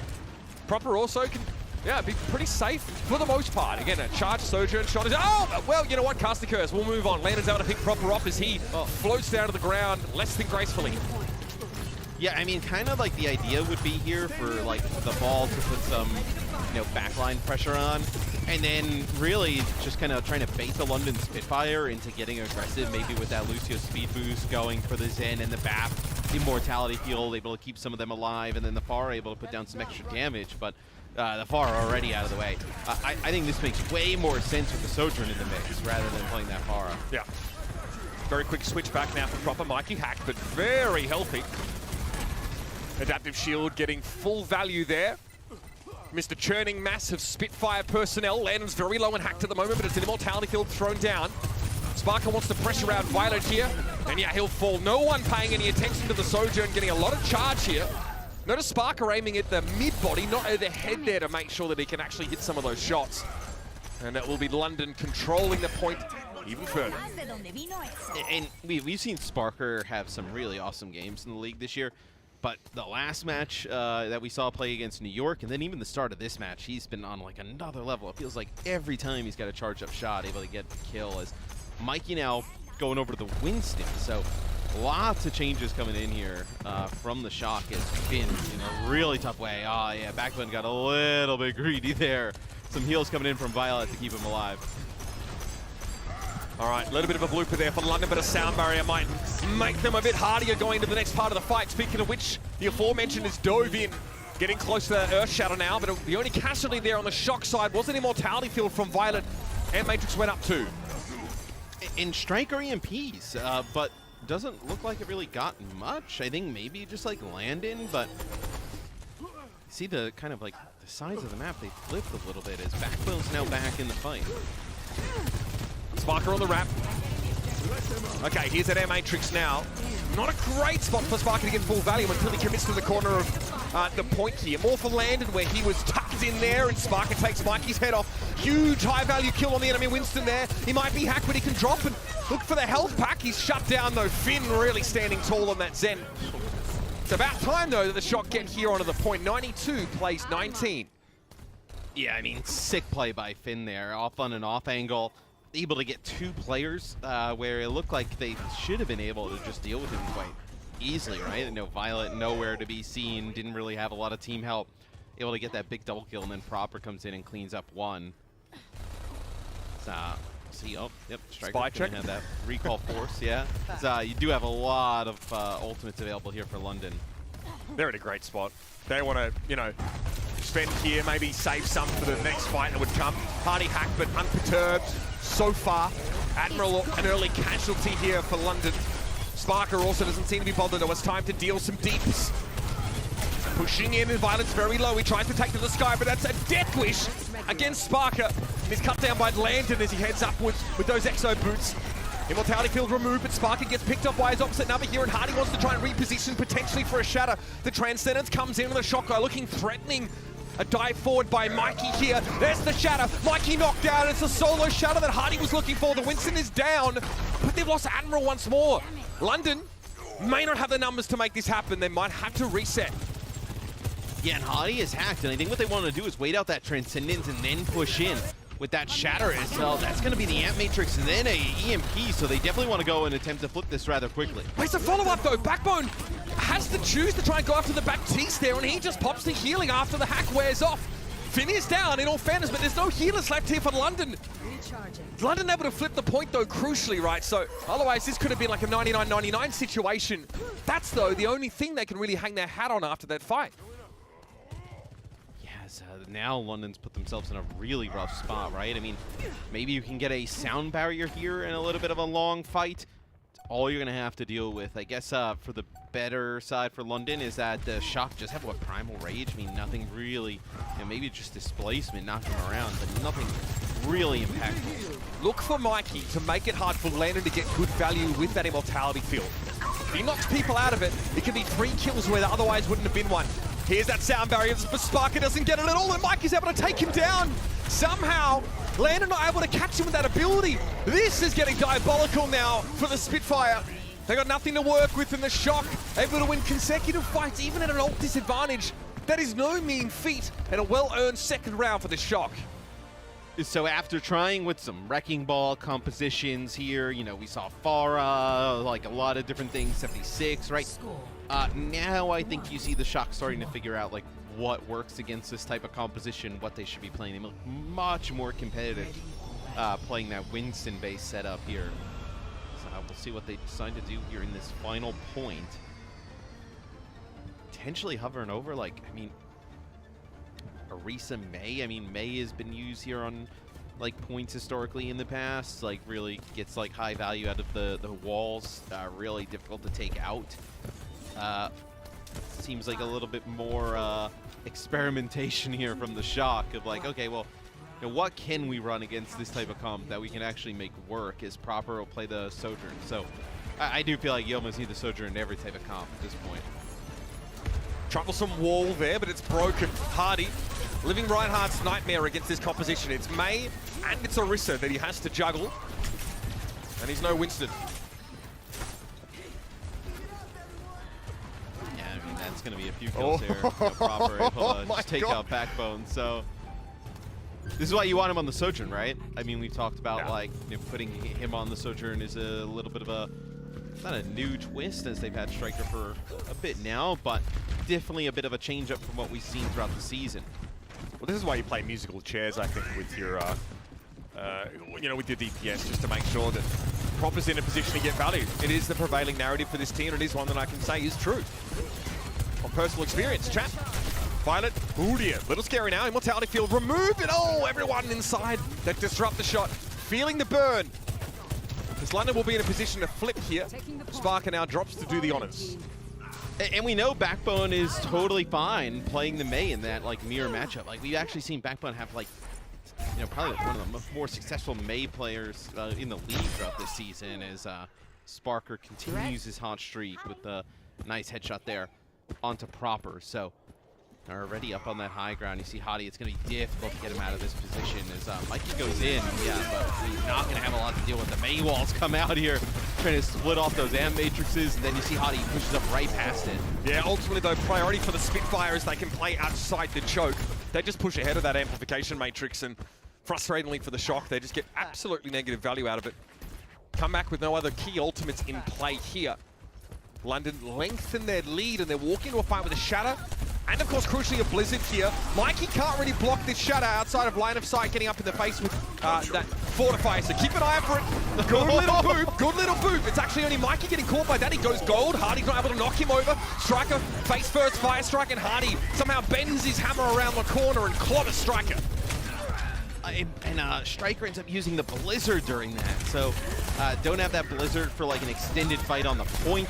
Another nice Mei wall there from Backbone is talking about how good he's been on the Mei when we've seen it throughout the year. But yeah, ended up using that Blizzard. You know, you now have like these fights on the point, right, Mitch, where, you know, Immortality Field, Sound Barrier, the Mei walls, like they go for an extended period where that Blizzard could be pretty impactful. I mean, you can't get the freezes out of the Blizzard as Striker because you spent much of that alteration in Ice Block because of the Earth Shatter threat coming down. Mei wall, Striker getting a taste of his own medicine. It's Mighty Frosty going down, I'll tell you that for free. Immortality Field, fantastic placement. It's enough actually to keep Striker alive. What a huge play there from Violet. And now the Shock are still at a full 5 complement. His Finn falls as I say that. And it was almost a trade there for Proper, but not quite enough. Air Matrix there for Landon. Sparker and Proper both 6 feet under presently, and Landon almost eats that Javelin. It's 99 here for the Spitfire. The Shock have to double down. They need to flip this point back here, but they're in a precarious situation to say the least. And Mikey now is facing the firing squad. Yeah, as I mean, Violet doing everything he can to keep this team up. Striker trying to Mei wall himself off in a corner. Yeah, some players coming back off the spawn here for the Shock, as you see Proper gets in the mix. Yeah, it's not going to be enough though. Violet meets the broad end of Hardy's hammer. The Earth Shatter claims him. San Francisco, stay calm and post the meme. All right, say nothing more and move on. San Francisco dropping a control map here. Very much a trend for them, but I've got to say it's what we saw transpire that should give you confidence in this Spitfire team going forward. And I'm curious whether we see like the Shock stick with Mikey, we see Kaluge in the series.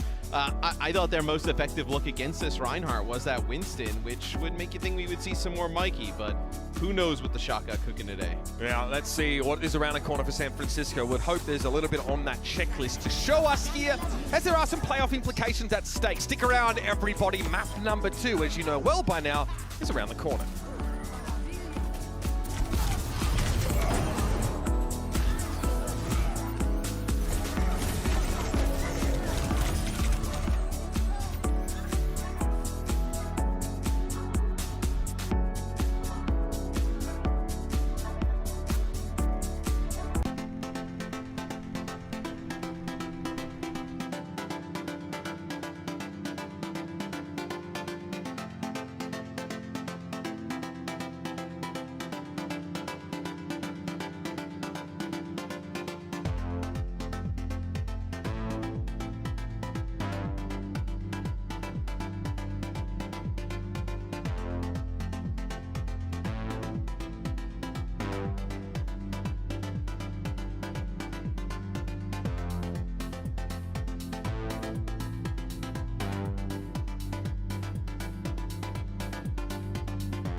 Yes, on further consideration, perhaps an upgrade of this game from double quarter banger to giga banger might be on the cards, Matthew. The London Spitfire, again, think back to some of their tougher losses. I think, teams like Dallas Fuel earlier on the Countdown Cup, we really didn't get to see London look like themselves. But here, they bring in some kind of wacky picks, right? And they're forcing the Shock to actually tailor compositions in order to specifically counter them on that control map. And it's not enough for them. They're rotating Kaluge now into the lineup at tank. Yeah, and we'll see what we get from Kaluge. Kings Row, we've seen them play like Sigma up on the high ground a bunch. We know Kaluge is sick on that hero. Hottie in the chat said it's now a battle of the one tricks, so I assume he expects to see a Sigma v Reinhardt battle. Okay. Also claimed he doesn't have any of the other heroes besides Reinhardt unlocked, but that is false. That is provably incorrect. Inaccurate, yeah.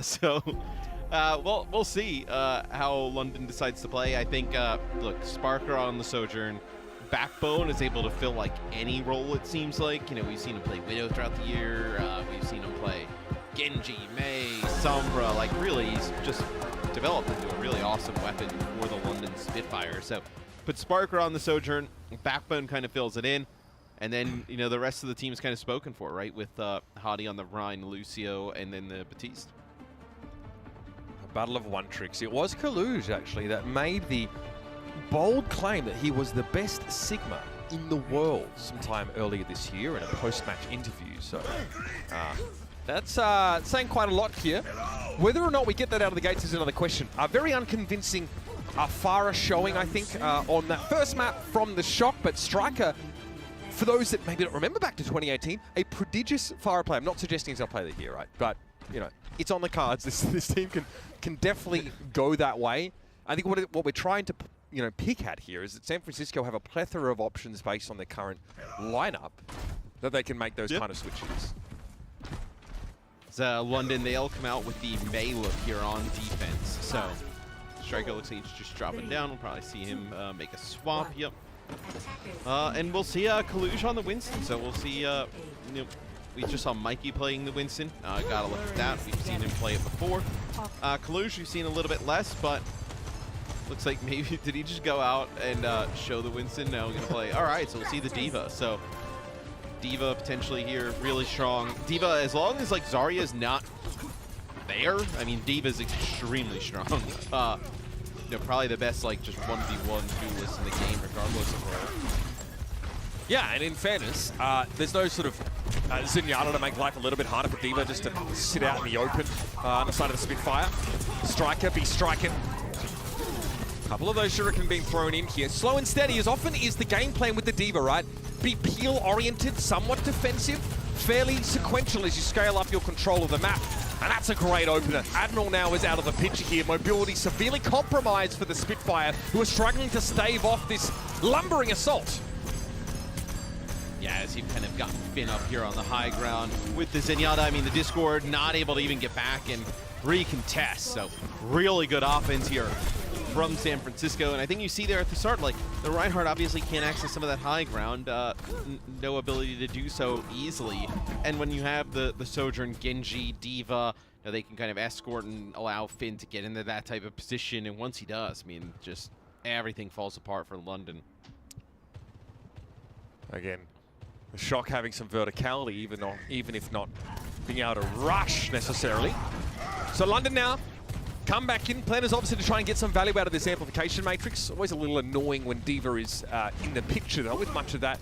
Gets gobbled up. Striker also still a long way from the blade. Didn't have to do too much in that previous fight, as much of the heavy lifting as usual came from the proper corner. Here is Kaluge. You see how he just jockeys back here with that defense matrix. Just wants to get constant pressure on this right shield here and open the way for the rest of his team. Sparkus falls back around the corner here. Yes, I mean, just the micro missiles from D.Va does a ton of damage as well. Amp Matrix on both teams. I love Kaluge getting demexed, even with the immortality field in the way. Is Sparker here trying to get an off angle here. Maybe he pops the overclock and goes for it as Disruptor Shot forces him around the corner, just trying to get Kaluge's mech back. Losing the D.Va is backbreaking there. Kaluge lingers just a little too long in front of that enemy amplification matrix. So much so that Sparker had the fully charged railgun headshot on the D.Va. It's instantly blown up. Self-destruct here. Nobody should be dying to that at this level, and that is the case. Lando, though, that's caught in midair, and Proper now is starting to fire his engines up.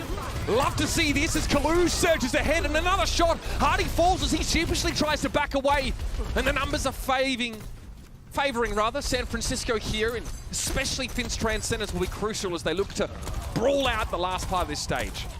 And they have been steamrolling through this map, as I think you really start to see some of the downsides of having that Reinhardt comp in the mix. Is that's going to be a Earth Shatter. It hits one or two players, but the Transcendence comes in to save the day. Kaluge buttressing the rest of his team, trying to force Sparker away, but again, he's knocked out of that mech. Sparker, what a threat! getting that immortality field at the same time as Kalush thought he was safe inside of it. So he all falls to the same disruptor shot here. That is beautiful. That is absolutely stunning. Striker down there, the shotgun crumbling once more. This D.Va pick is very hard for Kalush to get value out of here. Yeah, but I also think it's the right pick.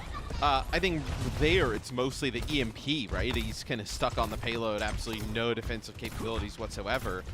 And he ends up getting demeched as Finn now goes from the Zen over to the Lucio. So want to just be able to traverse the map rather fast, gain access to even more of that high ground. With the rest of the squad having like really good mobility. Oh my! Sound barrier there, maybe. So much damage. Yeah, Hardy, that fire strike came in. Of course, it looks like it was hacked there. So pretty brutal stuff for the Genji, just sort of dangled in front of a very hungry Spitfire, like trying to tightrope walk over a crocodile pit with bacon strapped to you.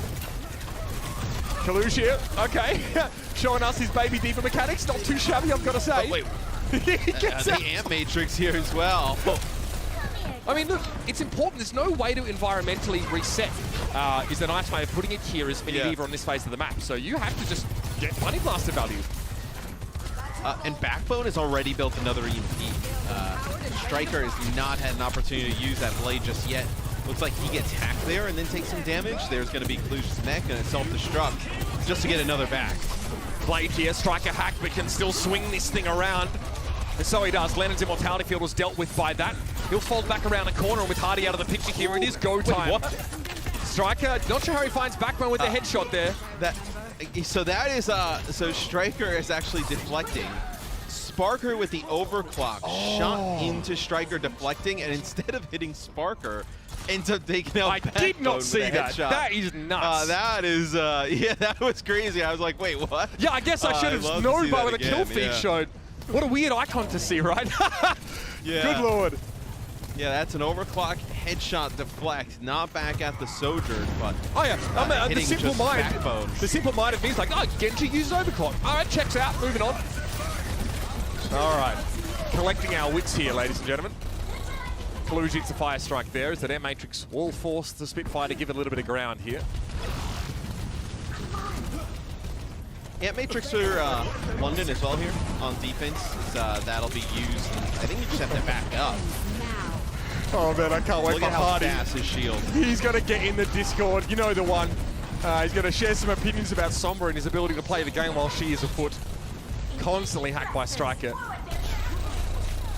Kalush also hacked here. Drops over the edge. And this is getting slowed down again. Yeah. Well, Proper has actually made a swap, so he's going to come back on the Genji. So with the Genji, Lucio, Sombra combo, I actually thought you were going to get really aggressive there behind maybe a sound barrier and try and finish it. But they take out Finn right at the start, so that kind of deletes that plan. Thanks. Okay. London able to stand on their own 2 feet here and have a sound barrier going to the next fight. Kalush looking for the nearest pit to launch himself off of. And the Shock now will be a little bit slower in getting all their pieces back on the board.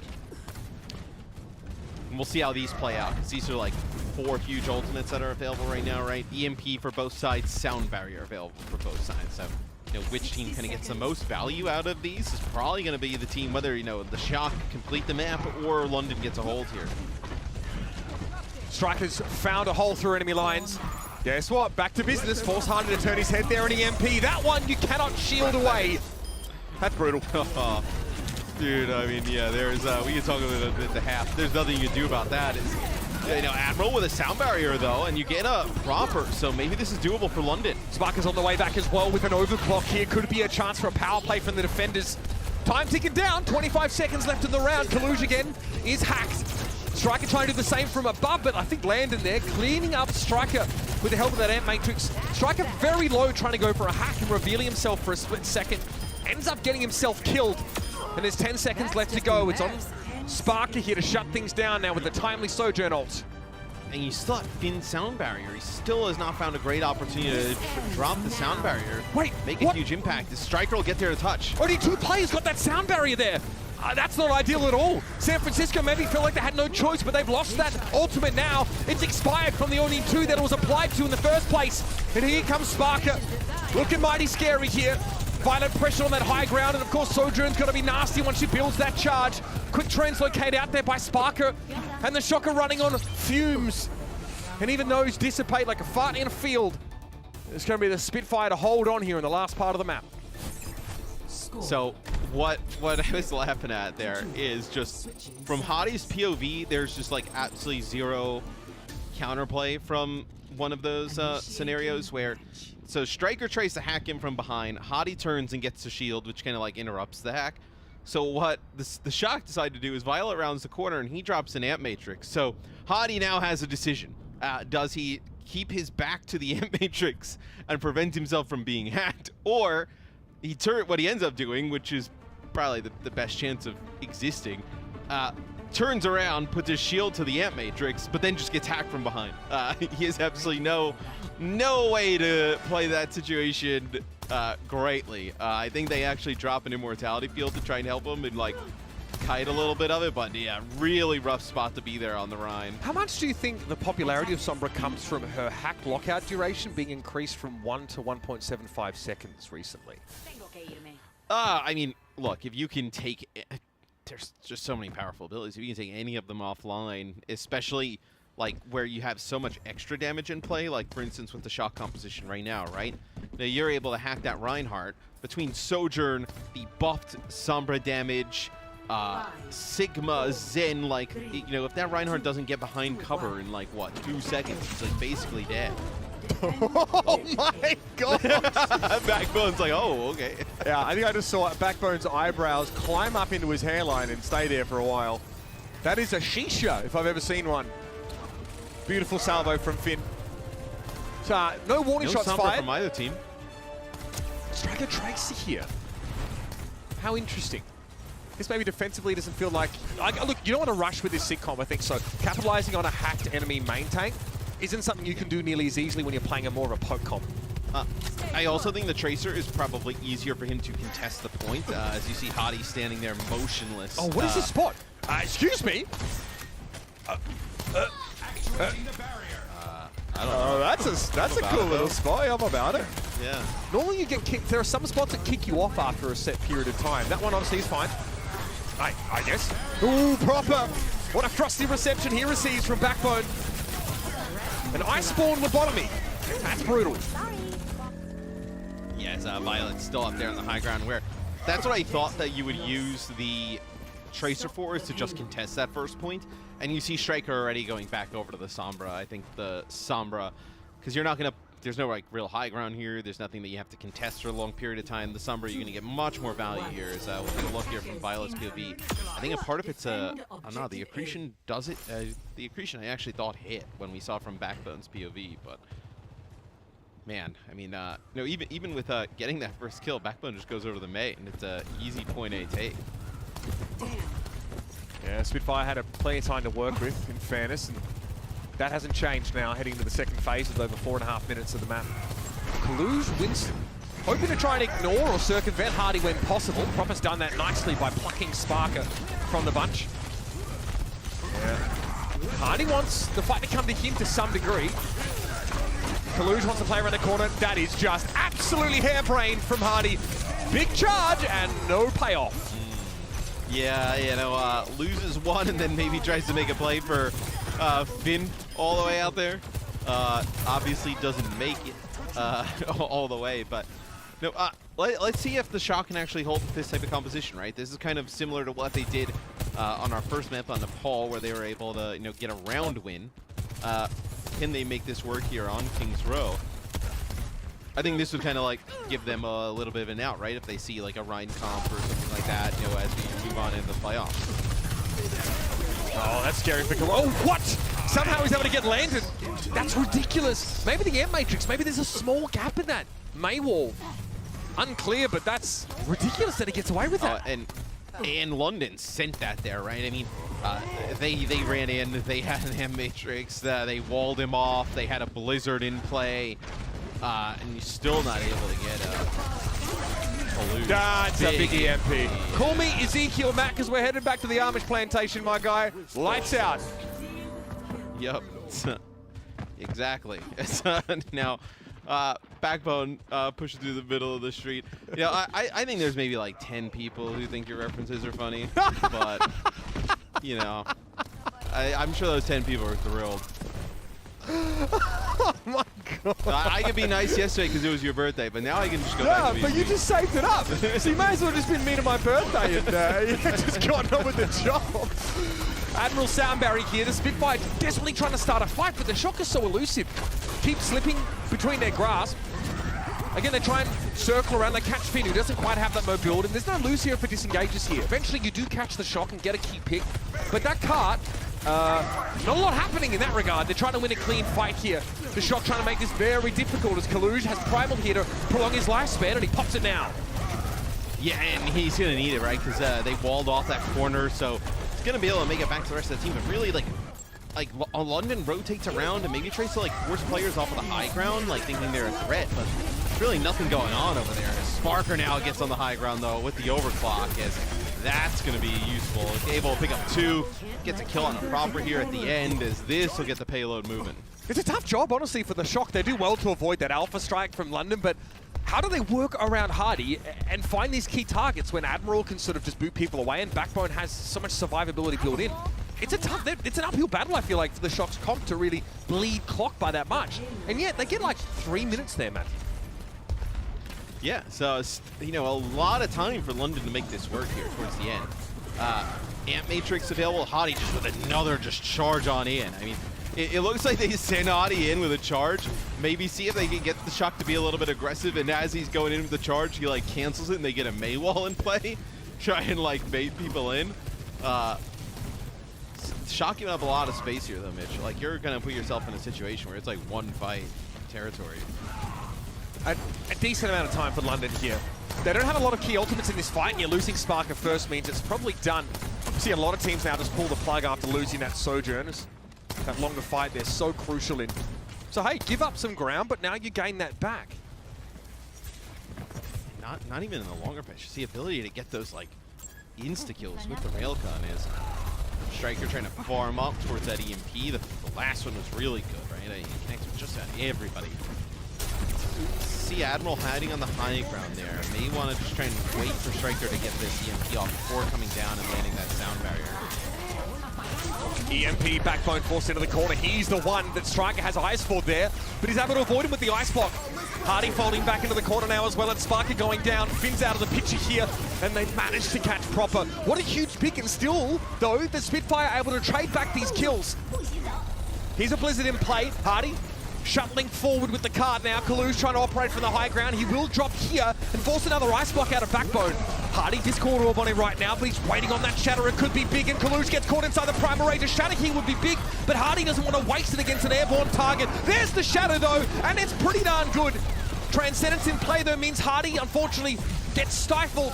Another bubble thrown down here in San Francisco, navigating this fight really successfully. Yeah, the cart's so close though to finishing the map, as I think we kind of know how this one's going to end. It's going to be a battle of these Sojourn players. So Sparker and Proper, both with overclock at the moment. Minute on. And really, it's just one kill, right? You get one kill here with that overclock, it really should lead your team to a victory. Proper, there it is, Admiral, taken down. They lose Striker though, so 1 for 1. Hardy off a charge as well. He must have 180'd that one. 47 seconds left here. Proper key pick, but it's going to be traded back yet again now. Only 3 players for London, and Hardy. Yep, he gets burnt down. Cannot stop the damage from the Winston, even with a shield up. Sparker still wants to fight here. Wants to maybe draw some blood as he knows that reinforcements are forthcoming, but he was hacked and discorded. It's a terrible combo for him. Kaluj making a Sparker pancake. And the Shock once more prepare for the next fight, and it will be the last here for the London Spitfire.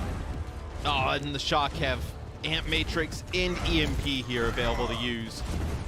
How does London, how do you even keep Hardy alive here? You imagine he's just going to get EMP, Amp Matrix, tons of damage coming down. Looks like he's taking a little bit of an off route here towards that payload. Right now he's going to contest. See Striker on your screen going on a little bit of a flank, trying to get this EMP off. Force the translocate out there. Kaluj. They just trying to contest and play for beat here. Or Amp Matrix. That's Amp kind of what it Matrix. seems like. They have to force Kaluj off the card here. Kaluj can't LOS safely, I'd say. even with the card in play. Here's the EMP though, and Landon is in trouble, can't keep himself alive. Okay, so next on the docket is a potential sound barrier here, but the Blizzard is first for Backbone. He's thrown it straight at the card, but he's low. The damage coming in from the high ground is just too much, and Striker's able to finish the job. It's the sound barrier that the Spitfire were waiting for. The SS Spitfire though sprung a leak, and even Admiral having trouble steering them in the right direction. Hardy's going to be brought down. Another one for Proper there. Unbelievable. 14-9 goes Proper in that map, and San Francisco hold on. It's tooth and claw fighting though, Matthew. Make no mistake. Yeah, and I think they looked really good running that Winston-based composition, right? That's how they won that first round on Nepal against this Reinhardt, playing that Winston, and they did it here on King's Row. I thought Striker, though, on the Sombra looked really good, able to land a few large EMPs that turned the tide in those fights. Striker goes 17-9. Pretty insane performance again on that Sojourn. It's what we've come to expect from him, but in this case, it just isn't quite enough. And this is what we alluded to at the start of the game. London really wanting to stick with his Reinhardt composition can open them up to a couple of counter picks and comps that are hard to play around. The Shock looked very coordinated there with that Winston comp. It's not easy to defend with, and they've done a sterling job. So they even up the series here, ladies and gentlemen, heading into the break of San Francisco Shock, staying well and truly afloat here in this back and forth brawl.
Mad Lightning doesn't strike twice, has never met the San Francisco shots. Just a depth of talent on their roster that can't be denied. Some of the most hardcore carry performances that I've ever seen. This is going to be a wild ride. Somehow Violet's going to come to the rescue, get a double kill. Kalu says, how about that one, Chief? See you later. Dude, his aim is so crispy. Doesn't miss those. Holy cow. Sam straights the backline, instant killing.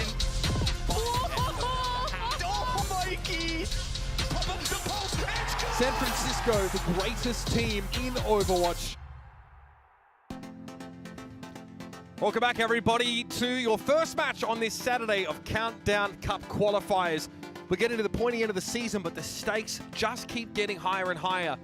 I've got to say, the London Spitfire look pretty decent, right? They play a relatively expected comp. Hardy types in the chat. It's the battle of the one tricks now after Kaluj gets subbed in. However, his opposite number plays a myriad of different takes, and it's the Winston that eventually gets San Francisco Shock to stop on defense and ultimately the map win. Look, like we talked about, playing Winston defense is really nuanced. It's the kind of thing I really love hearing analysts sort of talk about more because there's so much coordination involved and it's very much about game sense. Kaluj does such a great job, and the rest of his team turns up in a big way. Proper has a fantastic round, and I think you pointed out Striker map being pivotal.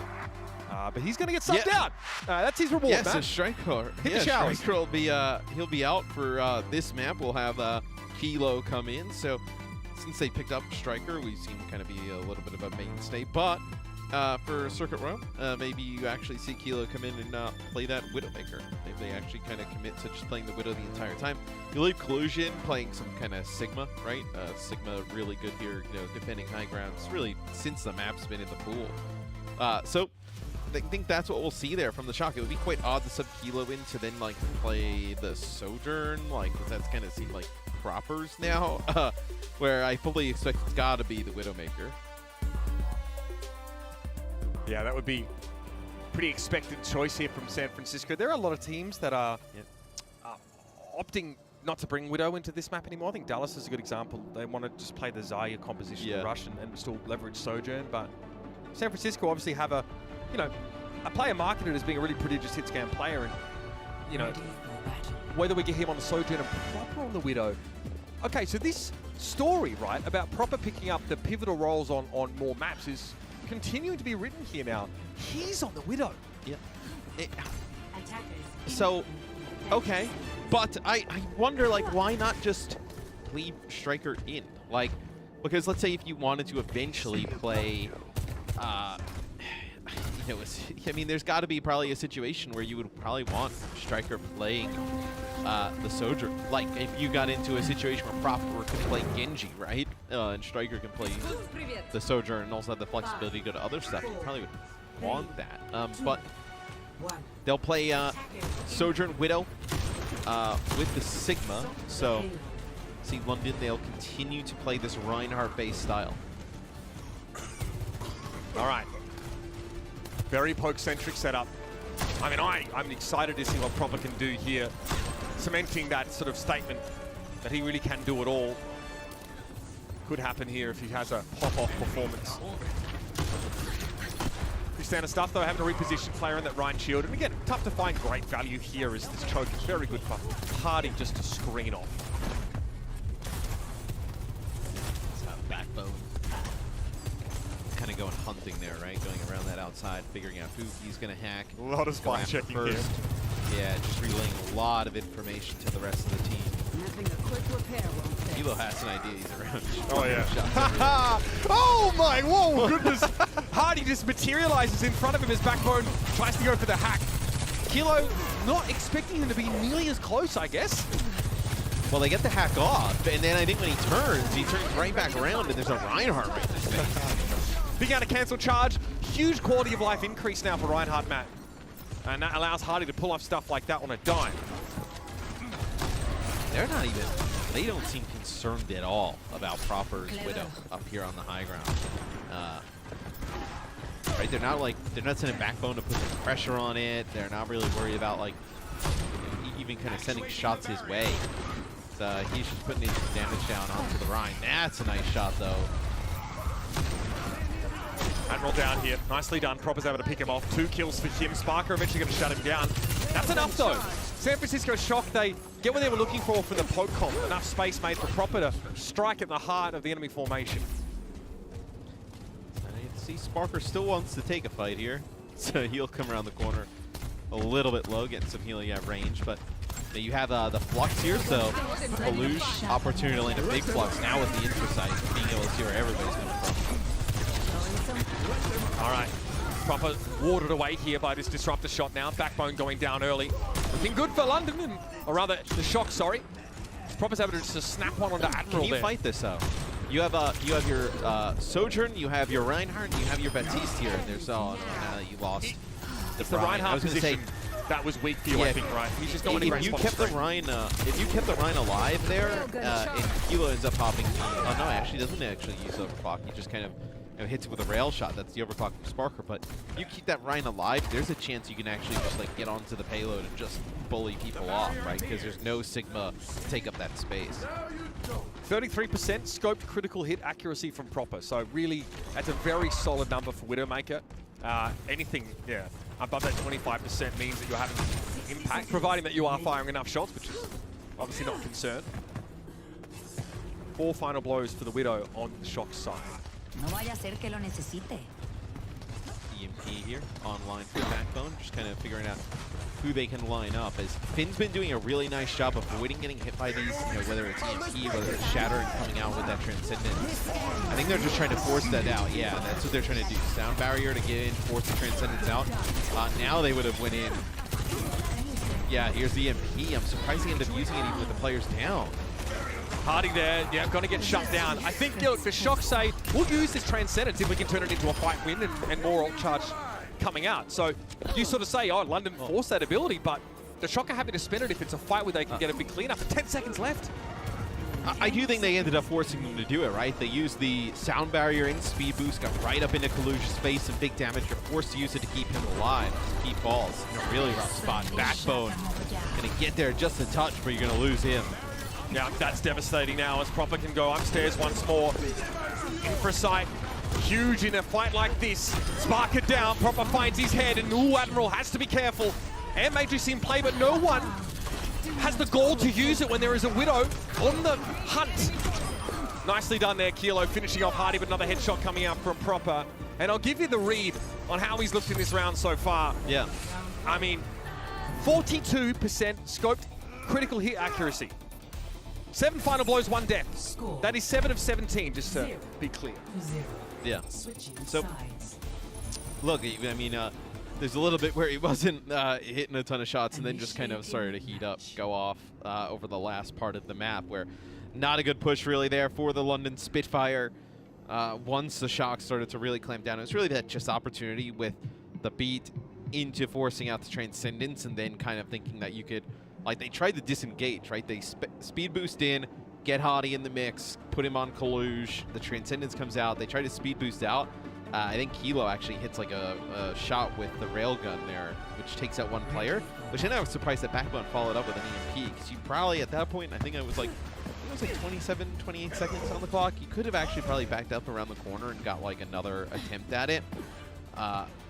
But they end up deciding to use the EMP and it goes for nothing. Hardy making what resembles more of a plea at this stage from Kalush, saying, mirror my Ryan, please, is the unspoken last word on that sentence. His Reinhardt struggles in that round. I think this is such a clinical demonstration of why the poke composition is so powerful and why so many teams opt for it on this map. And now you get why Kilo comes in. Really solid Sojourn play from him, which we know he can do. We've seen it before, legitimately, and we've seen it at LAN. But Proper being able to... Wait a minute. No. The Capitan. Okay, the convoy is out, and the president... Wheels mode activated. All right, Basti now can obviously go into that tank mode map for a short duration, and it shreds shields. It really does. The ultimate is a bit lackluster, I think, out of like his kit. I think actually like the grenade does like pretty good damage. Actually has like a little bit of knockback to it too. The primary fire is, works at really long range, like surprisingly long range. But this is why you really want the bash. I mean, this is just lots of damage that you can't really do anything about. one of Bastion's weaknesses in the past, right, is his immobility during tank mode and the fact that he has to reload during that duration. Both those now are traded away for it only being a set duration of being able to be in that state. But when he does, he's very, very good at just knocking down things like Hardy's shield or basically mowing anybody down if there's no Reinhardt shield in play. What a filthy pick. That's so nasty. He also, like, people complain about Cassidy's, like, HP. I think it's just because, like, his hitbox, like, Cassidy's got, like, 300 health. I mean, actually fuming up there. Hardy trying to play around the corner here. Fire strike through the net. Matrix doesn't connect. Oh, watch out! Bastion trying to go for it here. Mortality Field with perfect placement, and Finn helps the rest of his squad burn Hardy down. Admiral trying to get his hands dirty here, but unfortunately, it's just the viscera of the Spitfire littering the battlefield after the shock are done with them. Bastion makes an appearance here for Proper and a sly smile on his face. Frankly, it's just a good pick in a situation like that. In a very niche situation, sure, it ends up working out there for the shock. They don't even really need to take point A right before it. They're playing the Reinhardt, just big damage down from the Bastion, just keeps backing him up, depleting the shield. Eventually you win out over time. San Francisco now, again, showing us a little bit of what else is in their arsenal of tricks, and that one was pretty darn compelling. Again, the one-dimensionality of the Spitfire being exploited. Do they have another mode, another look? They're going to have to dig deep for it if they want to stay alive in the series after this.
Don't miss the ultimate celebration of the Overwatch League's 5th season. Come see your heroes rise at Grand Finals. Tickets are available for November 3rd and 4th, ladies and gentlemen, so get yours before they go at overwatchleague.com/2022/playoffs. I can't believe, Matt, another year almost down. And the best is still to come, so a lot of things to be really excited about heading in now to the postseason.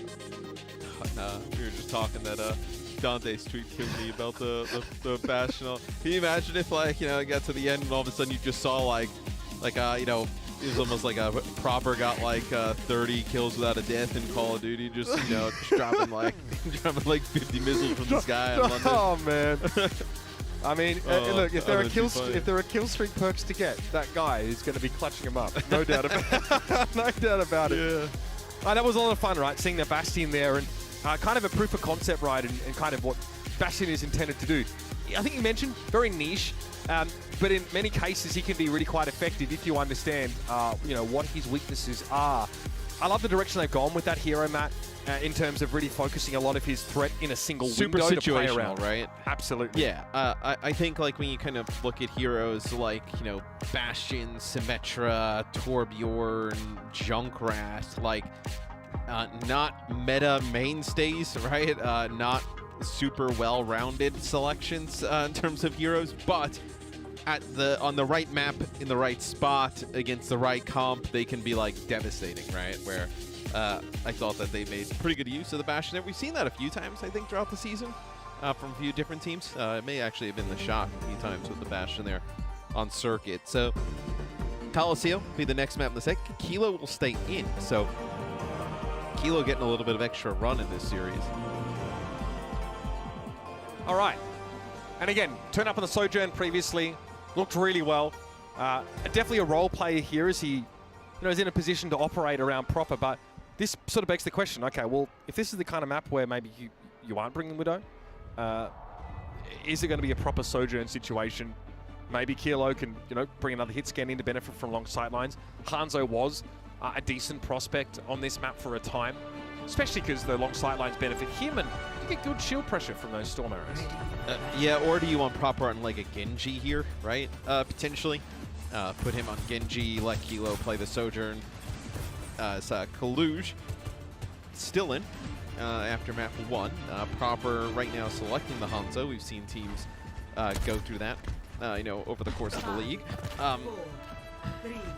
Hanzo into the Reinhardt, like Storm Arrow's going to be doing a lot of damage. Being able to burn down that shield. London, no changes through their comp. They are going to win or lose playing this Reinhardt base composition with Spark on the Sojourn and then Backbone either playing, really we've just seen Sombra in May today. Alrighty, proper Hanzo.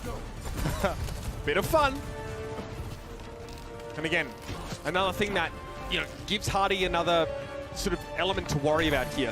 Backbone, again, just delivering some comms here. Probably giving Hardy an idea of where Proper is playing from so no one gets logged randomly. They can be kind of aware of this angle, which is pretty important because Hanzo's at his scariest where he can hit you from a blind spot. And also really interesting how Proper is using the Sonic Arrow. He shot it at Finn earlier to, deter, obviously, Backbone from going in, making a play on Finn. Then that time shot it behind him, seeing if he can actually just spot Backbone, as they know that Backbone is in the backline. He's not even been unveiled at this point, Backbone.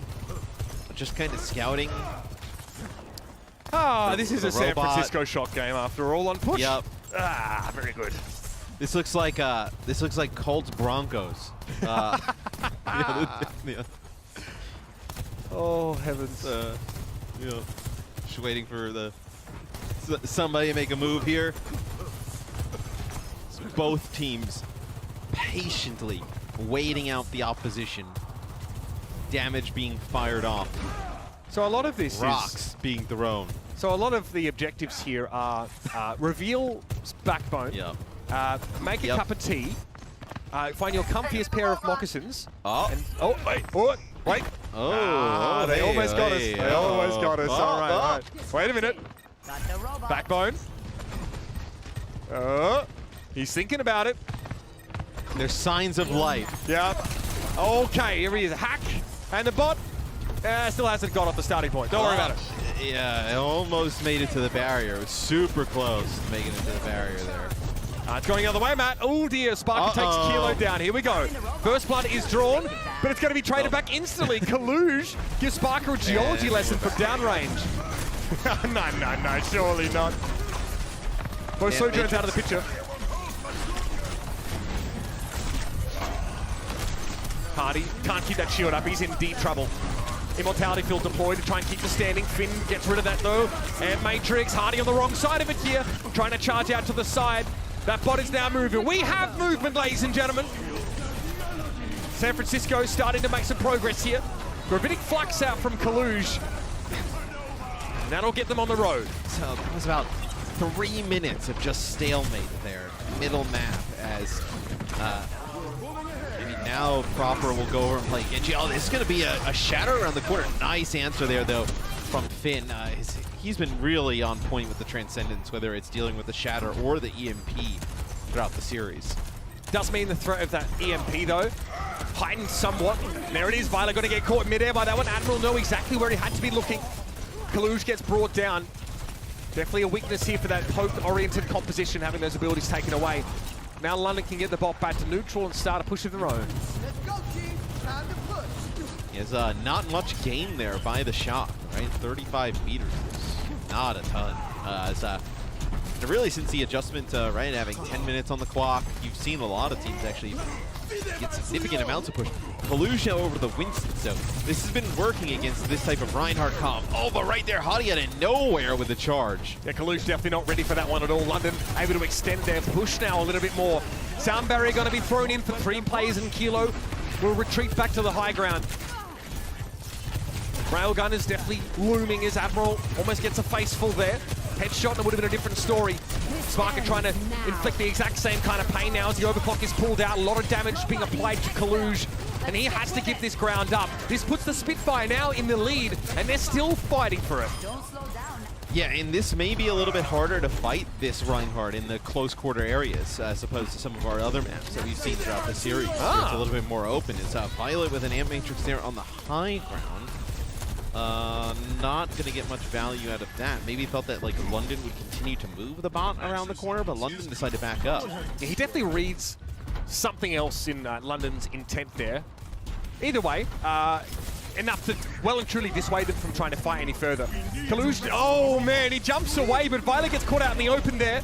Hardy lands another huge charge. First on Kaluj, now the Baptista Violet. And we're back to business. And business is good for the Spitfire. It's a 9-meter lead plus an Earth Shatter in Hardy's back pocket. Pretty scary against a Winston composition. Proper does get hacked there, but he's able to dash away in time. And London don't even look concerned about getting more progress. They'd rather just take these fights in this area of the map where they feel like their composition is better to be fighting it. They already have the lead. The Shock probably need a fight here and another fight to be able to take the lead back. So I feel like they have like a 2-fight buffer and they can fight here. Hardy cops an absolute pasting. Doesn't expect Proper to be working there from the sides. A lot of deflection going on here, but the Harmony Orb's not going to be enough to keep Proper standing after Sparker turns his gaze in his direction. Primal Rage, we're coming up on that one.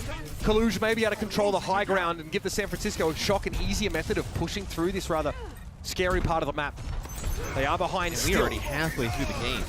Yeah, well, we lost 3 minutes to absolutely nothing but, you know, garbage time. 3:55 on the clock though, Matt, you are correct. Primal here, can he catch Sparker? Kaluj opts not to invest any further. The Shatter comes in from Hardy. Kaluj doesn't have any swings with the Primal left to disrupt him, but his presence is enough to force Hardy away from that fight. And so there's no real follow-up on the Shatter at the end. Yeah, this will allow the Shock to end up taking the lead. They still have some big ultimates to kind of get potentially that checkpoint. You know, get Butt Scratcher, which would be huge, right? Now you have the you have both support ult and you have Blade, which Power's Blade's been on point all season. I think they're just waiting for this EMP to come out. I think that's really like, they don't want to burn anything before that EMP, and you see where Finn is playing. He does not want to get hit by it. Sound barrier makes sense for the Spitfire here. They get a feel that the Shock are actually trying to plant some roots and fight this Proper. Speaking of which, Robot is on the move. deflect the fire strike there. Blade came out, but very little to do with it. Instantly blown up as the EMP came in. The rest of the Shock likely to get folded here, and they do. Still a lead now for San Francisco. They add about 30 meters to their total in that push. Yeah, they don't exactly get the checkpoint, but they get very close. I think this is going to make it significantly harder now for the London Spitfire, as you can't exactly just take these fights, exactly where you want, right? They've been stopping the bot around this corner and taking the fights mid-map. The Shock are fine for them to just sit there and waste their own clock. Like, that's a benefit to San Francisco at this moment. Kilo, a quick assassination would be huge. He's not able to find it though, but it was an immortality field leverage to keep Sparker fighting fit. And he's overclocked now. He's waiting for a chance to get value. Proper, we were always hoping that he'd drop down into that. Proper, annoyingly contesting the bot via his deflect on top of the bridge, buying some seconds for San Francisco, but losing Finn here means that they've got to be very careful going forward. There's also another sound barrier coming up for Admiral. He's built that awfully quick, but it doesn't matter. Violet's going to work down both Landon and Sparker. Send the London right on back to Lumbridge again. Yes, now you get the bot going the other way. Primal Rage had to be used there by Kaluge, but you're going to have Kilo with this overclock. If you can get him set up on the high ground maybe a little bit before, get a player coming out of the spawn that's not really expecting from him to be playing from that type of position. Maybe catch somebody off guard, but look at this. Hottie gets right back in the mix. Sound barrier shatter, they probably feel like they can play pretty aggressive. Yeah, Hardy wants to play this corner. Huge shatter! He turns the corner. Even Finn knocked down at the back, but he's a little out of Hardy's reach, to say the least. Not so for Sparker, though. Great follow-up from Sparker on both backliners. And now London trudge back to where the fight is going to be at its fever pitch. 47 meters. 1 minute and 3. Numbers, ladies and gentlemen, but they mean something here as the Spitfire have to win this next fight. Otherwise, this is looking dire. And I think they're in a great position to, right? Backbone has been sick with his EMPs throughout the day. Admiral with that sound barrier. You see Backbone right behind Violet there, getting ready to use it. It's perfect. It's just sublime. The Transcendence does get there somehow, but it's not enough to keep Violet in the fight. Kilo now needs to go big here. The Immortality Field, though, stands in his way, thumbing its nose at him, but he's able to pick Hardy off at the very least. Now he'll work around. He's on the safe side of the Amp Matrix, but not the safe side of his own team. The Spitfire come forward, Matt, and you pointed out perfectly that EMP was the linchpin. Is that kill onto Hottie enough, though? You're going to have Violent here back with Proper. That payload's going to stop a little bit. Yeah, and Kaluge is here, so you already have the blade. So you may that kill on Hottie may have been enough. Immortality Field thrown down, but who's going to be? Oh! Proper's blade is shut down! That is a backbreaker here for the Shock. They've lost all their key players now, and in overtime, the Spitfire get over the line. What a comeback in the final moments, and Proper gets absolutely blown to smithereens as the Spitfire chalk another one up. I mean, that is a game-changing shot there from Sparker, where you think Proper gets into your backline with that blade. He doesn't hit that shot, probably takes Sparker out, maybe gets another kill or two. And that could be the Shock's match, where huge play there from Sparker to force this game 5. Love to see that. What a photo finish there on Colosseo. And you were right about it, Matt. EMP was big, and losing Hardy wasn't enough to stop the London Spitfire. San Francisco just gets some jitters at the end of that round, and it costs them dearly. We're headed to a map 5 after these messages.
A stellar end to an incredible map here between the Shock and the Spitfire.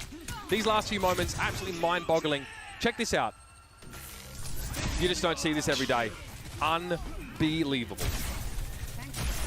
Yeah, I mean, Sparker just really kind of picking up where he left off in that New York series that we cast the other day, just playing out of his mind. As you know, there on Coliseum, you can see the 11 final blows, you know, this almost 60% charge shot accuracy. Just a massive difference maker here for London. Yeah, and until the final moments, it was honestly San Francisco's game to lose, and they acquiesced in a big way. Now, some funny memes coming out of lobby. We can talk about this, I think. Obviously, the last map in this series, as you're about to find out, ladies and gentlemen, is Control, of course, where San Francisco tend to actually buck the trend of being a little slow to start on Control in the series and look quite good. It's going to be Ilios. Now, for whatever reason, London were under the impression that Busan was in the pool for this week for map 5. Potentially. So they could be trolling. They could right? be baiting. This could be baiting. Again, we know that the Spitfire are happy to pull off a psyop here and there, but they thought they weren't aware that it was Busan, apparently. So, should be fine. As again, it's a map that these teams are still going to be intimately acquainted with, but a little bit. They have played Ilios. You know, it's not that they never played it. Maybe they weren't prepared for it, but we'll see. Again, no substitutions from the Spitfire, and I mean, maybe there's like an argument. You can hear, we've seen Shax on this map before, but this team's operating on a really high level. This does mean that obviously many maps on Ilios cater to, Kalu's trying to play some Winston here. Hardy, of course, probably won't be bothered too much about playing the Ryan outside of, well, that would be an interesting one. Yeah, Ruins I agree. can be pretty difficult as well. I mean, you know, Reinhardt can be rough on a lot of certain points here, but doesn't mean they're not going to play it, right? I mean, they've committed to it so hard throughout the series. Yeah, they're not going to move away from it now. So there's a very quick strategizing here from the Spitfire as they prepare themselves for this particular map here. And yeah, tough one for the Shock. Again, always frustrating for a map to slip out of your grip like that one. And again, they're playing... they started off playing the sort of Sigma poke composition against the Ryan setup there, but Hardy makes it so hard.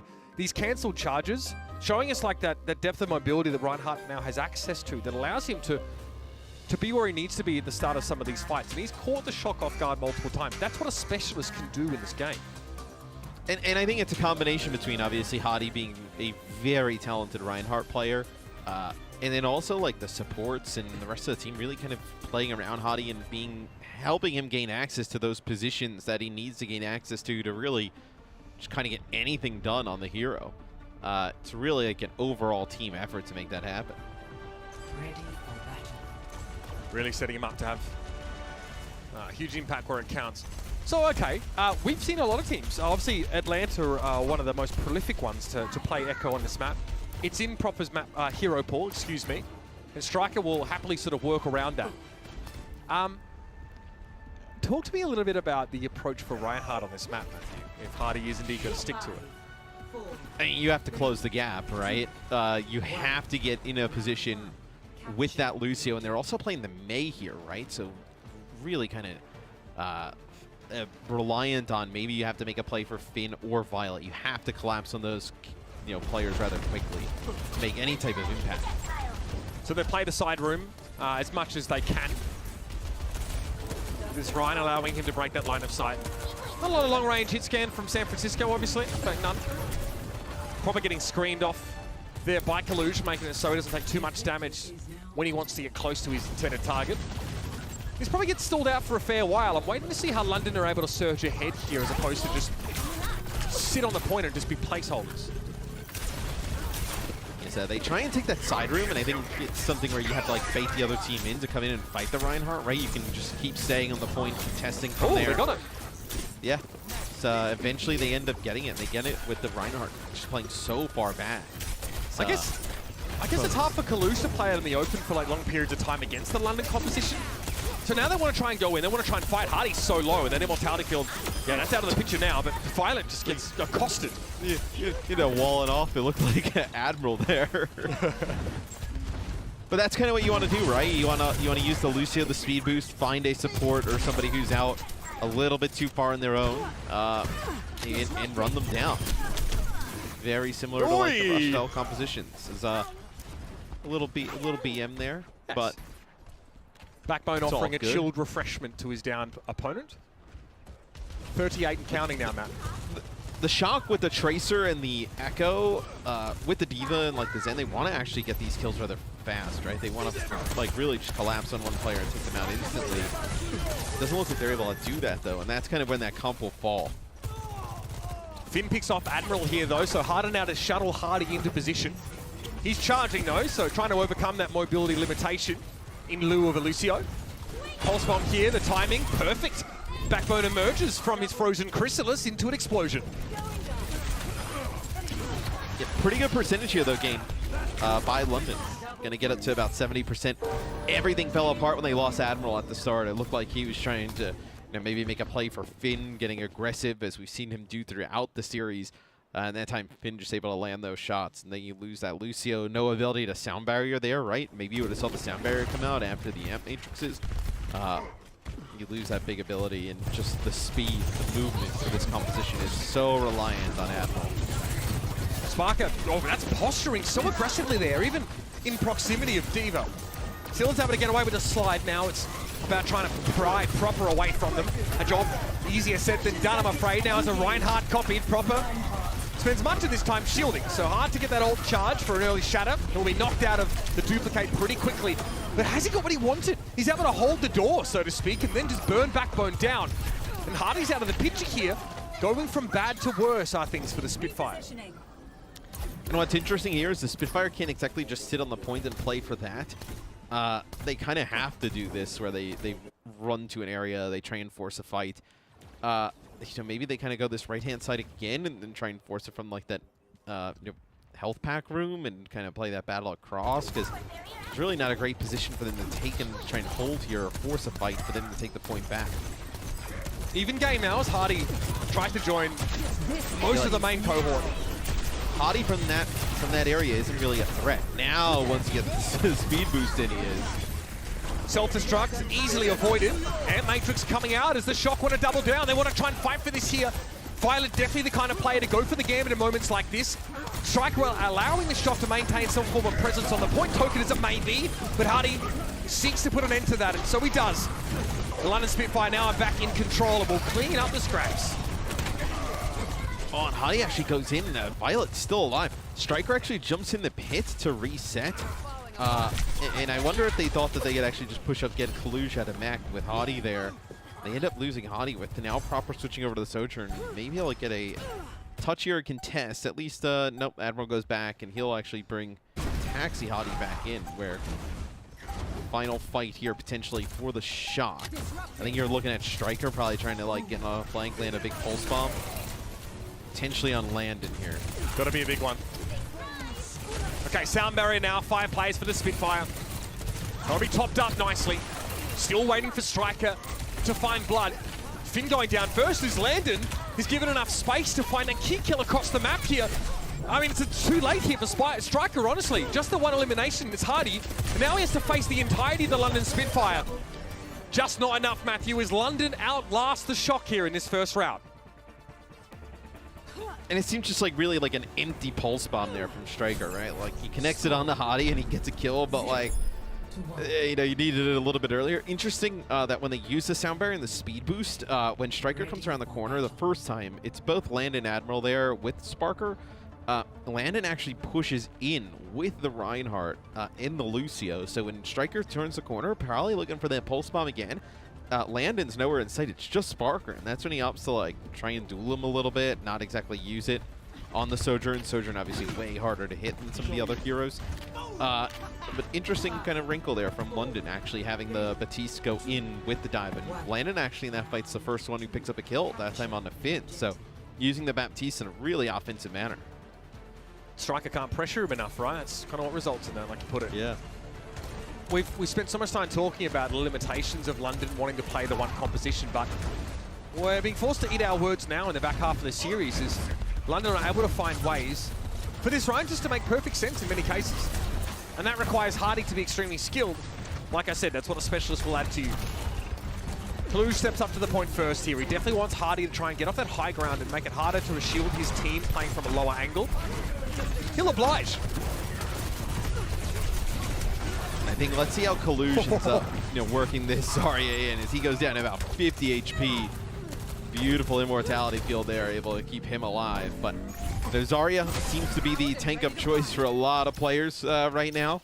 Extremely strong. You're able to generate tons of charge.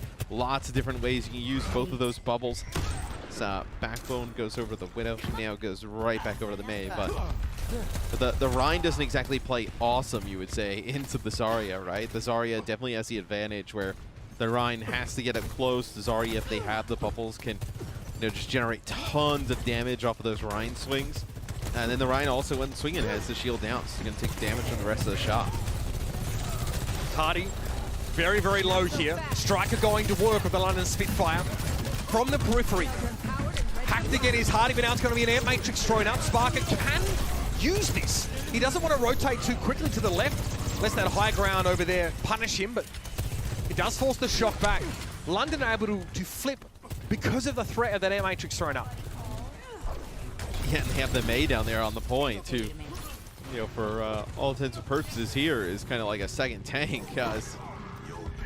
Kaluj will move on to the point. Striker looking for a spot to land this EMP. Nice hack there on the Hottie, so don't exactly need to use it right now, but see, London just playing from all different areas makes it hard for him to like figure out where he's going to land a big EMP from. Here it comes, EMP. Still going to be an overclock in play for Sparker, but Kaluj has already managed to find Hardy. He struck gold at the start of the fight. Now Sparker needs to get his team back in it. He's able to pick off Violet at long range. Sound barrier for 4, pretty good for the London Spitfires. They get coverage, but they've lost the point. Yeah, but they do kill Violet, and that's what they try and do and try and capitalize on that. Oh, nice hack there. The Admiral's coming in to put pressure on the proper. Striker comes up big with yet another hack. All right, Graviton there for Kaluj. Hardy takes him down after the fact here, so the Spitfire are able to flip back and start to climb towards the Shock's total. Real brawl. That's what these two compositions herald. And however, Blizzard in the back pocket for Backbone. Then Kaluj back to the Winston, so does not want to play that Zarya-based composition into this. Feels like they've had more success throughout the series running that Winston. So you already used the grab, so with the way things are going, might have gotten another grab, but still would have been sitting on the outside of it. Proper takes a big shot. I believe that's from Backbone there at range, so gonna have to back up. Hardy potentially baiting something there with the charge. Eats this, disrupt the shot. Yeah, he wants to give charge away, I guess, to Admiral. And Matrix goes up. Oh, the charge. Kaluj is caught. Mei wall thrown up there as well. Lovely little bit of foresight from Backbone to throw that up, even though he knew he would go down.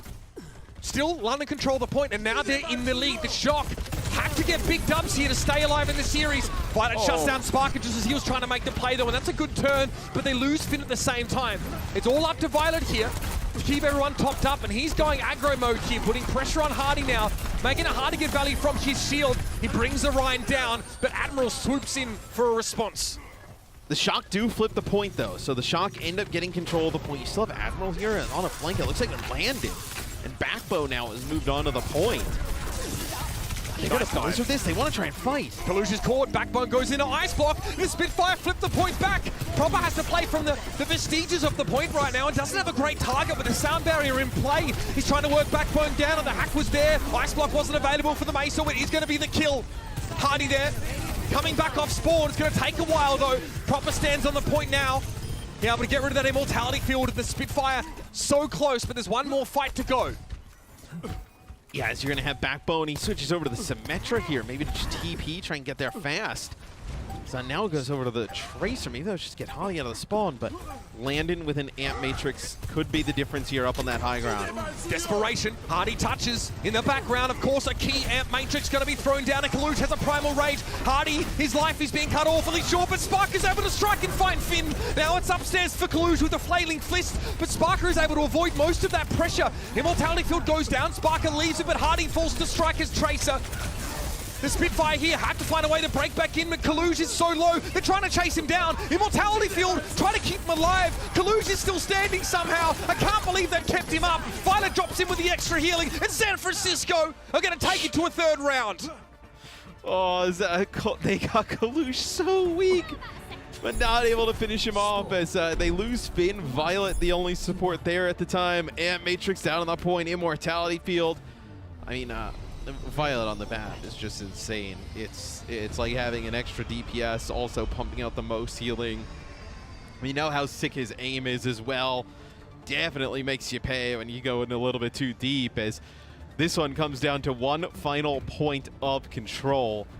So I will say though, Mitch, I feel like the two first points we had here don't really suit London's comp the best. I feel like if there was one of the points that would be really good for this Reinhardt style, would be here in Lighthouse. So credit to the Spitfire getting through two tougher stages for the Rhine.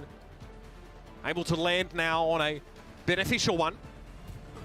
God, insane moments in that last round. These guys are really leaving it all out there, I've got to say. Spark are 10-5 right now, leading the lobby, but everybody really getting their hands dirty. Up to the high ground we go here. Kalush will be waiting. He sees it coming. Oh, that's not good. Yeah. Backbone, living dangerously. And it looks like they don't want to invest like Immortality Field or anything at that point, right? Because they need it for Hottie. Baby Diva? Okay. Admiral shuts that down.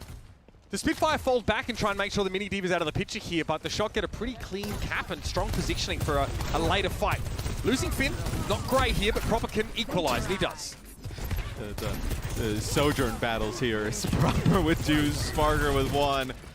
Both of these players just back and forth, Sparker with another kill, as it's really just kind of like Sojourn v Sojourn at this point.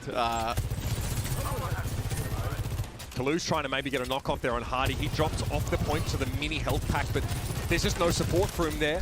So he goes down. This will extend the Shock's lead. I was going to say, it's a lot of percent for the Shock. Been catching Sparker. Bodies at this. Yeah. Yeah, again, maybe just realizing how close they are to winning.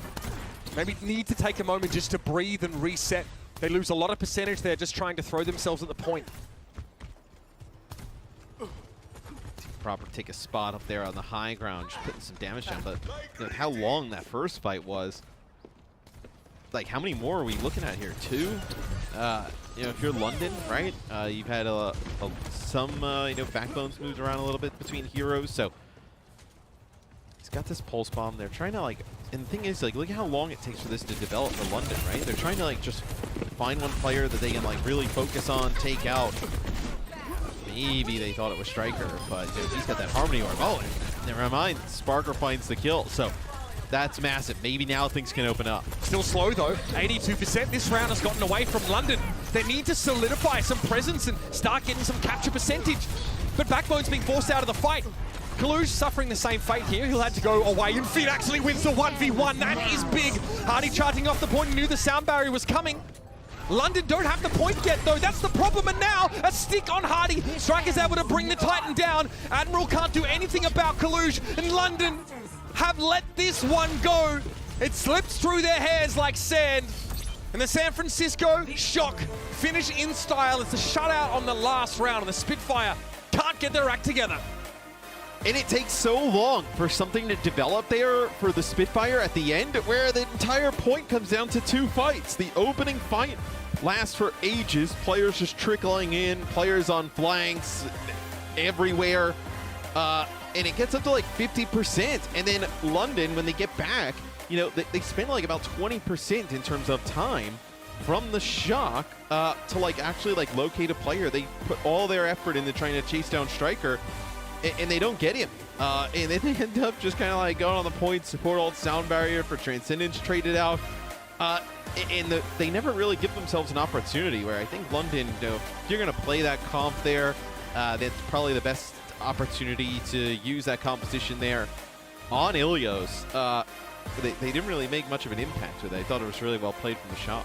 It's a visceral feeling. The nervousness from that London team, right? Go to the start of that round where Backbone drops down on the Mei, right? Kind of gets caught out. They try to wall Kaluj off, and he instead just gets picked off by D.Va charging into him. Switching to the Tracer then, and I mean, Backbone's just not unable to make it happen. It takes far too long for them to get a target isolated and pick them off. There's a question of maybe staying on the Mei, who's so good at catching people out and giving you a player advantage, might have been the more advisable approach there. But London, it looks like they're just constantly on edge, on tilt for much of that round, and the veteran experience, I know saying that about a shock team who's mostly young and many rookies here, really pays off. Fantastic match, a fascinating one to go back and look at how these two teams are demonstrating where their strengths are. I'm impressed to see the Spitfire get so far with their composition.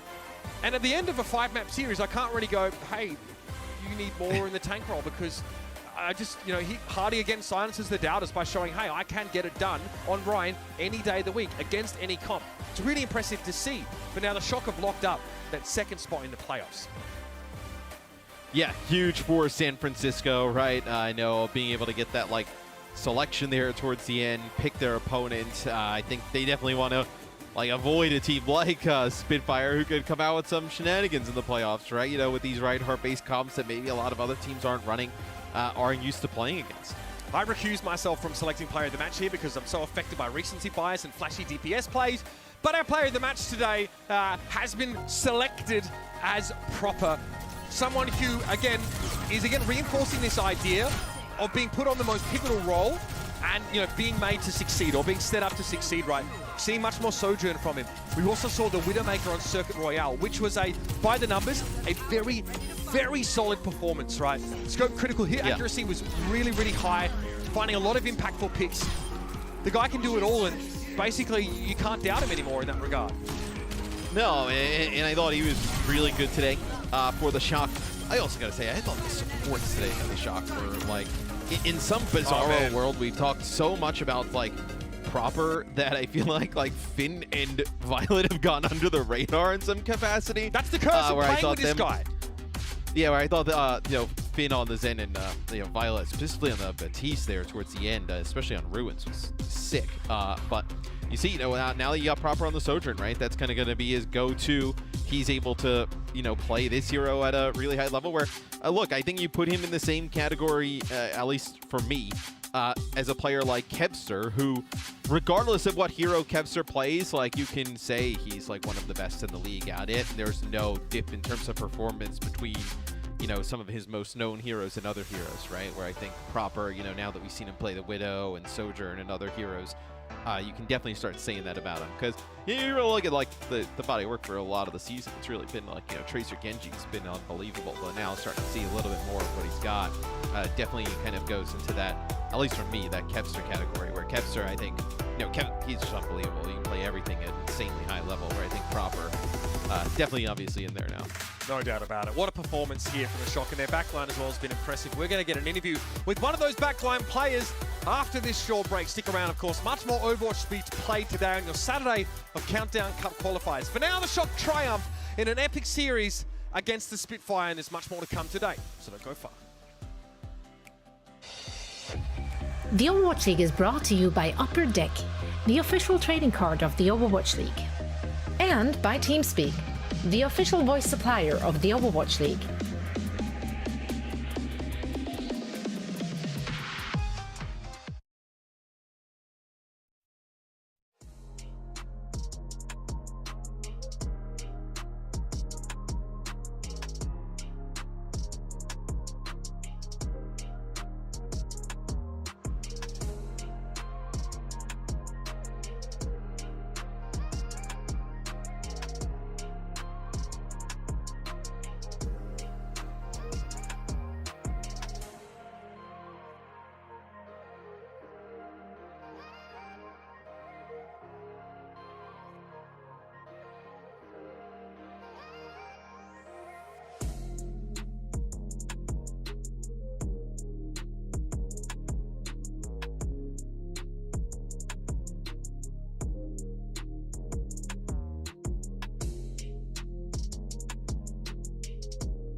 Welcome to Game Break, everybody. I'm here with Violet from San Francisco Shock, coming out from a great victory against the London Spitfire. That was a pretty close one, and Violet, I feel like because London is like a special team where they are probably the only team that really focuses on that Rhine composition. So I guess having a match against them is a lot different than compared to like going against other teams. So what was your game plan? Did you have a game plan specifically planned out for London Spitfire today? 자, 오늘 승리를 축하드리면서 생각보다 굉장히 접전이었습니다. 일단 오늘 경기가 특히나 런던 같은 경우에는 지금 저희 리그에서 유일하게 라인 조합을 좀 굉장히 많이 쓰는 팀으로 어떻게 보면 좀 상대로 만났을 때 되게 좀 껄끄러울 수 있는 그런 팀이라고 좀 어떻게 보면 생각이 되는데요. 바이올렛 선수 오늘 경기에 임하시면서 어떻게 처음에 좀 어떤 전략으로 이 라인 조합을 쓰는 런던을 상대할 생각으로 들어오셨나요?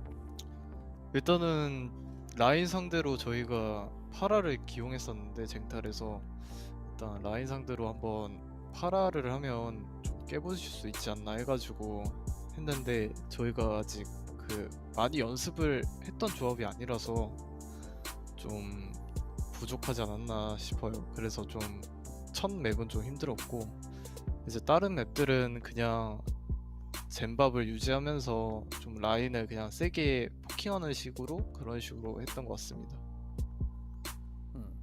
Alright, so going into today's match, our original plan was because we knew that London Spitfire were going to use the Rhine Cup. We wanted to try out the Pharah because we thought that the Pharah composition, using a Pharah would be probably effective against a Rhine comp.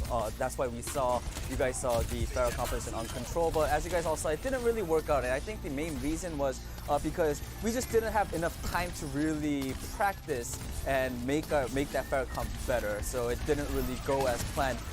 Other than the control map or the first map, all the other maps I think we sort of switched gears to focusing more on the Zen bat composition and trying to poke out the enemy team and also to sort of get the kills that way on the enemies Reinhardt, and that's how we got the win. Yeah, and I think this win is also a very special one for San Francisco Shock because with this win you guys now lock in the number 2 seed for the playoffs. So you guys San Francisco Shock now don't have to worry about the play-ins. Violet, going into playoffs, is there a team that the San Francisco Shock are, sort of keeping an eye out? Is there a team that you guys are sort of, I don't want to say scared, but like you guys are sort of, okay, like we need to be careful of this team? 자, 두 번째 질문은 오늘 승리가 조금 더 특별하다고 느끼는 게 오늘 이 승리로 인해서 이제 급합 프롭에 들어가면서 2위 시드로 들어가시게 되셨는데요. 어떻게 바이올렛 선수 보시기에 이번 프롭에서 좀 센쇼기 눈여겨보시는 아니면 좀 이렇게 경계를 하는 좀 팀이 있을까요?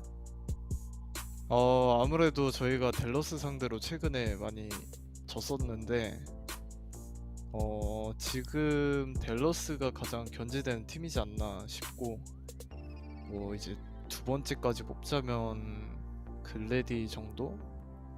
근데 이번 프롭 때는 또 메타가 바뀌기 때문에 충분히 가능성이 있다고 생각을 합니다. Alright, so I would definitely have to say the Dallas Fuel because throughout the season, I think we had the most losses against the Dallas Fuel whenever we were facing them. If I could also pick another team, of course it has to be the Gladiators because they are a really good team. But with that all being said, there's, you guys, we can't really say for sure because I do feel like the meta is going to change for the playoffs. Alright, Violet, that is it for the interview. Thank you so much for your time. And again, big congratulations on the win. 자, 오늘 승리 축하드리고 2위 시드로 들어간 거 축하드리면서 인터뷰 마치도록 하겠습니다. 감사합니다. 감사합니다. Thank you. Thank you. Does that count as a wave? Yeah. I think that's a wave. It was like a checkmate wave. The checkmate wave. Take it anyway. I love checkmate. Yeah, anytime so I can bring up checkmate, Actually, who doesn't? Yeah, every day. It's just like...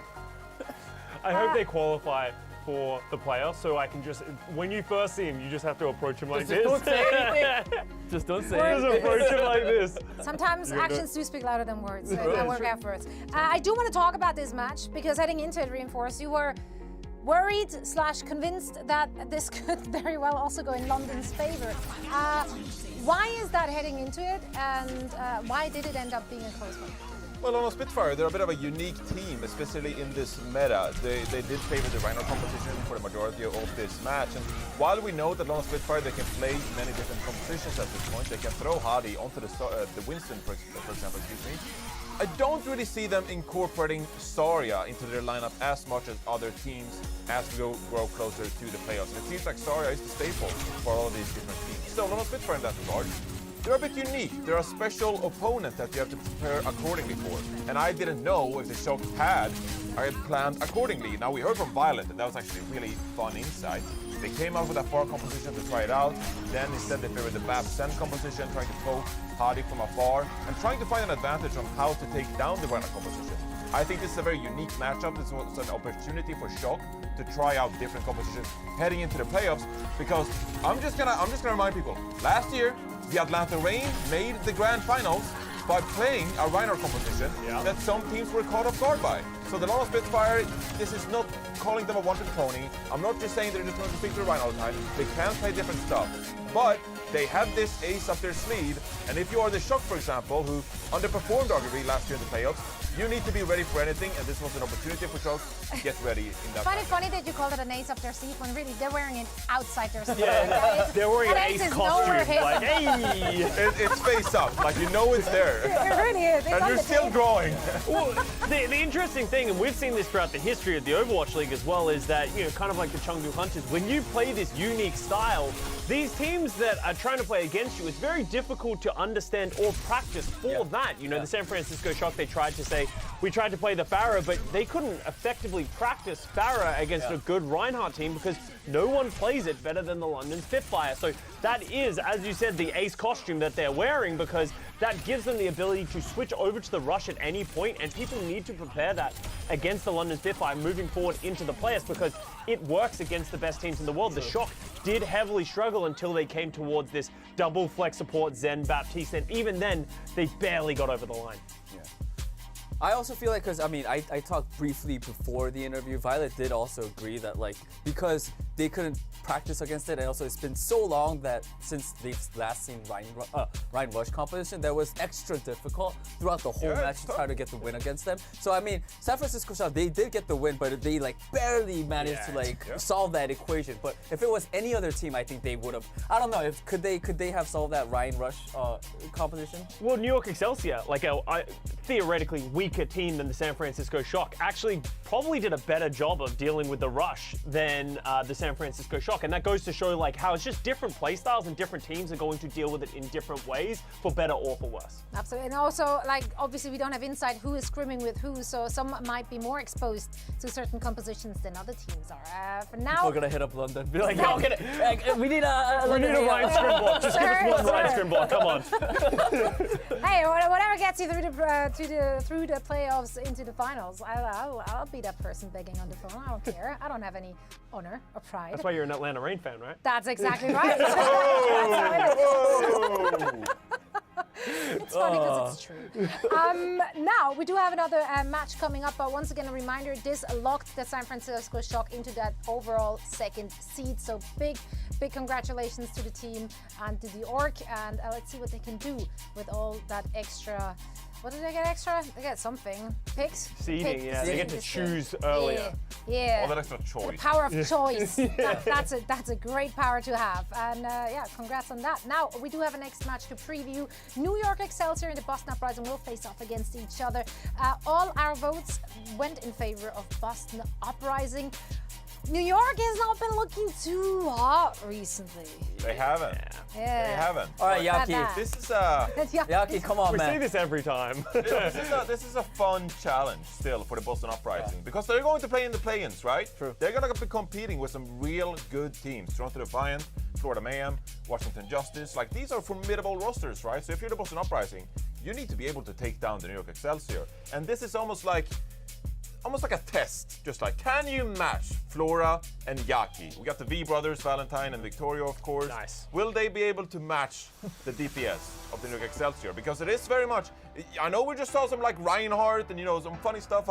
It is very much a Sojourn meta. You need to mechanically outskill your opponent. So bit of a I don't know what a litmus test is, but sure, one of those. Yeah, one of those tests. Yeah, he heard about that test. It's like, I heard about these litmus tests, and I want to get myself one of those. There's a little bingo card down there. It's like, this is a word I'm going to use today. It's not an IQ test, but it's some kind of test. Yeah, no, it's... Well, I said in the pre-show, I'm just excited to see Boston play. I want to see what form. We've seen the meta shift pretty heavily over the last week. But do you think they're going to give anything away if they? I mean, they're coming into this as the favorite. Do you feel like they need to go the extra mile against New York? Yeah, I think you just get as much stage practice as you can playing these compositions, get as many of the jitters off. If they are going to end up playing Seeker, get him more matches. I want to see Seeker. Yeah, I'm just gonna say it. I want to see Seeker. I predicted Boston, but honestly, I want New York to win. I want them to have a final good game, Just go out happily. You guys are already out. Just It's not about that happiness again. Yeah, I like I'm the happy guy apparently now. I don't know. Yeah, happy. I love happy. You don't want Boston to be happy? Yeah, wait. You want Boston? We're gonna see them again in play-ins, right? That's kind of true though. It is nice for a team to at least end it with one last hurrah and get a W in the But Boston don't get to do that. If Boston loses in play-ins, they will get their last chance to hurrah in play-ins. Yeah. What happens if they lose? Well, that's tough. Then That's on them. hopefully it was a game. I didn't think that far. That's true. No, I'm with you, Danny. I want Thank you to you. go out with some smiles and stuff. And we love that kind of stuff, don't we? You're like, oh, I don't care about it. Love speaking of smiles and happiness, Jaws and Necro will be casting this game. How you guys doing? What's up, everybody? Yeah, good. What's up? I'm with Danny on this Yes. one. I'm on Danny with this one. That I want to see some Thank happiness you. for New York Excelsior. I really want to Yeah. see them get a win for their final match of the regular season. I also don't think I understood the assignment today in terms of color for the desk and. Yeah. Oh, Don't worry, either did Joey. What do you mean? Wait, what was the mission? The mission was fall. No. This is fall. Yeah, I'm saying I didn't understand the assignment. You guys all look great. Thank you. Yeah, You look great as well. You're all looking pretty full. Well, I mean, Yeah, no, Rose just looks Necro, like you an just alien you from just another do that planet with, like, a futuristic space fall suit color. on. Right? Silvery. Or like from Star Trek or something. Yeah. I think that's pretty cool. Yeah, sure. Yeah, that's fall in space. There's no leaves. Jaws. Yeah, Jaws there is you go. you can't fly. Nacho cheese. I want Exactly. Float around in gravity. What? Doesn't Danny is that off make the you yellow grid mustard? today. Like, what is happening? Yeah, but nacho cheese is better than Nacho cheese Jaws. Nacho cheese Jaws. Nacho cheese. That's a Jaws. great And nickname if mustard. you need a second account. Okay. So we have, I am a nacho cheese. Nacho cheese. dip, This I is truly suppose, gonna and have to then be Rose fun. is someone from Star Trek. I don't know. Yeah, dress code. It makes No, sense. no. Yay. No, we're Rose figuring is it out. okay. It's okay. And then Please. From the Whole Foods. The silverware. What is happening? There's I something don't about know. the last 2 days of regular season, or like the last weekend of regular season, just everybody loses their goddamn mind. Absolutely don't know. I don't know where to That's go fine. from this. Jaws, No, take it that's over. Well, Get us back on you know what's track. cool about this series? Two of my favorite colors facing off. Blue and another shade of blue. Oh, you're right. Very epic. Add some yellow I in would, there for fall. Thanks, Boston. Yeah. Yeah, true, actually. Yeah, a little bit. What would be really funny, we've been like mixing up the team colors and stuff throughout the season. I think it would be really funny, actually not funny for us, if they both rolled out on their home colors, so they were both blue, and it was just a literal sea of blue I players. think that'd be funny for like a map or like a team fight for like April Fools or something. But I don't know That if would be the anybody worst. would want to try to figure out who's who in like a blue team versus blue team home color situation. I mean, it would be pretty funny. Yeah, I mean, hey, that's I what don't it's all know. about. And the Especially when they regular start season- wrapping around other right, like you know where they switch offense and defense. Sometimes when like they try to get the whole wraparound deal. Yeah, that'd be great. Yeah, I mean, we'd be less off the goop in that series than Danny is right now. I mean, Danny's just a happy guy, though, so I'm down. No, All I right, let's have a look at who's starting on New York Excelsior. Of course, like they were mentioning on the desk, these guys are out right now, so they want to end their season with a bang. And we got Yaki, Flora, Kellen, Ho1, and Gangon Jin for the starting five. Now, Rose, we've seen a little bit of success from New York the latter half of the stage. I mean, or like the regular season, I suppose. There's been some pop-off moments. I like that. And will they be able to recreate the same thing in this series? I mean, it seems like a bit more of a fairer matchup, considering New York's recent opponents. You know? I mean, Boston Uprising have obviously made it into the play-ins, but New York Excelsior, maybe they can feel themselves. If Yaki has another God Gamer performance, maybe they take a dub. Yeah, I think that New York had a rough stage. They had to play the Gladiators, the Rain. Oh my gosh, like their schedule was just a little tough, but when you look at their win over Toronto Defiant, which was a very close 5-map series towards the beginning of the stage, I think you can look at Ho1's Ana as being really standout. Gangnam Jin's Zenyatta has been such a fantastic force and kind of cohesive presence for the Excelsior as well to make sure that everybody's target focusing, and then Yaki and Flora can kind of just do their thing. Let's look at their opponents today. Johnny wanted to see some Seeker, and it looks like we're gonna get our wish. All right, Seeker, Victoria. No V brothers right now, Rose. We've got Punk, Faith, and Karimzo, or Hat Guy. You know what's really interesting about seeing Seeker in the lineup is that this is the first time Boston Uprising, this stage, have looked to use Seeker as a starting 5. Predominantly when Seeker has been seen for the Boston Uprising, it's really been on Circuit Royale to be able to go in and play that Sojourn. So looking at our first map being a control map, I really wonder how Seeker's going to fit into the mix. Are we going to see some Sojourn predominantly, or are we going to see something to really help enable Victoria a little bit more? You know, maybe a bit more of the dive with Punk. Yeah, maybe. I mean, the World's their oyster right now, right? They're playing on the same patch right now as they will be in play-in, so flexing a little bit, getting some more stage time for Seeker is going to be fairly important. I fully agree with Johnny on that point. Just having him in a few games here that don't necessarily mean a whole bunch. I mean, Boston are locked in, New York are locked out, I suppose. So having Seeker come in and play some games alongside Victoria is going to be nice. And remember, Seeker Rose, he came into the season kind of hot. Like, late, of course, for the Boston Uprising, but his first match on the Sojourn, he was putting up some numbers. No, absolutely. I mean, that's what I'm really looking forward to. And when you think about as well that next to Victoria, when Victoria is going to be the one that really plays like the Sombra, but we've seen Flex over to the Sojourn, you know, does that mean maybe Seeker shows us another side where we get some Tracer from Seeker as well? We know the Sojourn's great, but what else does Seeker have in his pocket here to really give Boston an edge going into play-ins? Yeah, it's about finding that edge, right? I mean, New York Excelsior probably not going to go easy on them. They're not going to want to just end the season on a lackluster game. You might as well play your heart out. Still an official, of course. We are going to Control Center as our first map. I mean, it's quite indicative of Sojourn gameplay, although most maps you can run Sojourn. It's not too much of an issue. Yeah, well, that's why I thought that was really interesting, because, like, looking at Boston's historical history on Lijiang, it's really been Valentine in the mix, and just being able to play that Tracer, or we even saw some really interesting comps for Boston on Control Center, actually, where they tried this kind of Mei, Sojourn, Orisa style of comp, which we're not seeing here today, because I think both teams have figured out that Zarya really is the dominant tank right now. All right, Seeker is rolling out on the Sojourn. No Tracer just yet, Rose. We might still see someone a little later. Lamp goes down fairly here for Boston Uprising as they take control of that server room.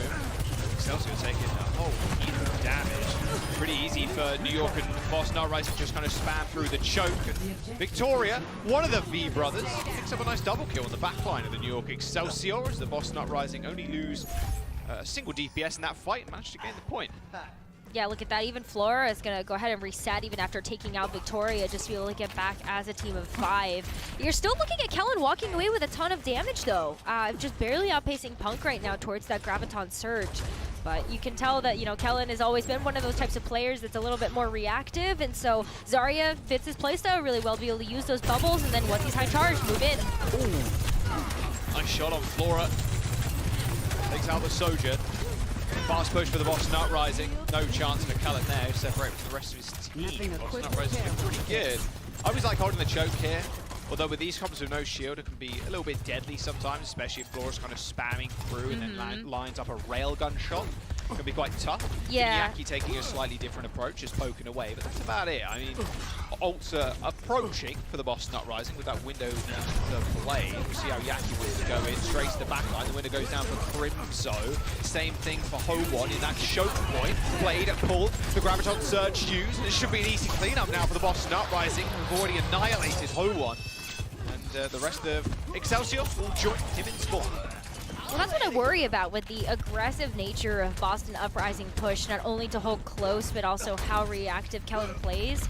Those styles really don't mix well for the New York Excelsior. Kellen takes a little too long to try to engage here, but at least, yeah, you got out 3 ultimates from Boston Uprising. Faith doesn't have the sound barrier up yet, so this is Kellen's chance. Nice grab. Instantly finishing Punk off there. Faith, even though he got a few final blows in that previous fight, he wasn't able to build up to that beat in time. Kellen makes an aggressive push into the back line, taking care of Crimso. Seeker trying to even this fight up. Ooh, don't test him, Gangnam Jin. Okay, Seeker just takes his head clean off. Can he continue this rampage from the high ground? Hoenn is extremely low.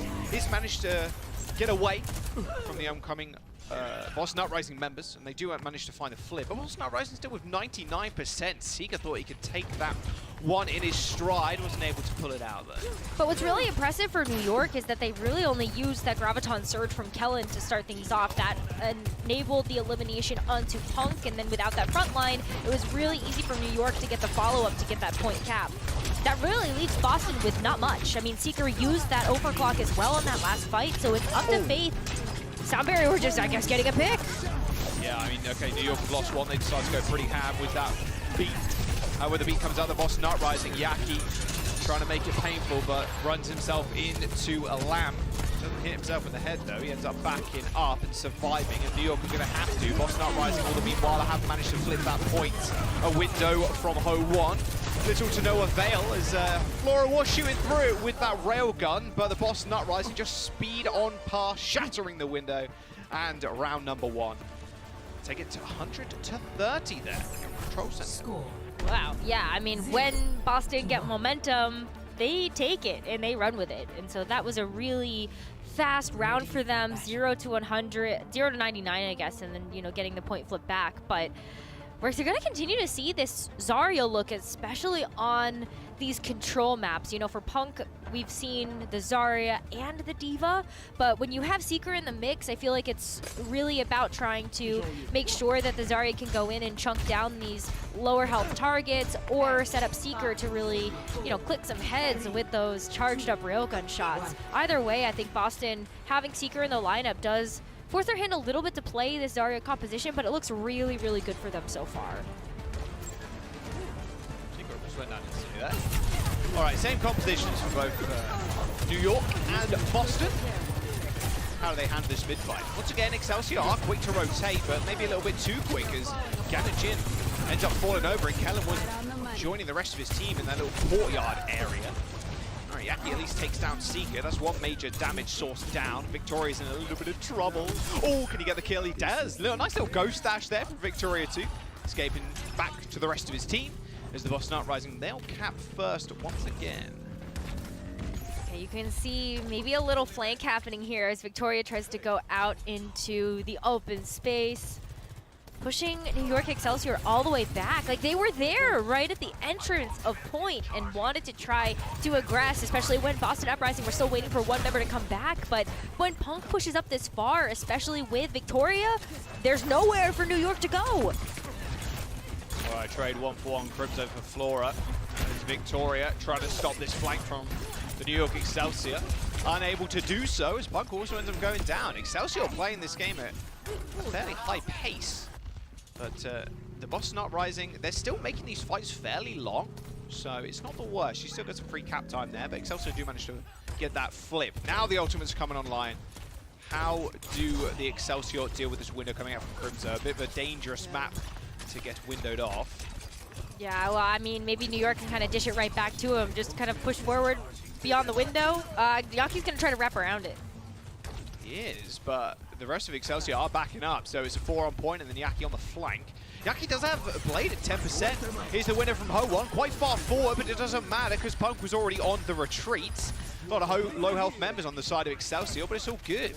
Boston Uprising had 2 different plans there by the looks of it. Punk went in, and even before the window came up, he had to escort himself out, or at least try to, and he ended up going down anyway. That was super smart the way that New York played that. You know, they gave a lot of respect to Crimzo's amplification matrix, and then by the time Boston were ready to move in, New York had their own. So H1 was able to put that amplification matrix up and really push Boston Uprising back, and unfortunately, yeah, Punk's gonna get caught out there with low health, but also Yaki could have come in and finished the job too. But Dragon Blaze now.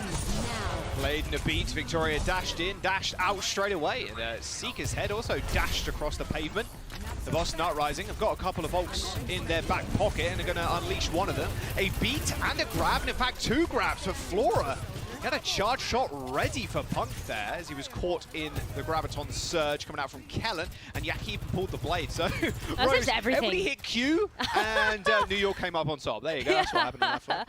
No, that's great analysis. I don't think I need to add anything else to that one. Just prepare for the fight ahead. Last fight territory here for New York Excelsior, and they got the window, potentially. It could just be a repeat of what we saw from Boston before. Crimzo popping the Amp Matrix first, and then New York following it up. Aggressive dash from Flora there, trying to push Boston Uprising back. Boston still need to touch, mind you. They do end up capping, but look how far they're playing. Faith Ho1 goes down, but the unwavering amount of damage from Excelsior might be a bit too much trouble for Boston Uprising. They used a window to kill Kellen, so actually this might be a turnaround, but Flora is kind of dominating. Someone stop him? Crimzo eventually does. Boston Uprising, all the meanwhile, Rose have capped the point, as Excelsior still trying to push in to clean up Uprising, but it's not going to happen. Boston remain in control. That was a very strange... That was weird. So I appreciate what New York was trying to do there, right? They recognized, okay, maybe somebody is on their lonesome trying to go recap the point. And yes, that's going to happen. But if we can take this 5v4 and win out here, then we get to take the point right back. But now, that didn't quite work out the way New York wanted to, and now this is really last fight. It really is. 85 to 95. Window goes down for Ho1. He's healing someone through. He's healing Kellen through it. But he does end up, again, fading away. Boston Uprising have got a beat. That's about it. They can't have anybody go down. As I say, that floor ends up falling. The beat from Excelsior, but the Graviton Surge is going to have to be good enough. Yaki with a triple kill in that fight. And now the touch from Excelsior. It's 99% for the Boston Uprising, but they're wiped clean off the face of the map. Excelsior knew they needed to go quickly, and they pulled it out of the bag. I mean, Uprising, they unfortunately just didn't have any ults coming up. Like, they were a few percentage points away from Blade, the overclock, the window, and the grab. Like, that was just an unfortunate kind of mistiming there. Man, Excelsior just had those ultimates just a couple of percentage points sooner. Well, I think that has something to do with the fight where everybody pressed Q. I don't know. Yeah. Maybe that has something to do with it, because there was a lot that happened in this replay. But also the fact that Yaki was able to just kind of dash through everybody. I mean, I don't know how much that really would have been able to save you, even if you could have gotten like an overclock online or anything to push them back. Like Yaki was still in your face, had deflect. I think that still goes the way of New York. But maybe Boston would have had a bit more of a fighting chance if they did get something online to be able to contest with that grab. But let's run it back, shall we? More of the same as we enter into Gardens as our third round. All right, Victoria does it again. That's an easy triple for Victoria. He takes down both supports, and then the fight is basically won off the back of that. It's the first time this season 2 Victoria has played Genji. He's already kind of showing up on it.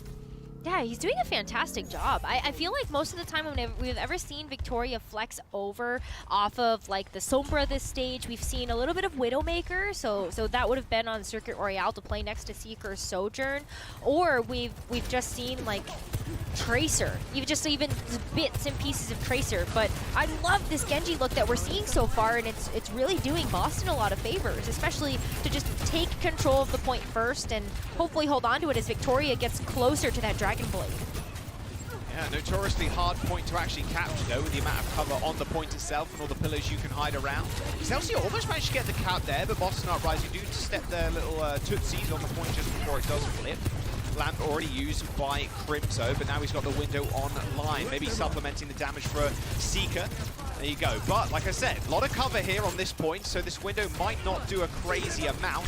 Ho wants one will, though, as he wraps around the corner with it, trying to stay alive. But Victoria, once again, just takes him clean out of the sky and out of the equation. Yaki's trying to turn the tide with a kill onto Punk and pulls the blade. The B instantly matched by Fate, as now Yaki is still trying to chunk through it. That's like 17 swings and then some on Crimzo, and he manages to take him out. That beat from Faith looked good, but Yaki's persistence paid off. Yeah, oh my goodness. And they were able to capture the point too, all while that chaos was still happening, so they're going to be racking up that percentage pretty quickly. And on top of that as well, when you get the sound barrier out of here, now Flora might be able to kind of start the defense off here with an overclock as Boston try to make their way through White Room here. All right, Flora's got that overclock online. There's the blade. That's a lot of deflect. That's a lot of damage. That was a 3-man dash from Victoria, but he is pretty low, so he ends up backing off. Beautiful headshot there from Flora, or a differential headshot in the kill feed, but it looked like it was. But Seeker takes him out. Both DPS dead for New York Excelsior, followed by Gangnam Jin. Kellen and Ho1 are still alive, and you can see Ho1 just chilling in the hut, and the Boston Uprising making their swift re-approach. They only have to deal with 2 for the moment, at least. Excelsior are coming back with reinforcements. Flora arrives on the scene, but already chunked down by Seeker's railgun as the point is being contested. Excelsior still in control as the window is now used by Crimzo, and look at the critical health across the field from Excelsior there. No help, no healing for Excelsior with Ho1 dead. As Boston Uprising, they do find a flip in the end. Wow, these fights have been so scrappy though as well. You know, it feels like such a big contrast to what we saw in round number 1, where Boston Uprising were in such a commanding driver's seat. But now it's like New York Excelsior, they just needed that round to warm up, and all of a sudden it's like 68 to 70% here on the third point, and last round was also 99 to 100. So let's see what Ho1 can do here, opening things up with the amplification matrix. Boston Uprising really don't have an answer to anything that New York Excelsior have right now. No ults. All right. Window for Ho1. Just trying. Oh, that was close. Almost got taken out before he could even do any impact with that window. There's the beat. So both support ultimates used by the Excelsior now. Can Boston Uprising survive it? They have already had to use their lamp, and with Punk dying, the front line dwindling. However, Ho1 had to use his lamp too, so maybe a small victory there, but will it be enough? Doesn't look like it. Yaki's on the case. Overtime for the Boston Uprising, but the Excelsior, they get the cap. 70% now building. Looking like last fight Rose coming up. Yaki's got Blade. Kellen's nearing that grab. Yeah, so amplification matrix and sound barrier being used here for New York Excelsior is pretty big for Boston. Now all of a sudden New York don't have an answer to the Blade, and that's really what you're saving the sound barrier for right now. Sometimes Immortality Field just isn't enough because one slash from the Genji is going to take it out for you. Oh, look at the speed, look at the pace. Yaki, no HP. Oh, see ya. He got cleaned out of the sky there. Seeker, on the other hand, popping that overclock, dashing over the pond. Oh, an easy headshot for Kellen, was basically walking in a straight line. A good lamp save, Seeker and Punk in that Graviton Surge. That was Kellen's parting gift to the Boston Uprising. The point will end up getting flipped as a free grab from Punk is thrown out. Not even sure anybody was caught in it. More of an oppressive one, just making sure Excelsior, I suppose, can't get on that point. They are able to recontest, of course, but with this many members going down this quickly, looks pretty unwinnable unless there's some crazy pop-off moment from Flora. Nope, there is not. Uprising, they take map number 1, Rose. Wow, and a close map number 1, though, as well. I mean, again, like, you know, just how New York woke up from round number 1 to Market and then to Gardens. This is going to be a pretty good series, and what else would you expect between two teams that have maybe the longest standing sports rivalry in the entire world? True. Big true if true. And accurate. Big if true. Honestly, I'm going to be real, I wouldn't know. That's, yeah. American sports whooshes over my head. When Matt talks about it, it's like...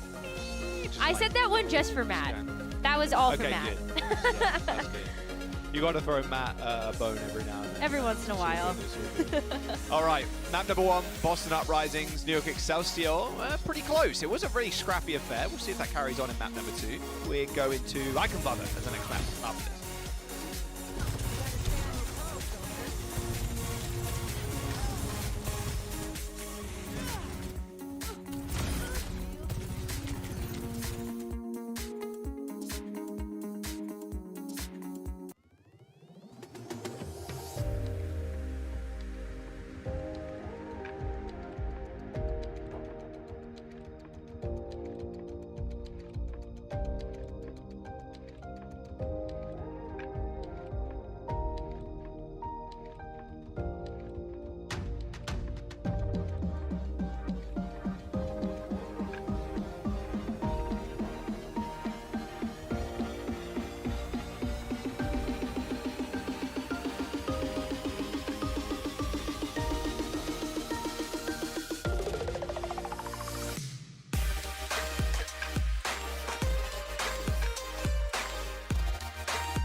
Welcome back. Uprising off to a decent start with a 2-1 on Control. We're just going to talk about it in the break, about how everybody's dressed as kind of a fall, but, you know, Rose has got the space theme going on. I was saying, maybe we should start normalizing the fancy dress kind of costume, or like the dressing up kind of stuff on broadcast. We did the onesies already, right? Yeah. I could have come today in like a flying saucer. Oh my costume. god. That would have been cool. Or a Just flying saucer wear like hat. a giant sun around your head. Yeah, that would have been. I don't know. Cool. Just throwing yeah, out then ideas. you're like astronaut kind of suit, kind of dealio, and then yeah, that would have been pretty sweet. Normalize that stuff on broadcast, especially regular season. Then we get serious stuff and play into playoffs. Okay.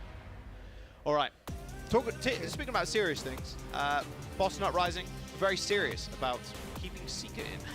That's about as much I got with that one. Seeker Victoria is still in the line. Good try. so no V brothers here. No. As we go to Icavolda. Excelsior, of course, also sticking with their same lineup. Seeing a lot more Ho-On we've seen across the season, to be fair. So that's also been a nice little surprise.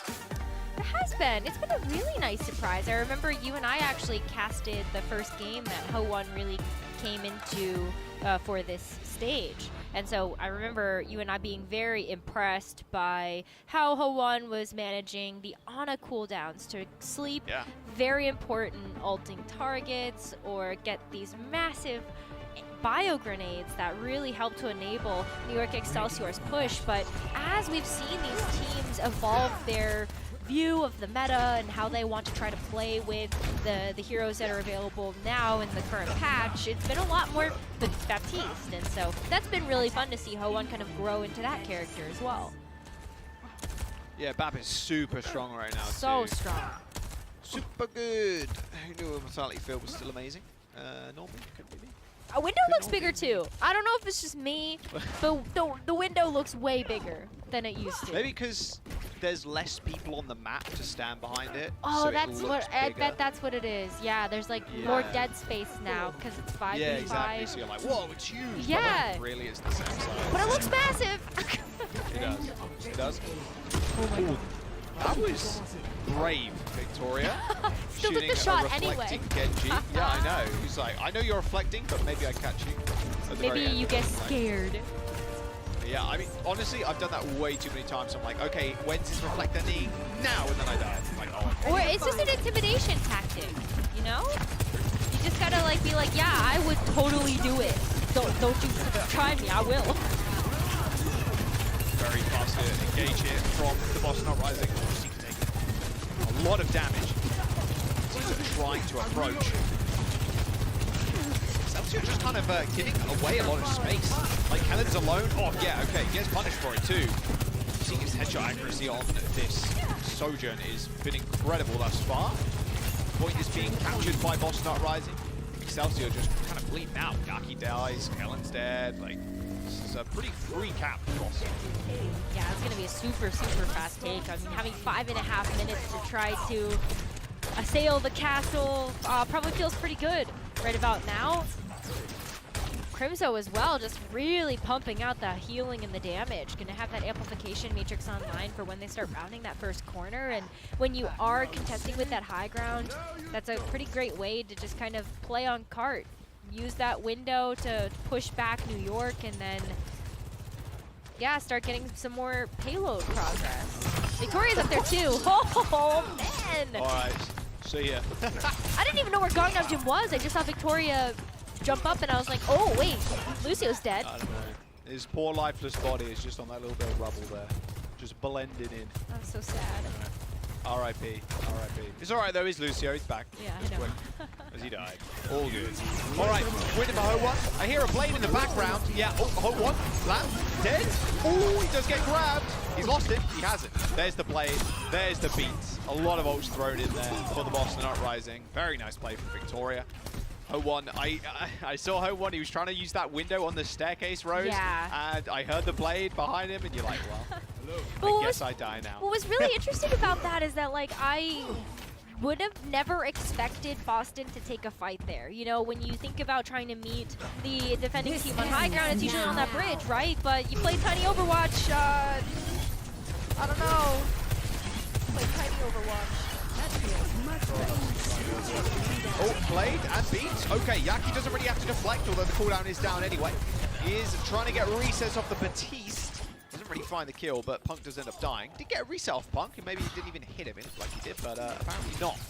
Seeking gets chased away. Both overclocks used at the beginning of that fight, but Excelsior do manage to hold on to the payload. It was about a meter or two away from capping, so it's not going to be a speed record here for Boston Uprising. I wasn't stressed. I was like, no, it's C9 today. It's fine. Everything is fine. I mean, APAC have given enough C9s yes, to last they a have. lifetime last night, so maybe no C9s today. Punk has grab. That's what we're going to talk about. Punk has grab. Watch out for Punk. You have zero energy though, which feels extraordinarily bad. Grab comes in anyway. He's going to try and just body block. Nice use of the bubble there. Body block in Cullen, so he can't receive a lot of healing. It's a bit more difficult to weave around. The Zarya bubbles that encapsulates most of the door. Boston Uprising still moving that point. No one can touch from Excelsior. Everybody's super low. Punk just flinging out the zero charge or close to zero charge. Right clicks and picking off kills. And the doors are battered down, and with 4 minutes to go, Boston Uprising pretty okay. I mean, they've got a window for this final corner, but Excelsior have got some key ultimates coming up. I should tell you how strong Zarya is right now, that you can be zero charge and absolutely ego the other Zarya by grabbing them and then killing them. Yeah. Speaking of grab, there's one. That lamp, is it going to be able to help them? It does. Punk stays alive somehow. Oh my god, the windows are crossed. Universe is opening with those windows. Faith and Victoria and Punk and Seeker, everybody from the Boston Uprising in that kill feed right now. Crimzo just needs to make his way back and pick up a kill for his own. Boston Uprising surviving that Graviton Surge. Excelsior with both DPS ults available are going to come out of that spawn. Boston Uprising just tempering their aggression, have to back off away from Crimzo, but they do have beat and blade, so it might be an easier finish than Excelsior really anticipate. Yeah, I think so. I mean, you just look at the blade, and then Secret can also use the overclock too, but Flora's first. There's the blade, there's the beat, there's one reset, straight to spawn. Nice move from Gangnam Jin, and luckily enough, Yaki and Gangnam Jin make it back to the spawn doors, but they end up not touching. Bit of a difficult situation there, wouldn't really call it a C9. That's but not a C9. I guess you could if it's a stretch. A lot of ults forcing Excelsior to run back into their spawn. Yeah, I think that was just a really result of a divide and conquer strategy there for Boston, where the Genji Blade went one way, the overclock went another, and New York didn't really have an option. They could have died on cart, but that would have not stalled for much longer than to try to back away. I mean, you've got two separate things happening. I think that just confuses the wires sometimes, and you don't really know who's going to go touch. But I would not call that a C9. I think that was a very tactical approach by Boston. Just played in the spawn doors. Yeah. It's a good approach. As long as you have some sort of lamp or beat or whatever. I think I've spoken about this before on broadcast, but it's always really interesting seeing how Genji as a character has evolved over the years.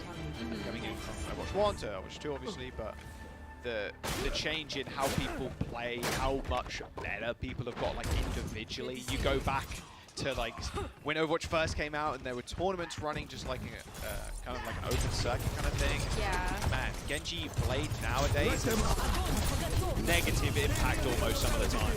It's pretty scary compared to Genji of old. Still from Victoria. Yeah, New York just like, but yeah, you're like you're not around. scared of the blade at all. You know what I mean? Like Yeah. Lucio's is so good at this point of like saving hoops or like even bricks, like saving flail and sound barrier. That's although true. Blade back in the day too, Rose, it lasted a lot longer than it does now. Like it was a ridiculous. Yeah, it was like time. 10 seconds. It was something like actually really absurd. I think it's way more tuned now to what is appropriate for multiple different skill levels. But yeah, it still remains that like, you know, sometimes you'll see the blade pop off, but it's not going to be like your ranked games where maybe your supports in Overwatch like just have such good reaction time to be able to help get you away from it. Everybody's just got super good. Speaking of super good, Victoria, actually the first map, it's his first time playing Genji and already looking kind of clean with it. All right, Yaki. Victoria has lost Yaki. Where's Waldo? Where's Yaki? He's dead. Where's It's all Victoria? good. It's true. Wrong side of the map. No, where is everybody? Okay, well, New York, you're going to try to come back into this one. Crimzo already has the amplification matrix. At this point, I'm really not surprised. The amount of just skill. I was looking for something more creative than that, but just the amount of skill that Crimzo shows us every single time, whether he's playing, you know, the Ana or the Zen or the Baptiste, like, amps up.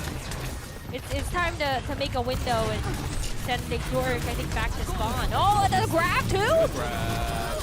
Yeah, nothing surviving that one. Woo, that AoE damage. That was a grab. That was a bit of grab damage there, and Seeker also using that disruptor shot straight on top of that grab. So yeah, a lot of ticking damage. You take it, and then obviously all the extra bits and pieces thrown in with Crimzo's window.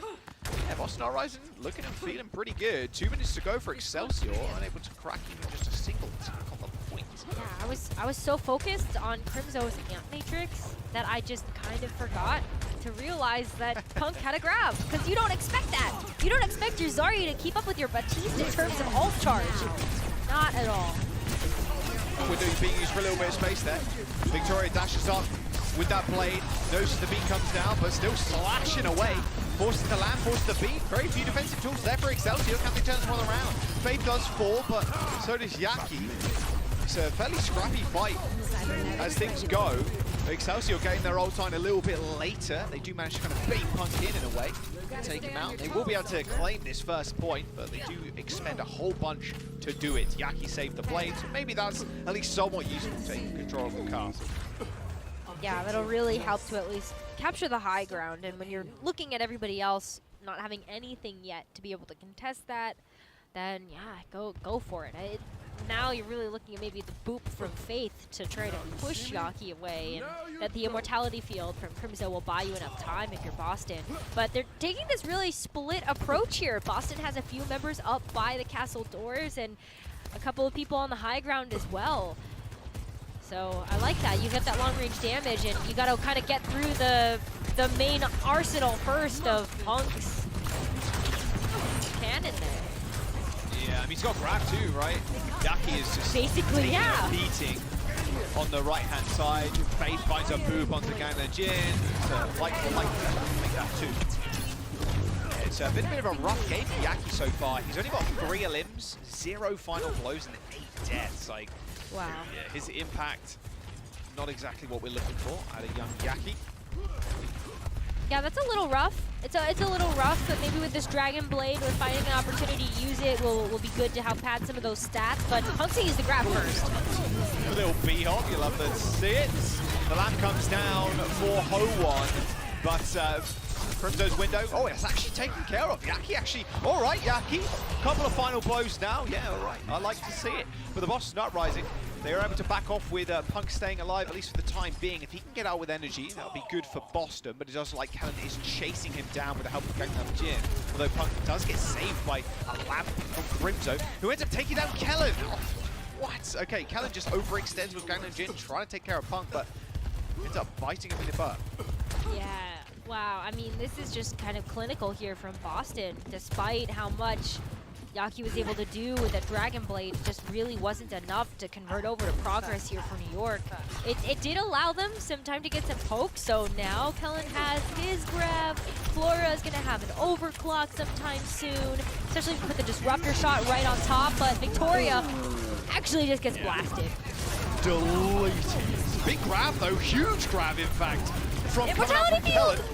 They gotta kill him. There it is. Alrighty. Flora, look at all the assists and the kill feed there. It was a little bit ridiculous. Flora disrupted shot and then just left clicking into that grab. Humongous coming out from Kellen. Alright, Boston Uprising, they still have another approach. They got the overclock from Seeker. He's gonna match Flora though, so Sojourn versus Sojourn now. Yep. The Sojourn fares a little bit better on the defense there with the overclock, and you've got that architecture to play around. Yeah, you also got that beat, so yeah, that helps too. Feels pretty good.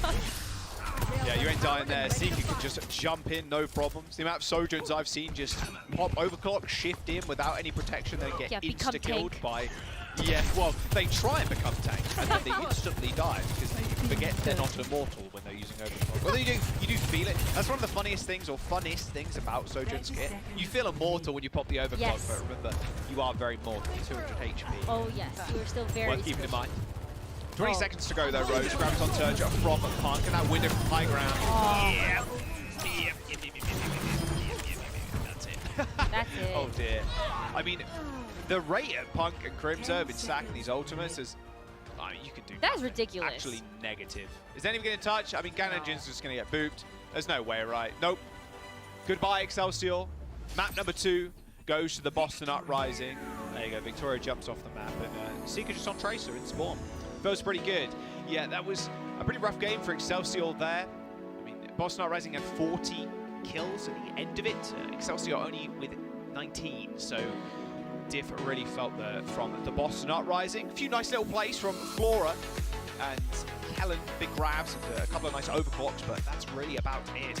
For the final game of the season, I want Excelsior to go out with a bang, but right now it's a little more than a whimper.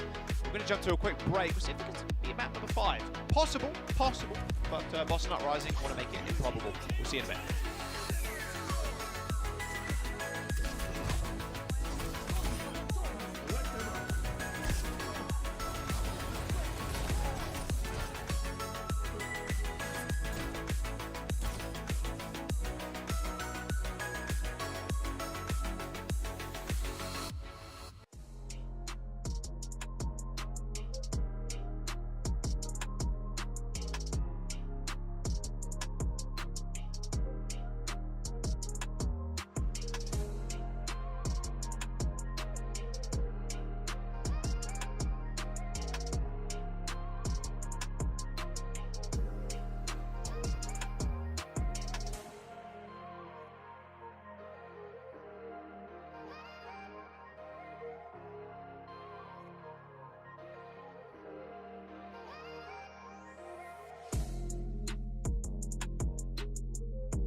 The clock is ticking. No better time than now. Celebrate the Countdown Cup legendary skin.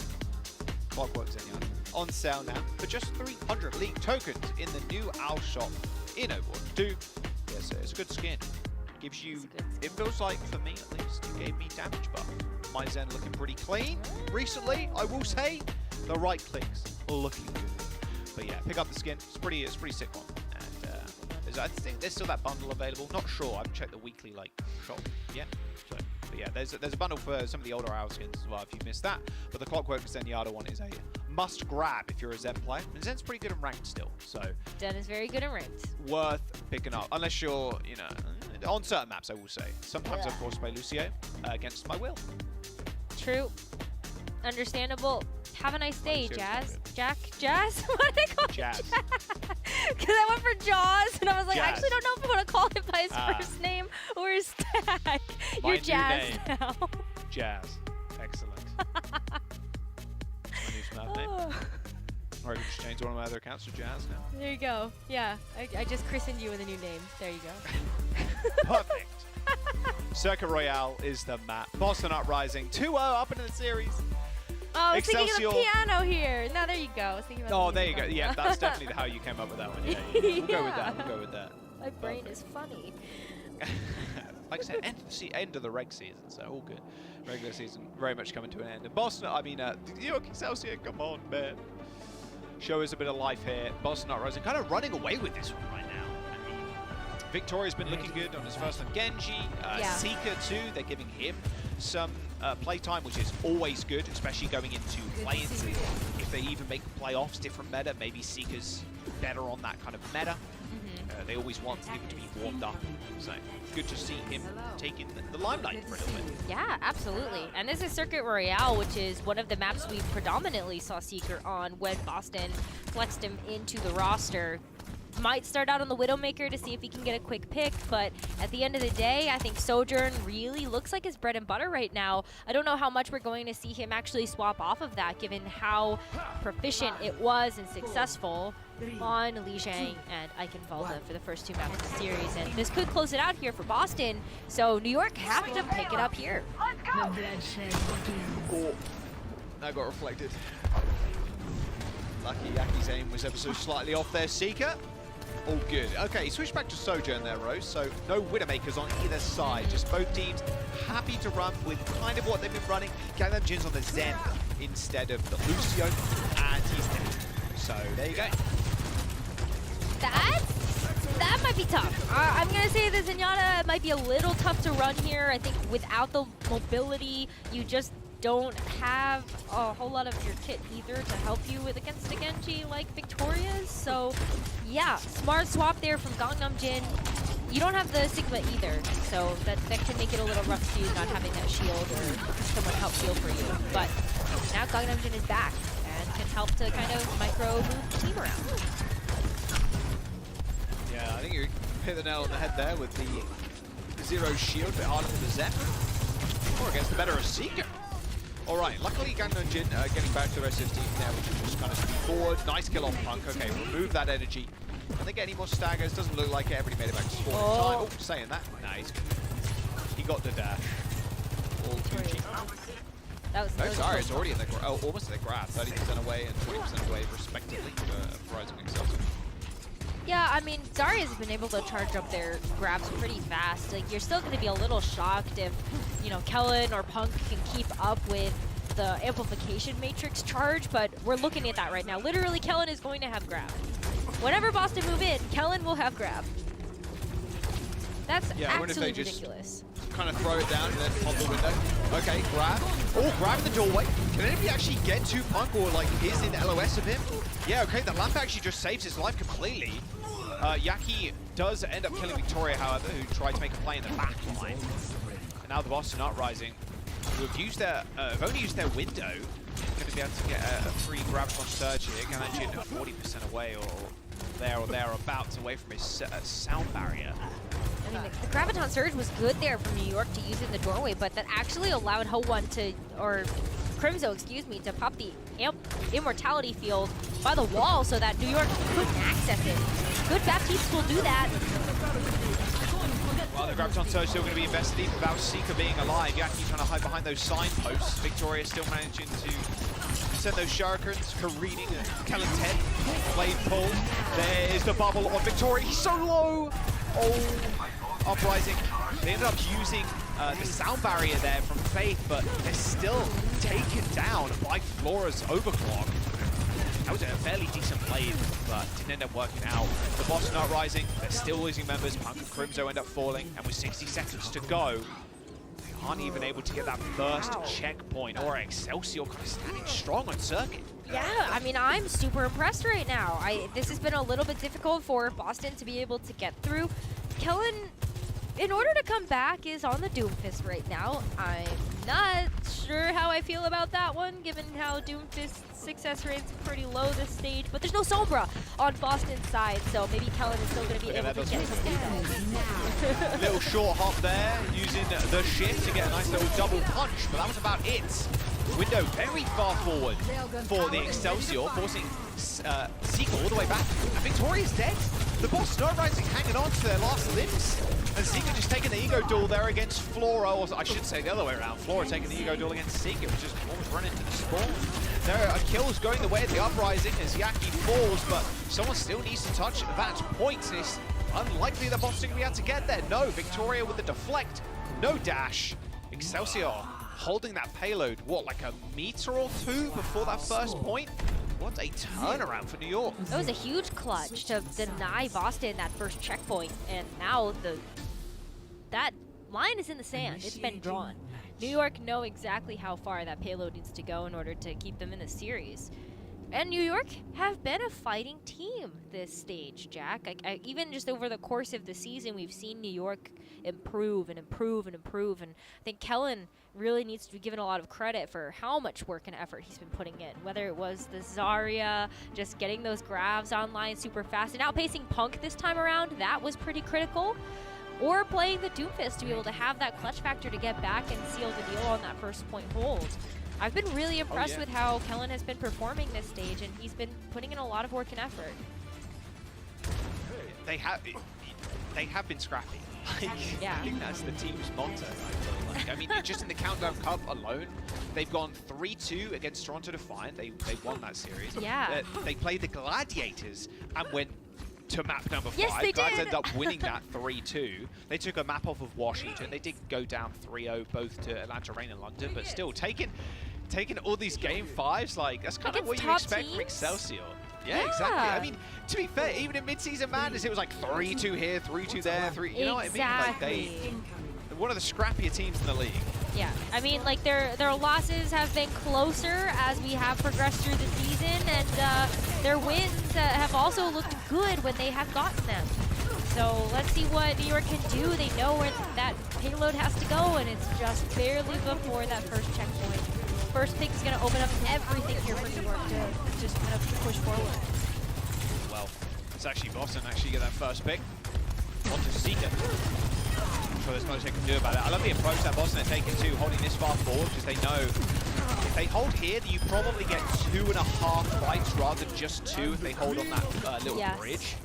So, pretty nice way to assault these things. Oh, what a shot by Yaki there.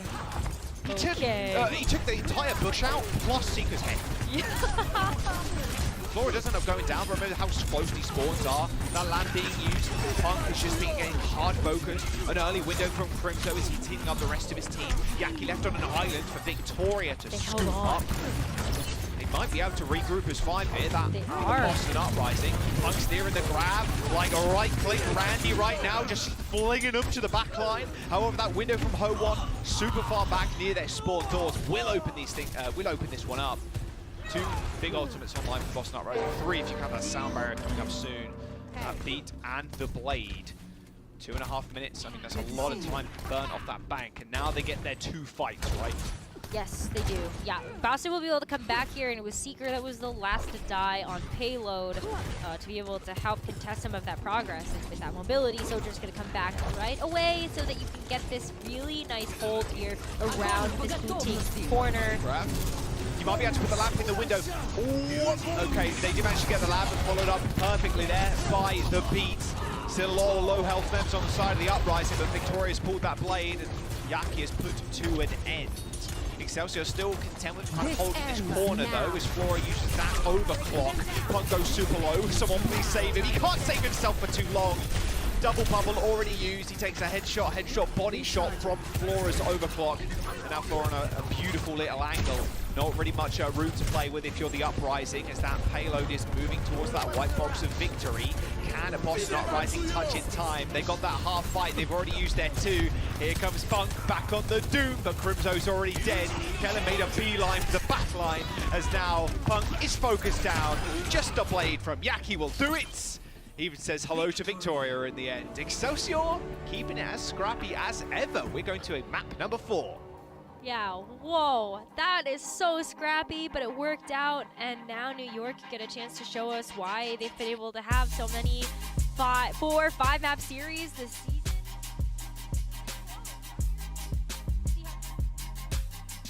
All right, we wanted Excelsior to go out with a bang, and I guess here it starts. We'll have to see if we go all the way to a map number 5 to keep it as close as possible after the break. Don't go anywhere.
Hey, welcome back. Excelsior keeping this one competitive. Alrighty.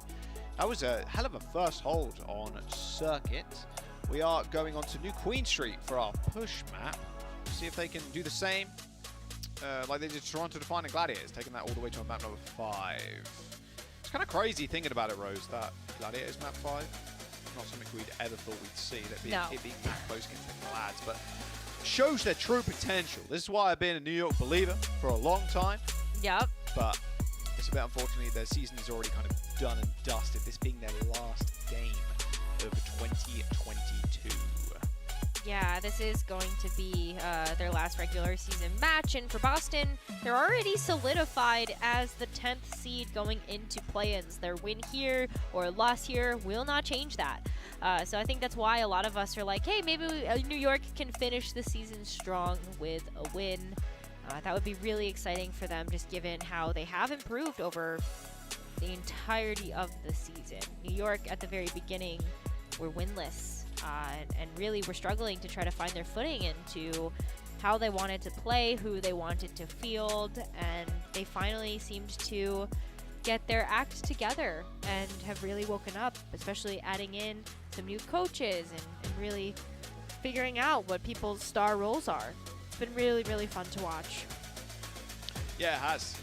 It has. I'm just bewildered sometimes, I think. You know, we always kind of joke about how the talent is there and stuff, but New York have been a team to take, like, the Dallas Fuel to a Game 5, Glads to a Game 5, Yeah. Houston to a Game 5, yeah, that's a word. You know, even taking maps off San Francisco Shock, like, yeah, it has been a team that's been quite fun to watch. So unfortunately, their journey will end here. Like you said, Boston, if they win or lose, they're kind of locked in that place. Anyway, so all good.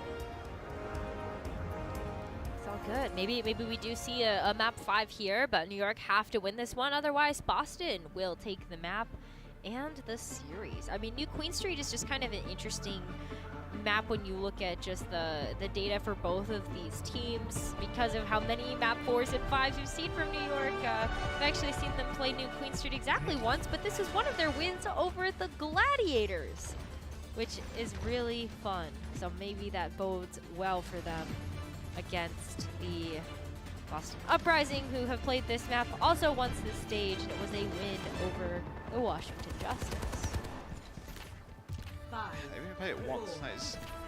Well, a lot of teams have either won or lost in like 3 maps, I feel like, and it's really Boston and New York that have been scrappy enough to get them to a 4+ map, which would give them push. Jumping into a brief pause. Looks like both teams are ready. It was just Crimzo saying his mic kept muting himself, but it's all good. He fixed it very quickly. Yeah, okay, both teams are ready. All good. No long pauses, don't worry. Don't worry. Communication is important. It is a team game. That would be bad if you can't call out if you can't hear the call out that Crimzo has lamp or doesn't have lamp, and then you go aggressive. That would be bad. Yeah.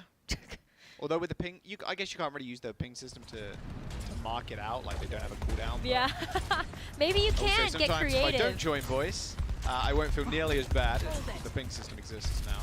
All good. Oh, you have that spray though. That's like no death. I think for BAP, so you can use that one instead too. I don't have ammo. Victoria is on the Soldier. Mr. 76 is on the field. Alrighty. I like this play from the Boston Uprising. Okay. Soldiers, man, I just remember Soldier on this map when it was Soldier meta, Soldier Visor meta.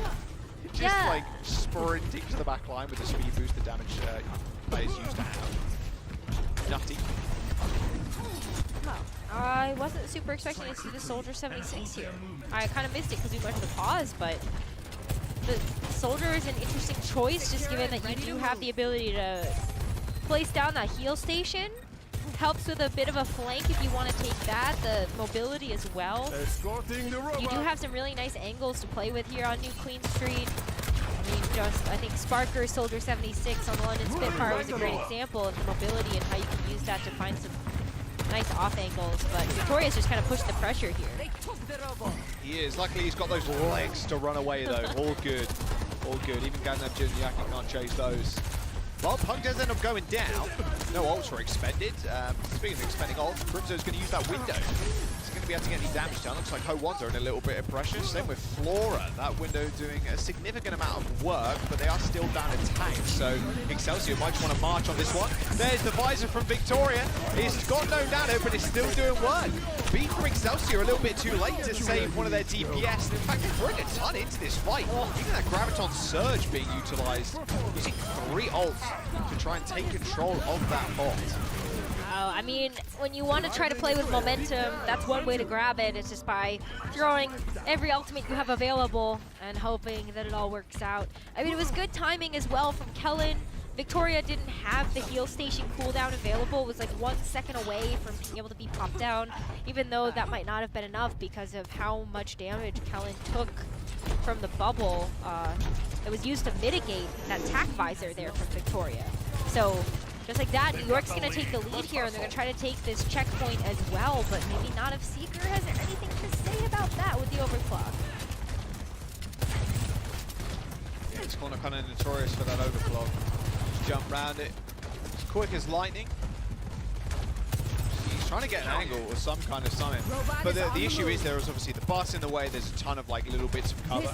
But if you can kind of jump around, get the one shot, you might be good. Look at this. Okay.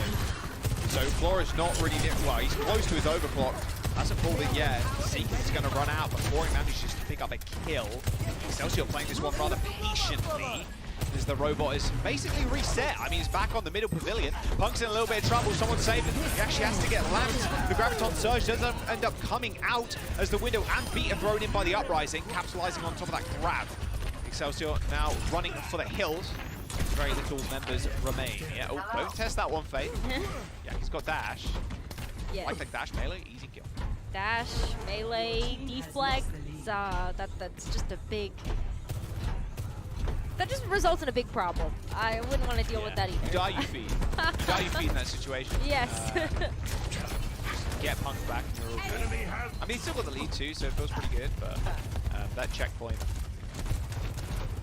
is sometimes rather tough to get to because the high ground from the defender's side. Yeah, it's super tough. I mean, to deal with. look at how New York are trying to wrap around this to try to bully Boston off. All right, blade pull, deflect used. Bubbles actually saving people. Can Punk save himself? Oh, doesn't need saving because Victoria's on the case.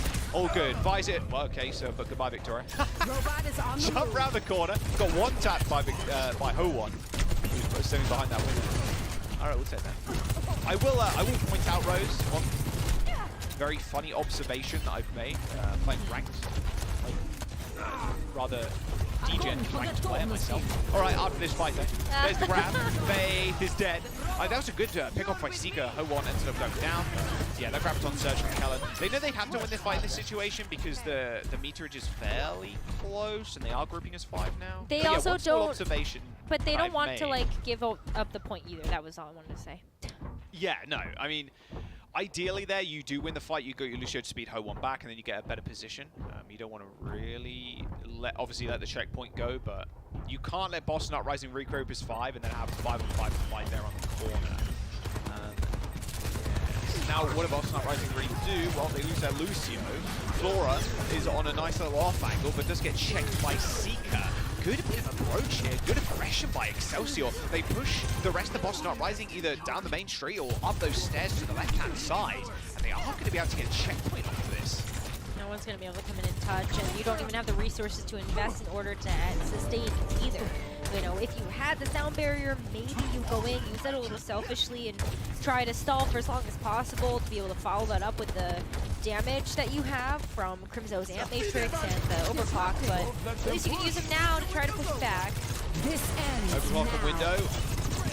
Well, the robot is going to start moving. Seeker can't really use that window as it's so far back. Look at the distance he has to kind of push. Even Dimblewong goes for that kill on Flora. Wow, mad respect to the New York Excelsior. I felt like if you're in Serlicky, your Sojourn 100% goes for that, but you can see on the other side, he was too scared of Ho1 using that window in the corner, which he did. However, still, in this rather scrappy fight, Yankee is the first to fall. However, Trait across the board. New York Excelsior lose both DPS. And with Punk saving the grab, this looks like a potential checkpoint for Boston now. Alright, what about your ranked games? What I'm saying is, Overwatch League games, obviously they play out like super different from from ranked games, but like I've noticed push is the most different. Like straight up. Oh, it is 100%.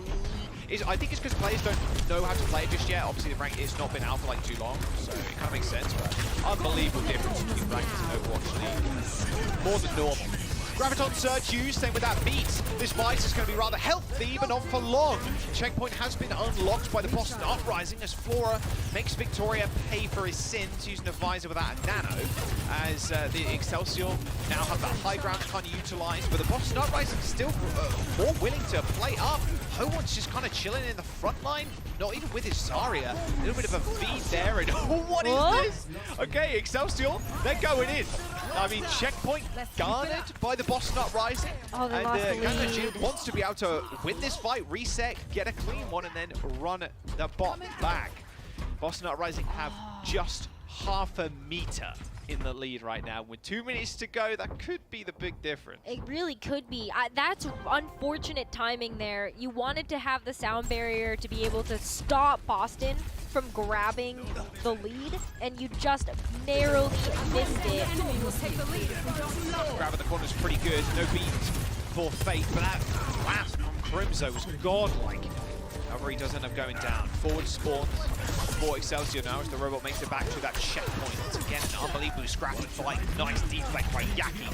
Sends that railgun straight back at Seeker. It's actually just Yaki versus the world, it feels like, in this fight. With no Gangnam Jin to speed back. Look, Excelsior have to play super far away.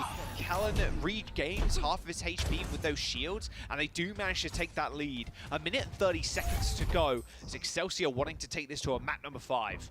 They're just going to play to keep the lead now. You could see how smart and how quick they were to back up away from Boston Uprising spawn. They have that forward positioning as of right now before that bot ends up moving past that halfway point. But this is New York's time to shine. They've got to buy time off the clock here and elongate these fights. It's a minute and 10 seconds left. A couple of shots there from Seeker to connect with Flora, but that's about it. Once again, Excelsior playing this rather split, I will say. Oh, nice camera transition. There you go, perfect placing now. See that robot marching around that corner. All right, New York Excelsior, they're going to get grabbed. Can Kellen survive? Absolutely not. Overwhelming amount of damage. Boston Uprising with 45 seconds are going to take the lead for themselves. This is an unreal push map we're seeing right now. Back and forth with who's taking the lead. But with 30 seconds to go, this play from Yaki is going to have to be large. Yeah, I mean, you're going to look at that, but Victoria's going to go first. Yeah, Victoria unleashing that dragon. There goes the lamp. There goes the health bars, the backline for Excelsior. Gangnam running to the corners of the map. But Victoria is chasing him down. Kellen is also cut apart. 15 seconds, and the bot is continuing its push to that final point. They're probably not even going to need to get it there, to be fair. Oh, Yaki in the back. Okay, he's got no ult. Okay, he has been spotted. He's been sussed out. Okay, they're going to get there, though. All right, contesting is happening. All right, window. Excelsior with 4 ults. You can't possibly fold now. Both support ults used on top of each other, but they're making it work. Still, Flora goes low, but it's Gangnam Jin that is filling that kill feed. But now Excelsior, to take us to a map number 5, need to be perfect. They've got to win 2 more team fights here as that bot starts to hustle back to their own barricade to push it forward. But you're going to have one right around the midpoint here as Boston start making their way back with those forward spawns. And you're also going to have another one right towards the end. And so New York, yeah, they're going to have to use the grab here. Try not to use everything. Grab first. Yeah, pretty good grab. Punk's already used both of his bubbles, but not taken out just yet. How is the pocket this good? He eventually ends up going down. Same with Crimzo. 30 meters stands in between Excelsior and taking us to a map 5 if they use the grab and the overclock. A neutral fight for Excelsior, unlike the other side of things with Seeker with the railgun. He started off the season strong with his first game on Sojourn. Can he make it a 2-piece for Boston? He's gonna have to, because that overclock is gonna have to shut everything on New York down. They don't want to give him enough time to be able to get anything online like that sound barrier. big off angle there from Gangnam Jin and Yaki, but they're going to have to join the fight sooner or later. Seeker's got that railgun, he hits Flora in the body, but a little bit too scared to step up. Yaki's going to check him on the sidelines too. Lamp already used by Ho1, go time for Excelsior as they try and dive the backline, but Ho1's already dead. It's a race to the finish line for the Excelsior, but they can't quite step over the mark. Yaki is on the point, Victoria's pulled the blade, and that'll be it. The Boston Uprising, oh, even Gangnam Jin getting Ajax to the very end. That'll be Excelsior's season. Unfortunately finishing it with a loss, but a big win for the Boston Uprising, finishing theirs strong. Yeah, what a confidence booster here for Boston as they look ahead towards the play-ins next weekend for the West. But New York, what a show! Jack, that was close. I have not seen a push map like that all season about how back and forth that was. Yes, way closer than you. That could have gone to map 5. It really could have. That could have gone to map I think 5. Excelsior still looking like one of the more scrappy teams, but we are going to bid farewell to New York for the regular season. It's been an interesting one, I think, for New York. 4-19 on a scoreline a lot of people expected. They've had some very standout plays. They once had 3 flex supports, they needed a main support, and that was a whole giant thing. But Excelsior managed to kind of figure themselves out during the latter half of the season. But the Boston Uprising do take the dub here today. They do have one more match, the Boston Uprising. They do have Paris tomorrow, so that'll round out their season. But they've already made the plans, so yeah, it's all good. It's just a fanfare at this point. More Seeker gameplay, I can imagine, tomorrow. Yeah, why not? I mean, this has been a great look here for Boston. Not only did we see Seeker getting flexed into the roster, but also Faith seeing a little bit more playtime for this stage as well. It really has been about MCD and Crimzo playing next to each other for the backline of Boston, and I think having Faith in has allowed Boston to rely a little bit more on that Lucio, which has been really fun for them and also very successful. But I mean, what a great showing here from both teams, but it was Boston that comes out on top today. Yes, it was. And player of the match, I think we better do Boston the honors of this one. We'll get another chance for player of the match. See if they can, this player can make it a twofer. Victoria is going to be our player of the match today. First time playing Genji. It looked pretty damn clean with him, on all honesty, Rose. There were so many moments where, Victoria was just able to use the architecture to kind of slash and dash through. Maybe it wasn't the, the most flashy plays all the time. Like, this is not the highest damage output Genji we've seen all season, but it was very calculated. And I think that was what surprised me the most about this Genji. And then the Soldier 76 too. That was wild. We haven't seen that since, like, the first half of the season. Yeah, I think we've seen a little bit of Soldier here and there, but yeah, nothing like the start of the season. Victoria, there is his Genji stats. They're more interesting than the Soldier ones, let's be real. Let's be real with ourselves. 1.1 Dragon Blade kills per 10. I mean, you're just forcing ults with the Dragon Blade more often than not there. Deaths, a little bit higher, but eliminations are great. 19 elimps per 10. Yeah. 8.7 final blows. We're on the up to 9 for you. 9 final blows per 10. Hero damage not looking too bad either. Yep, that were Victoria. Well, maybe we can do the same again against the Paris Eternal. That'll be tomorrow's game. We still got one more game today, though. Florida Mayhem versus the Houston Outlaws. Just the Florida Mayhems. That's going to be their last game of the regular season. Houston still have one tomorrow against the Toronto Defiant. But yeah, it's crazy. We're second to last day of regular season. We jump into play-ins, Rose. It's going to be a good one. We're going to jump to a quick break, though. Got Houston and Florida after this. The Overwatch League is brought to you by Upper Deck, the official trading card of the Overwatch League. And by TeamSpeak, the official voice supplier of the Overwatch League.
Welcome to Game Break, everybody. I'm here joined now by Seeker from Boston Uprising. Seeker, congratulations on the win. I think this is my first time talking to you. So how are you doing, bro?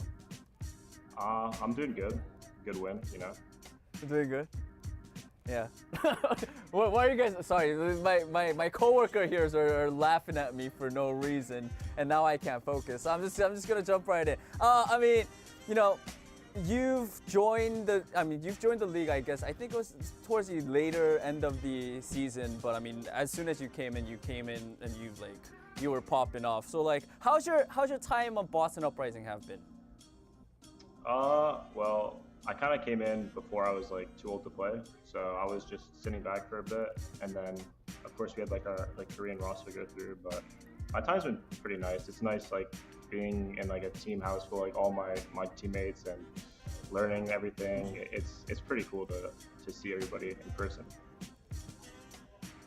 Yeah, I mean, and also, you know, we've seen you on that Sojourn role and you've been popping off a lot. Even like, I think the first time we saw you was against Vancouver Titans and you really popped up on the Sojourn. Even today as well against New York Excelsior. So do you think your Sojourn play have evolved throughout your time in the Overwatch League? I definitely think so. I feel like when I first came into that game versus Vancouver, this meta is actually kind of similar, but I feel like I was a little bit inexperienced. I still felt comfortable in the role, but I wasn't as confident as I am now with the character. I feel like I'm one of the most underrated players for like Sojourn when it comes to it. Okay. You say that you're sort of underrated. I don't think so. I think you're the greatest Sojourn, one of the greatest. Thank you. All right. I also want to ask you because you guys are going into the play-ins as well, sort of the underdogs. Does that put more pressure on you, or do you think that puts less pressure on Boston Uprising? Puts way less pressure on us. I love being underdog. I love making people angry when they lose to me. I live off of it. I'm fueled by people's anger. That's why I like to banter a lot in chat, and it just makes me feel way more confident. They're so scared to lose to us. All right, Seeker, that's all the questions I have. Thank you so much for your time, and again, big congratulations on the win. Thank you. Thank you. Thank you so much, Seeker. Congratulations to the Boston Uprising. Love that energy. I love that. Right? Fueled by anger. Genuinely, like after his first match against the Vancouver Titans, he just sort of came in. He came out confident. He was blowing raspberries at the camera. He does exude that confidence. He does give those vibes of like, he's a nice guy, but he wants to be the villain. He wants to make teams and fans upset who play against him and fear playing against him. It's like kind of like Dogman back in the day in a way. No one like wanted. But you're not a villain. You're more like an anti-hero. So you're still loved. You're not evil per se. Yeah, but you know, you love the chaos. He's thriving in the chaos. Yeah, actually, we don't know. We don't know. We don't know. Villain. We're about to become more of an anime. It's gonna be crazy. The script writes itself, everyone. We do have to kind of summarize that match. There was a Custer coming to you for this one. How do you think Boston managed to get the upper hand? And more importantly, how did New York snatch that one map away? Yeah, we got to see our last little bit of the New York Excelsior as they finished their season 4-20. Upsetting for that. Obviously, they just never really came together as a whole team. They did have some holes in their roster, and you know, today was no exception to that. They had their moments of brilliance. They had their moments. You know, we saw that on Circa Real where they were able to get that full hold and get that first map win. But other than that, Boston Uprising really just showing that they are the better team. Primarily playing around Punk on that Zarya hero we know he's comfortable with. The big surprise for me was not Seeker coming in to play the Sojourn, who is very good at his role, was Victoria, actually. In the past, we've seen Valentine exclusively be playing that Genji for the Boston Uprising. Victoria picked it up, looked pretty good. It wasn't anything standout or exceptional, but he did his job. So I'm curious to see how that's going to go for them moving forward. Yeah, I think the biggest complaint for the Boston Uprising, honestly, has for a large part of the season then, that they haven't had the mechanical skill to really win them some of these matches when they're hanging on by just a thread. Now, they're playing against the New York Excelsior here. I like putting Seeker in the lineup. I mean, we were both vouching for him going into this match, and I want to see more of Seeker in the play-ins as well. And it seems like he is their designated Sojourn player. But Valentine so far this year has been kind of mid. Victoria as well hasn't really had those stand-up performances. And when you look at all the other teams in the league, Hydron for the Florida Mayhem, Merit for the Houston Outlaws, Decay on the Washington Justice, I mean, even Hisu on the Toronto Defiant, right? The Finale, all those have some good matches. We haven't really seen that type of damage play from the Boston Uprising, and I think Seeker, you know, from his series against the Vancouver Titans earlier in the year, that was like the one time the Boston Uprising damage players really popped off and just like, wow! Took control of the game, Control of the game, and just like, we are the guys popping off here. So that's what we want to see from the Boston Uprising. So I don't mind them changing things up here as we get closer. You want to break up the V Brothers? I'm breaking up the V Brothers. Even though 2 V's No more. spell W? No more? Sometimes it doesn't have to be a love story. Sometimes a V's just a V. You Yeah, know, it doesn't. sometimes it's just not a W. It doesn't need to be a dub. You can find different ways of getting that dub. It can still be a dub, but it doesn't have to be by 2 V's. By 2 V's, yeah. And tomorrow we do numbers. Right here in the desk. Well, we have one more game for everyone out there. So before we're heading into that one, let's take a look at the standings, because there is some stuff on the line here for this upcoming match. Because if Florida wins, they actually will be locking in the number 7 seed, and that means they will guarantee face Boston Uprising in the play-ins. Now, if Florida loses, then everything will be decided in the last match tomorrow. So everything will be decided in the final match of the regular season. What a story that will be. It's kind of interesting because, like, I would say the weakest, and I don't want to throw a random stray at Toronto Defiant, but I would say out of those four, Toronto looks the weakest right now. So if you're the Florida Mayhem, I know that sounds a little harsh, but yeah, I think so. Their match that they played recently was just not very impressive. Okay, well, that was a singular match. They got top 3. You're living in the past, Johnny. Get your head out of the past. That's last Of course stage. I live in the past. What? I don't even know where that came from. But yeah, no, not talking about that, talking about this match. I'm excited to see it. The ride or die with the Florida Mayhem has been a trip, and it's been successful for you. So far, it's been paying off for me. But the last time the Houston Outlaws played, they dominated the Dallas Fuel. I have zero confidence in this pick. I absolutely not. I just feel like gotta give back to the homies in pink, because they've done a lot for me this season in terms of Preds. So I want to throw them one as well. And if they win, I look like an absolute genius. If not, then, well, I said it here. I'm not confident about this one. Jaws Necra, how are your predictions looking for this one? Well, Rose, do you want to go first? I think it's pretty obvious, but yeah, I mean, maybe I'm wrong. Maybe I'm wrong. I'm Nico, going you to swapped. give Yeah, you What happened to space? Come on. Oh, I got, listen, I had to Where I change because I felt so out of place wearing just like Oh, that shiny no. silver. Come on. Everyone else looked so nice and like fall and festive, and I was like, I need you were to be the main part character. Of the team. I was about to say. Yeah, you No. were our leader. Character in the anime, Space leader, the space captain. We were just the minions. We're off on a journey into the great expedition of the outer space and the solar system. Yes, I know. Exactly. It's actually just. I don't know what we're doing, but I'm in. Where are we going? Put in the coordinates. I have got you. Take us anywhere you want. Oh well. I think, look, at the end of the day, I think the Outlaws do end up just taking this, right? I mean, look how strong they've looked. I mean, Johnny, I know you're living in the past permanently. Bruh, that ain't happening again. Like, come on. Misfits were good way back in the day, but Outlaws, they're pretty good now. No. I wasn't talking about my playing career. I was talking about the Overwatch League without Jaws. Whoa. That was me. Damn. Cut it. Get him out of here. No, get him out of here. Anyway, all right, goodbye, Des. All right, I'm gonna save our Johnny, ship here. Johnny. Come on. Anyway, let's Throw talk him about. out that damn truck. Yeah. Get okay. him out of here. Hex, pick him up by the scruff of his neck and boot him out. Drop him off. Okay. Really keeping that narrative alive that we could get the dog that we saw outside of the truck yesterday instead. Oh, that's a perfect replacement. The dog. Dog in, Johnny out. There you go. Perfect. Yeah. Wow. That is crazy. I don't know where to go from here. I do. We got two great teams. I think that there's a lot of questions on who's going to win because of their previous performances in like most recent history, especially because we like to be biased about the most recent results that have impacted their careers so far, right? So it's the perfect analysis. Just remember the last game. Yeah. Did they win? Oh. They're going to win again. Yeah, like Did they when lose? Florida won yesterday. They 3-0 Toronto Defiant, so they actually have a really strong case coming into today. So maybe do the same thing to Houston, but also Houston defeated their arch nemesis of Dallas Fuel on their own turf. Yeah. And that's why it's tough. tough. It's They've a both weird gotten one big because wins.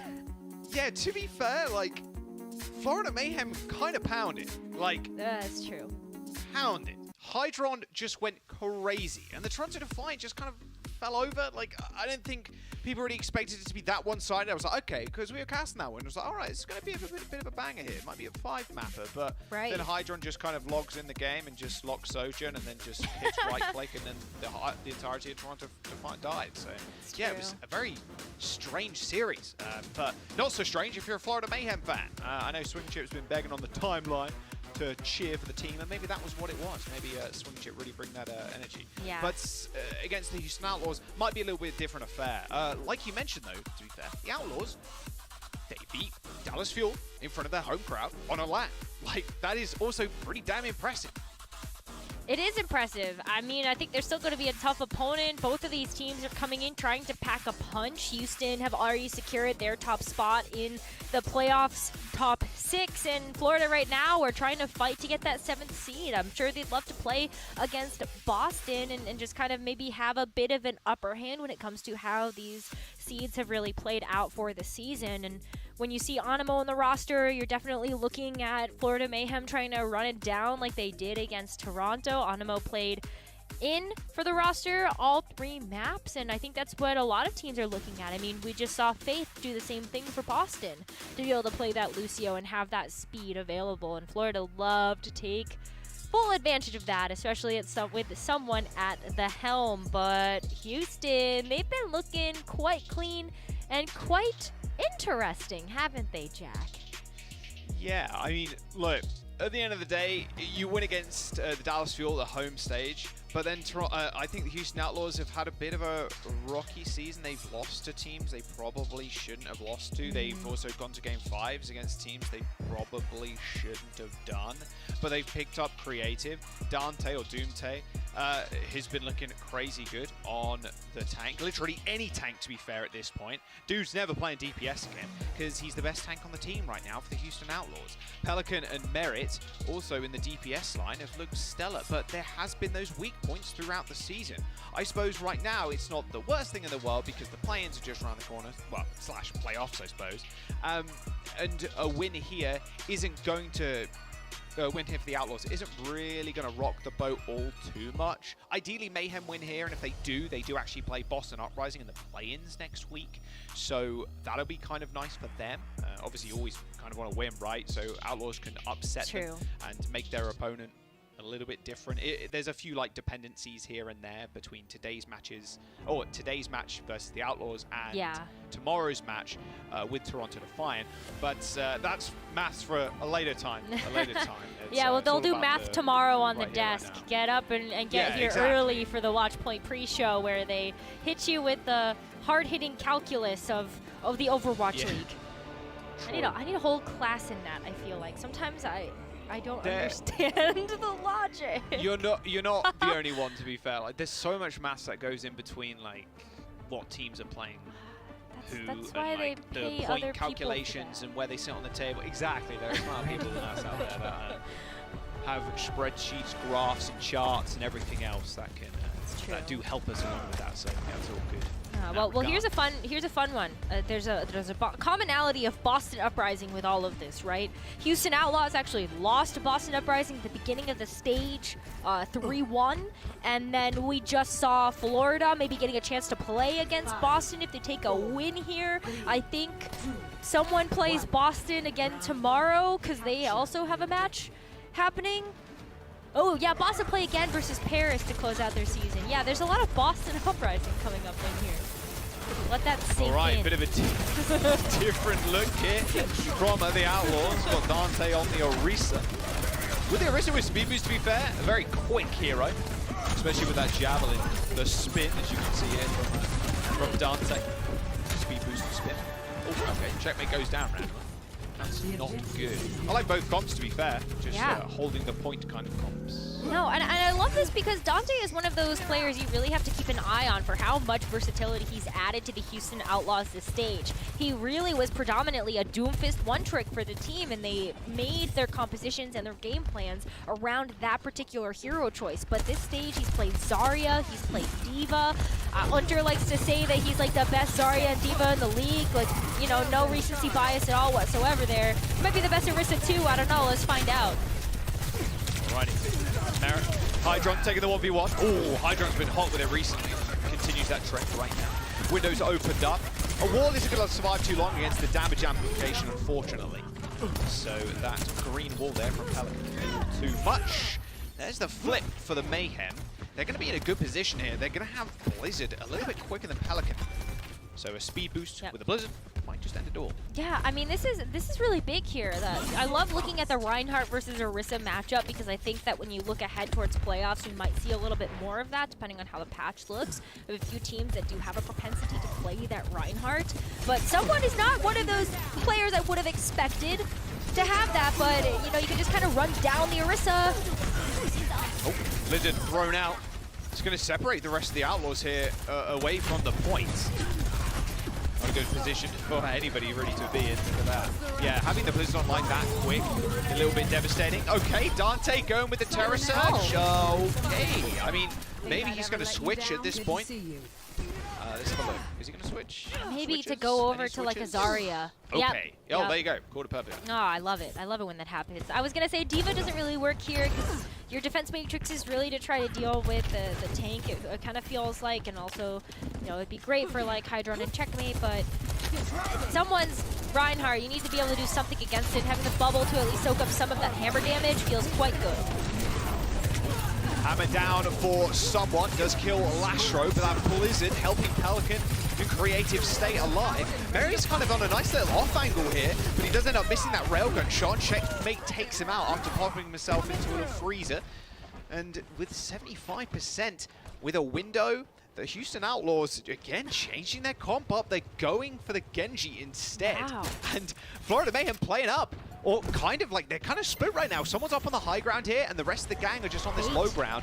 I guess they're just seeing where the Houston Outlaws want to approach this point with. Yeah, oh, nope, someone's going in. They're split completely.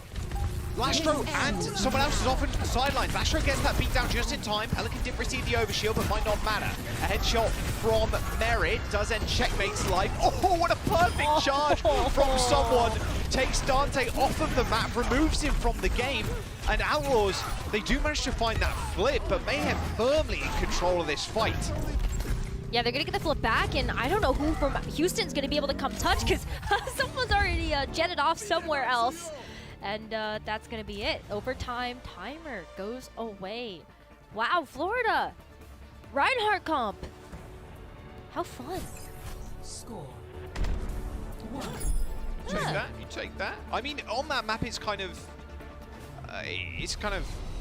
been played for a long time, right? You've got the mate, wall off people on the point. Like, it's just super good. I remember way back when, or like last year at least, when some Korean contender teams were running like the Sim May. Like, that was disgusting. Yeah, the Ice Wizard. Yeah. Yeah, oh man, that was awful to run into. If you didn't control the point, you're against that comp. Like, yeah, dislodging that was horrible. What I've been really interested in is that we've seen Florida play on Nepal before, and when they played on Village versus Boston, we actually didn't see the Reinhardt at all. It was Sigma, and it was also Zarya that they came out with. It was on Lijiang Control Center, which is the first time we really saw Florida use this Reinhardt comp at all. But it doesn't work as well here on Sanctum, despite the fact that maybe you can charge people off into the pit. That would have been really funny to watch, but it's going to be Zarya versus Zarya in here.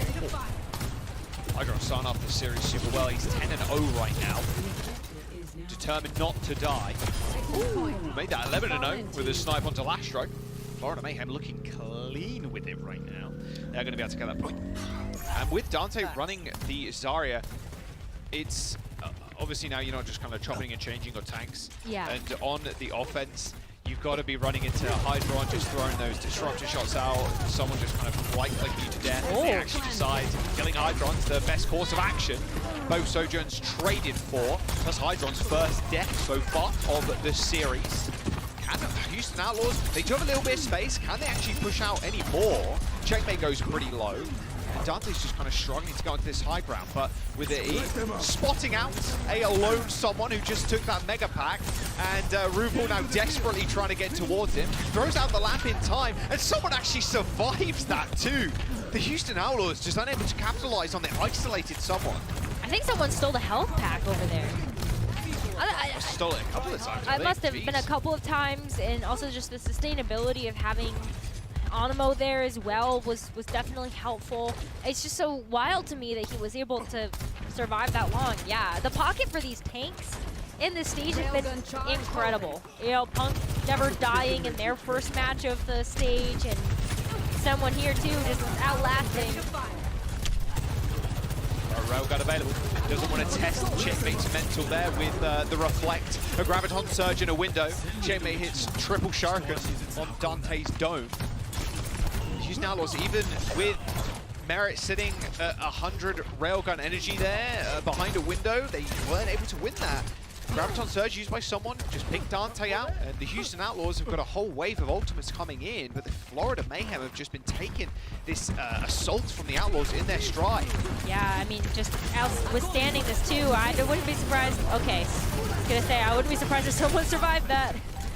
I mean, you feel pretty good if you're the Florida Mayhem right now. Both Graviton Surge and that sound barrier has been used by the Outlaws as they do eventually get that point flip. So you can come back in with a blade, maybe just focus creative out.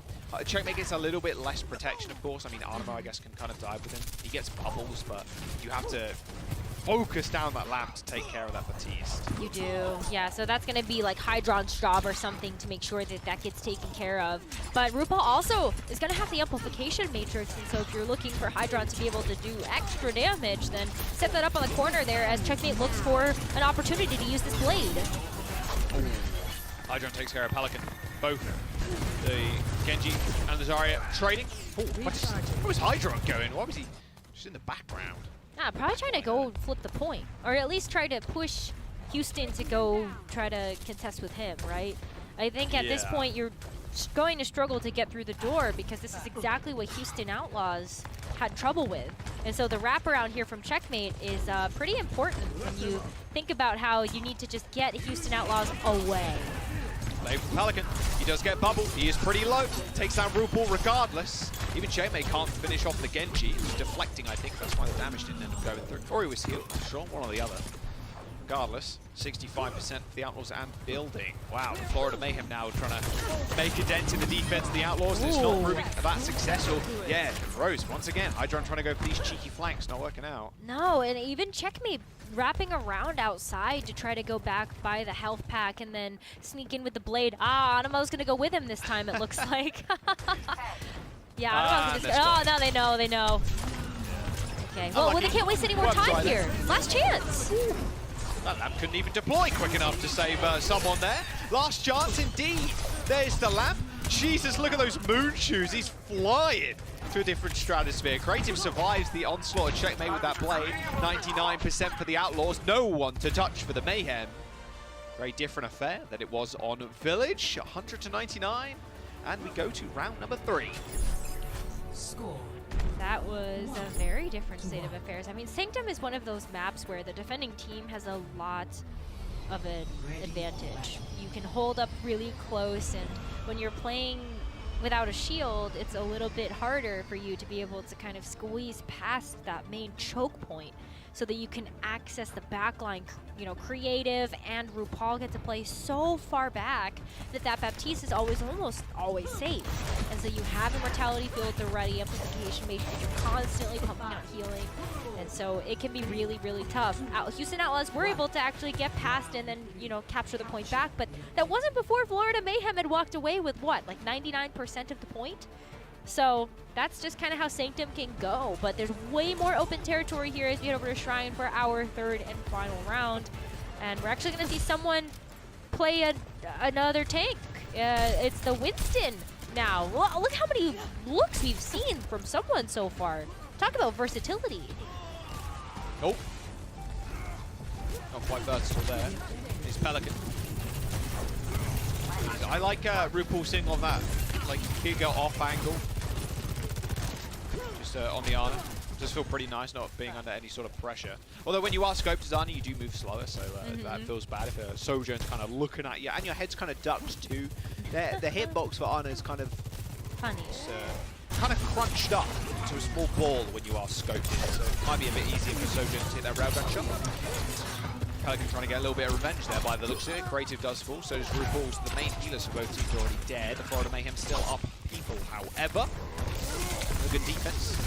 Yeah, though I thought the Winston might just get a little bit rolled over, but when you have RuPaul sitting at such a ridiculous like angle and he's super far back, like it doesn't feel as bad. Like you have to invest a lot if you're the Outlaws to try and disrupt a lot of that healing. In fact, Creative's going to go onto the Ana here with Lasher on the Lucio.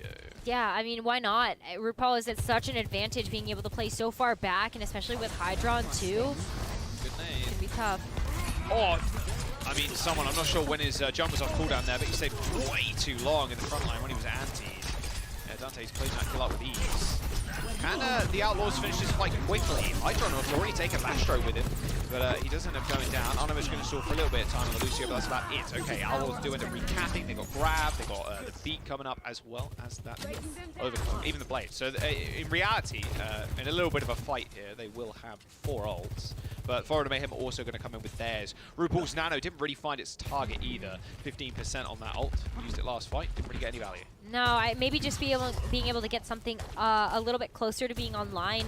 But no, it didn't convert over to any type of pick. Someone, though, can use Primal Rage defensively if he gets stuck into Dante's grab. Kind of smack people away. Yeah, you are a bigger hitbox, but you get a lot more HP, that's for sure. There's the Graviton Surge. Nicely timed beats. It's going to help sustain, but not for long. Chainlink goes down anyway to Pelican. Are the Mayhem going to commit? No, they are not. They're just going to reset. Hydron still randomly picks up kills. Don't know how he does it. I would like to know. But, I mean, he's got some ridiculous eliminations right now. He's sitting on 19 elims versus the next highest teammate at 8, being checkmate. Yeah, I mean, this is just kind of more of the same from Hydron from his match versus Toronto Defiant, right? Like, I remember there was a map yesterday, he went 19-0 or something ridiculous. He just didn't die. He's had a few times now, but... On the Sojourn. Alright, Creative does get antied, but a bubble will cleanse it. There's the Nano, there's the Blade. Oh, nice slide away from Hydron. Does waste a little bit of time, but Pelican still finds the kill. Someone is put to sleep, but he was primal, so no insta-kill for Pelican using that Nano Blade, but the damage has already been done. The majority of that in Hydron has already been erased from the battlefield. 80% for the Outlaws as they want to bring this one home. Another nice sleep from Creative. A right-click melee for Pelican finishes off someone. No Primal Rage to go for the touch, so it's looking like a Lucio in Animo to get that OT. Barrett's going to play Doorman, though. Look at the overclock getting ready to go. Someone's got to get there. 3%, 2%, 1% contested. It's actually checkmate on the Tracer as the Nano gets flung out onto someone. Merit looking, hunting, searching for someone in the backline to shoot with his railgun, but doesn't quite find anybody. It's someone's bubble that he's looking at right now. Doesn't want to duel with Hydron, or at least not for the time being. No, there are a lot of other members from the Florida Mayhem looking straight at him, and now he's going on the offensive. Looking at Hydron straight in the face, but notice the supports are lonely in the front line. RuPaul and Merit end up going down as overtime is here, and the Houston Outlaws use that beat to try and keep it in their favor. Someone also falls as the Florida Mayhem now unable to get back to the point as Outlaws make it a 2-1 on control. Very close, though, from both teams, and we've seen a lot of different looks of compositions from them as well, sticking mostly to the Sojourn as well as the Genji to shore up that damage line, but someone showing us the Reinhardt, the Zarya, the Winston. What else is in store? We also saw Orisa. We just haven't seen D.Va yet, or Hog, but no, just we haven't seen D.Va yet. Yeah, well, I mean, maybe there's time for Hog. You know, Dante whipped out the Orisa. No, yeah, someone's playing the Winston, and yeah, Stop maybe that. a little bit, little Roadhog. No, maybe we'll that. see. Maybe a little cheese. We're going on to hybrids, our next map type. Don't go anywhere. We'll be right back.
Please don't let me in the Please don't let me into my zone. I just need some time of my own. All these people trying to get a conversation. You can conversate to that tone. My gut eyes on that throne, yeah. So I'm never alone, yeah. All these people trying to box me in. I'm at my weather, it's on, yeah. Now they ask where I'm at. Making hits that line back. I'm MJ, I'm 2-3, man. I just need some time back. I'm zoned in like defense. My life gone, no recess. But I live my best one, so I got no regrets. So gone, I'm gone. Finally back in my home. I'm working like so much, they swear I had me a clone. Can't answer my phone now, just leave it there, that tone. Ballin' can't beat me up, cause I'm back in my zone now. Cause I'm back in my zone now. Welcome back. That was quite a map from Hydron there. He ended that one 20-6, but couldn't quite land the dub for the Florida Mayhem. And overall, Houston were actually down 8 final blows versus the Mayhem. So they were down in kills and still took the map, Rose. That's just impressive. Whenever you see a team do that, I think it just speaks volumes to how respectful like the other team is being towards the other one, like maybe not aggressing in if they can't get the final blow. There's a lot of different things happening in these two teams matching up, but this was a match that I always thought would be very close, and we've seen that so far, at least from our first map of this series. Yeah, looking good, looking good. Pretty close. 5 mapper? 5 mapper? No, 4. I think it's gonna be 4. Actually, yeah. I thought this last night. I was thinking about it. I was like, okay, because yesterday was a speed run. We had 3 Yeah, 3 I think that was the quickest day ever. I think it was. Someone is going to have to look back on that, but I'm pretty sure yesterday was the fastest 3-match Overwatch League broadcast we have had this season. But this one, I was looking at both of the matches we had today, and I was like, oh, no, 4 maps each. There's going to be a 3-1 for New York and Boston, which was true, and I think it's going to be a 3-1 for this one also. Okay. 3-1, wait, 3-1 for who, though? I didn't really say, did I? That's none of your business. Did this last time. You're like, yeah, it's 3-1. Yeah, it's none of your business. No, I'm just kidding. No, I think it's Houston. I do think that Houston will get the 3-1. I just think that they're a team that has had a lot of practice with this meta. You know, Florida, they had like this weird gap in between the stage where, you know, they had a few matches and they had a break, and then in that time the meta evolved, and I don't know if Florida can keep up just yet. I'm not going to give them the recency bias of their win over Toronto, because Toronto was a little sick and maybe recovering from that, but Houston, I just think that they work together really well as a unit, and they always seem to come back strong with an iron mental. So I'm giving it to Houston. Jake definitely wants to instill the iron mental, the iron will into the team. Might need something a little bit more than that for merit's sake, though. He does go down. Dante's also super low. Houston now was going to get wiped here by the looks of it. Or at least maybe they get out. You want to chase, you just want to chase. You have Lucio, just chase, just chase. Get kills. Kill. It's me and Carson. Kill, kill, kill, kill. Go, go, go, go. I go, remember go. this. I was like, oh my Play god, I don't fast. know what to do here. Okay, just press Just W play key. fast. Oh my god. That's yeah. it. If you have Panic. Lucio, only press W key. Chase them to spawn. They can't group as 5 if they're dead. That's true. I just turned on speed, I think, and was just like, okay, we're sending it. Let's go. Exactly. Yeah, exactly. Always send it. Well, let's Alright, see we'll if see Houston how- can send it again. Come on Yeah, now. there you go. Easiest transition in history right there. All right, charged up shot from Merritt. Doesn't want to. Yeah, doesn't want to go for that window. I like the window play there from Florida Mayhem, just making Houston Outlaws reset completely, basically. Giving Animo enough time to build up towards the sound barrier and someone towards that graviton surge, which he'll have online first. Throws it out straight into the window, in fact. Yeah, there's not too much you can really do about that. Dante got that beat late from Lastro. It's all about the cleanup now. Houston Outlaws lose one of their key ultimates. They're now going to have to contend the blade. Yeah, that's really, really rough there for Houston. I mean, having the sound barrier used in response to the grab does mean that it's not available for the blade. And so now you're kind of looking at Houston just like Immortality Field cycle through that, make sure that's online. Lastro getting a boop as he's close enough to the team, or just having some type of bubble online there for Dante to save them. Good grab, good beat though, and a lamp on top. Wow, Checkmate did not fall below 100% there, and he even pulls the blade. Looking for people that are falling from the sky. It was Lastro, but he is now in spawn. All good. Merritt, ooh, not quite so lucky. Nope, this is looking like almost a full hold Just here.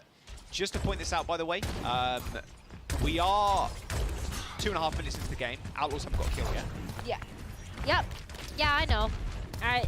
This might be a full hold. Just the way that things are going, you know, Houston, they're putting on the aggression. They're starting to use some of these ultimates first. Like, Dante was the first to hit the grab, but Hydron here with the overclock, I'm going to give this one to Hydron any day. He got a quad last time we saw him on Ilios well. Okay, here comes the kill for the Outlaws. I believe there's a lamp kill, that's half a kill. It'll do. Blade's been used, someone is the focus. First kill for the Outlaws, and it is someone. Great if it dead, however, not good for the Outlaws. They've only got Lastro to heal now on the points. They're trying to just hunt for remaining members of the Florida Mayhem, but they want to group and go into the last possible second. 2.5 ticks acquired for Houston, and with no ults left in the bank, Lastro has to get this beat online if they want to sustain, although saying that, Checkmate and RuPaul are in trouble. And there you go. Outlaws, they only need 4 kills. That was all that they needed to save that first point. Not even 5. That's 5 now, but they already have it. Cybernetic innovation. Okay, no, it's good, it's good. Yeah, Outlaws just wanted to give their fans a show. This happens all the time, whether it's a reverse sweep or a C9 or something. This is just Houston's way of paying the fans back, because you gotta keep them on the edge of their seats, you know? True. You just do. You just do. I think they're really set up for success now, working into the second point, too. You know, Lastro has a sound barrier online again, creative as well, to kind of throw that amplification matrix, try to push Florida Mayhem off of the high ground. But, whoa, someone is getting pretty charged up there from the disruptor shots Merritt has thrown out. What's the rush? Ooh, Lastro, you gotta run. All good. Yeah, Houston also just take the front of the low ground. There's the grab, the lamp does land, and so does that beat. Got to contend with Hydron now. He's trying to hunt for the clips. He's going to put it on TikTok, and now we'll also put it on the TikTok. Make sure you check out the Overwatch League TikTok. Yeah, that plug, crazy. No kills happen, so I'm good. I'm allowed. Okay, there you go. No kills, so we don't have to worry about it. Yeah, I mean, that just isn't enough to scare away the Houston Outlaws, so I think if you hear anybody, yeah, if you're on the enemy team and you hear Hydron pop the overclock, I think you back up. You pay respect to that man, that's all I'm saying. Good grab. Lamp, then beats. Perfectly timed. Someone's still pretty low, but Creative doesn't end up dying. Houston Outlaws just in a little bit of a cage match up on the high ground there. Jesus. I've never seen 10 people jump into the same location like that and just brawl it out. Like underground boxing. Oh yeah, so Matt's gonna love that. Where's Matt? It's true. That was on UFC and boxing. Any type of like actual like physical sport. Matt's ears perked up from that, I bet. I just bet. He does love the sports ball, that is for sure. The beat sports. I don't understand sports. I'm not gonna. That's why I'm here, man. I understand Genji Blade though, and there's 2 of them. Checkmate's pulled the blade, the lamp's been put down for Creative, it's been isolated from the rest of the team, same with Dante, had to back up, scared of someone. Checkmate isolates him, gets 30 seconds to go. Hydra gets a shot reflected back at him and killed, but with 30 seconds, and Houston Outlaws without a support ult. Ooh, this looks rather dicey. Someone's got the grab. I mean, the blade, and I guess you're going with overclock here. I think someone just yeets it hope out. and pray you snipe somebody, but yeah, someone could just yeet it. I think someone just actually Dante. yeets it. Yeah, literally at Dante or Animo. Just stop. Wait, Oh, yeah. no one can touch. Oh, no one can no one touch. can touch. No one can touch. Alrighty, that was really nice from someone. Waited for Dante and Lastro to kind of approach that final corner to get touch from the payload, grab the corner, easy collab from someone. Florida Mayhem only granting Outlaws a single point. Still winnable though for the Outlaws, I will say, but a good defense on second. That was a super good defense. I mean, all around, like they all barely faltered. Jack, how many eliminations total did Houston get in that? Yeah, so in that round, second push, they only got one or two extra elims. Yeah, like So- that's unbelievable. Like Florida Yeah. had an almost flawless defense. They had, Houston had no eliminations up until the point that they team wiped Florida to capture first, and that was already when overtime was taking effect.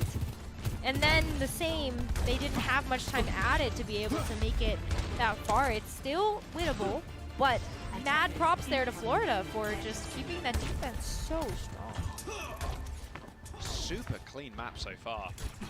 21 kills for Florida, 7 for the Outlaws. And yeah, like you said, they had to get the team wipe on point A. It wasn't even a team wipe. They got 5 and then I think 6 kills as they were chasing people that were respawning, and then a single kill on the next kind of Oh, push yeah, doing you're the right. payload. So it's looking pretty rough for the Outlaws, although they did win with a kill deficit last map. Exactly. Do it That's why I'm not again. counting them out of this one just yet, because we can definitely Although look they- at that actually, math, but... There is no way they win with kill deficit. Like, pushing onto a point, team wipe, yeah, there's almost no. Well, okay, I'm not going to speak into existence. No, but there's almost no way. let's see. Disruptor You'd shot. Sorry, Bubbles. Oh, kill. There it is. Another kill. Let's go. Woo. Pelican does end up going down. Lamp's been used. Someone is super high energy. Merrick's going to have to be careful. Yeah, he uses the power slide to get away, but Dante has been heavily focused by the Florida Mayhem. Really just putting a target on his back. Glowing bright green right now. Checkmate caught off guard, but Dante once again fell pretty low. Outlaws back line looking rather strong. Astro Creative keeping him topped up. Someone actually almost went down there, and the reason why he's still alive is because of how much Animo will call and focus healing into him. Like, I would be nervous. Someone's gonna get a grab online in like maybe 5 seconds. Yeah, I mean, I'd wager a couple less than that. Here There it you is. go. That was about 5 seconds. There you right? go. Grabs on Surge. It's pretty big. know. Lamp's also pretty good. Ooh! Oh, they Dante didn't know. does take out someone, but look at these windows. They're all flat screens. Doing their best. Florida Mayhem is one, though. A little bit shinier, a little crisper. Pelican taking to the rooftops like he's a fire player. And the Florida Mayhem will end up getting that first checkpoint. Kill count, kill check. 27 to 10. There you go, if you keep it to score right now. Yeah. Dante, 10% away from that grab, but yeah, that was the deciding factor. Someone getting his a little bit sooner. I mean, I worry now because at least, Lastro has the sound barrier online to contend with Checkmate's blade. And so that's what Checkmate is hunting for right now, trying to wall climb up, trying to get some shurikens into the backline of the Houston Outlaws. But, I mean, if Dante doesn't hit the grab, if the sound barrier is enough to save people, then that's one fight. That's all that Florida really need here to finish out this map. Time the series. They got 4:30 to do it with. Yeah, it's All a right, lot of time. Outlaws playing Mayhem in their own Time. game, but Pelican's already pulled the blade. Sound barrier stops any of that damage going through, and Checkmate dashes to safety.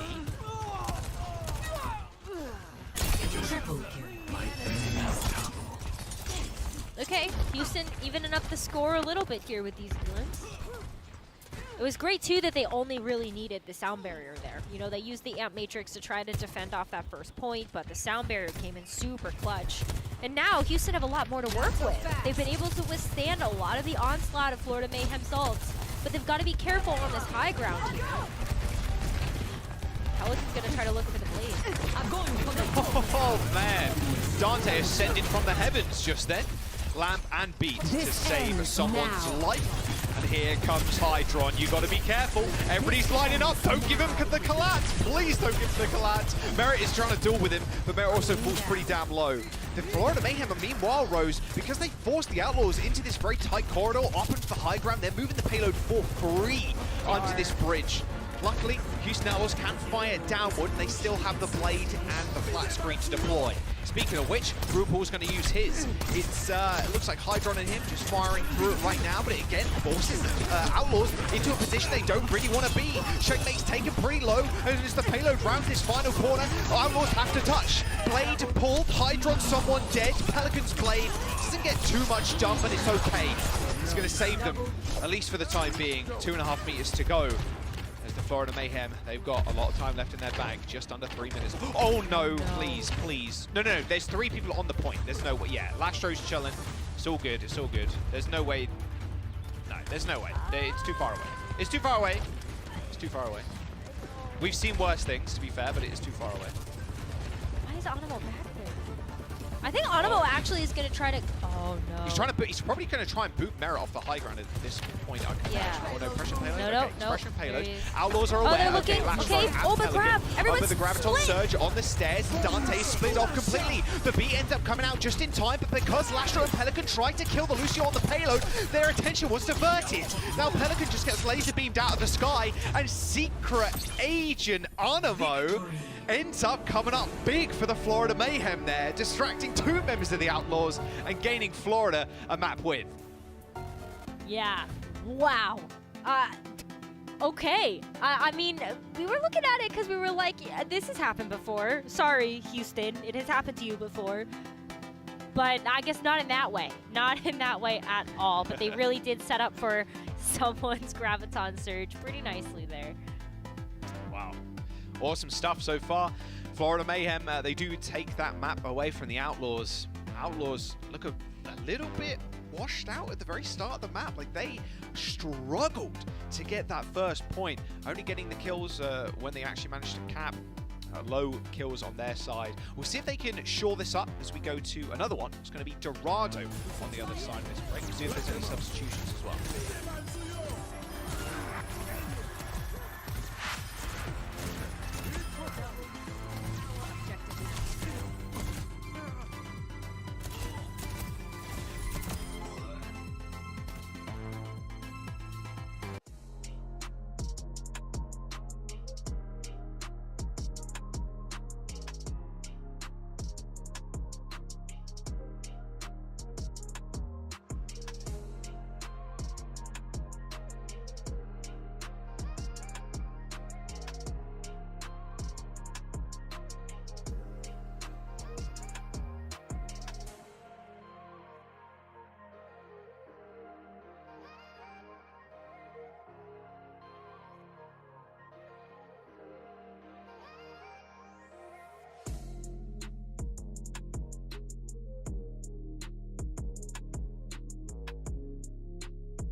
Welcome back. Kind of a one-sided affair there for the Florida Mayhem on Icon. It feels like their map, or at least Hydron's map, when he was playing the Sojourn. Attempted back cap from Arnamo forced both the Genji, and Lastro on the Lucio to get off of the high ground, stop Arnamo from back capping, and then what did Florida do? Well, someone just runs up onto the high ground, grabs Dante, they kill him. A late beat comes out from Lastro because he was on the floor trying to protect the payload, and the Florida Mayhem roll over the Outlaws. It is, yeah, it was a close map number 1, but map number 2 was a very different affair. We are going to Dorado, it's our next map, Rose. So what do you make of this one? It makes a lot of sense that we're not going to see any swaps here from either team. This has really been the starting 5 for each team that we've seen just kind of be used to the most recent successes, and they've been looking good and at least synergized together. I think for Houston, though, they need to clean up how they are making these engages, and I feel like it's someone, Zarya, that's really been catching them by surprise. I mean, he's been charging up these grabs faster than I think Houston Outlaws feel ready for. And also, like, Florida Mayhem is just one of those tricky teams that will pull something random out of their back pocket and make it work. They were the first team to try the Roadhog on Gibraltar. They were the first team to use these symmetric teleporter strats in order to try to wrap around the defending team and get out of spawn way faster for, like, maps you would have never expected it for. Circuit Royale. What was we saw one even just like a few weeks ago from Florida as well that was just kind of random. But they always seem to do stuff like that, and it's really fun to watch.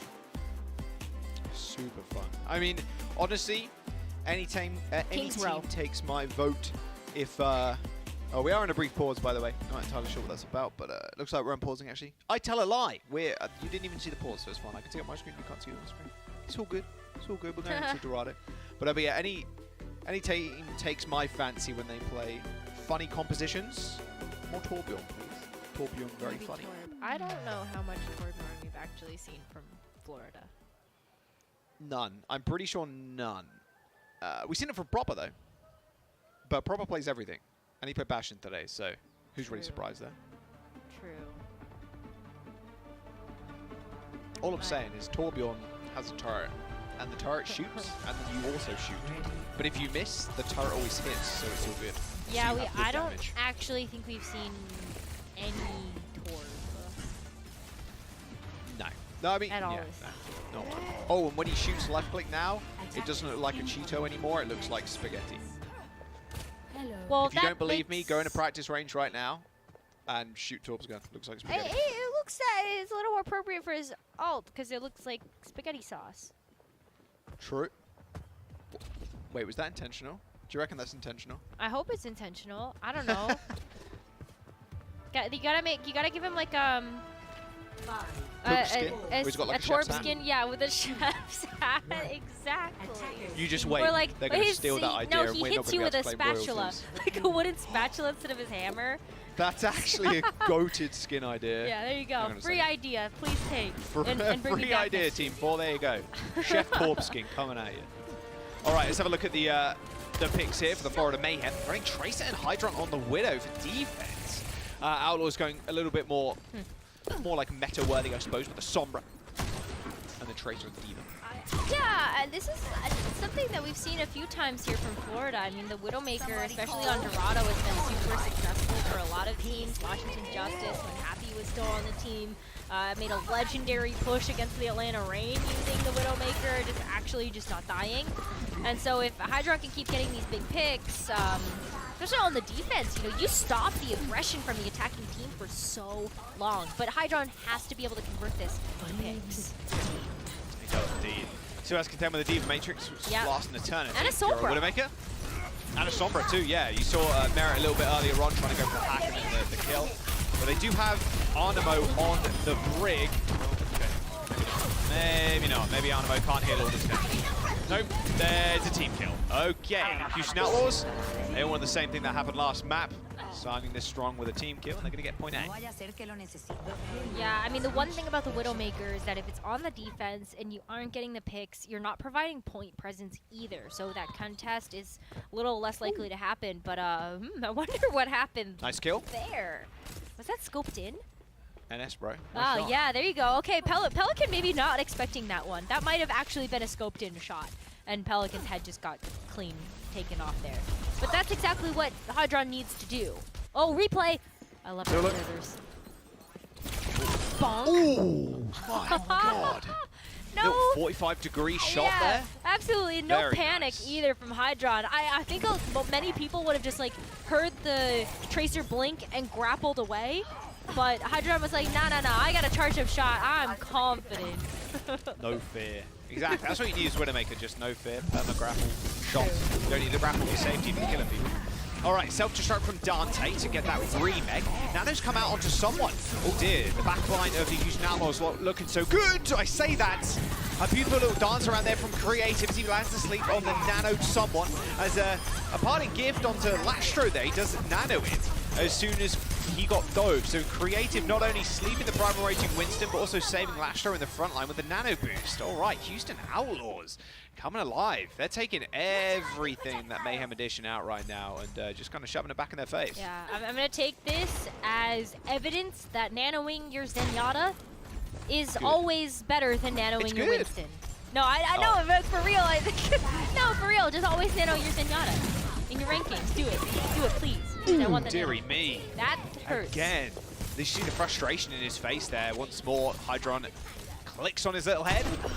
They take back the high ground. It was very close, though, to be fair. Florida Mayhem did end up using the rally. The meter and 45 to go. Payload's going to regress slightly, but Houston Outlaws still in a decent spot. They're looking for the EMP here. That's really what they're playing for. I know that's super frustrating for Pelican because you're kind of looking at the Tracer to be able to help out against the Widow, but EMP works just as well. It does, but I think that was a solo EMP on Hydra. Could be wrong. Transcendence from Lastro to sustain Dante through the incoming fire. To be fair, sustaining Creative too. He's taking a lot of pressure from Checkmate. Pulse bomb on the floor. Checkmate almost killed himself with that one. Has got no recall left. And the Florida Mayhem now the turns of table, really. 14 kills for the Outlaws, only 4 for the Florida Mayhem right now, and 2 of those are from the Widowmaker. Hydron not getting any more value down, and the Houston Outlaws, they're going to be very happy with this nano boost used onto someone rather late, so not going to have to contend with this into this final push.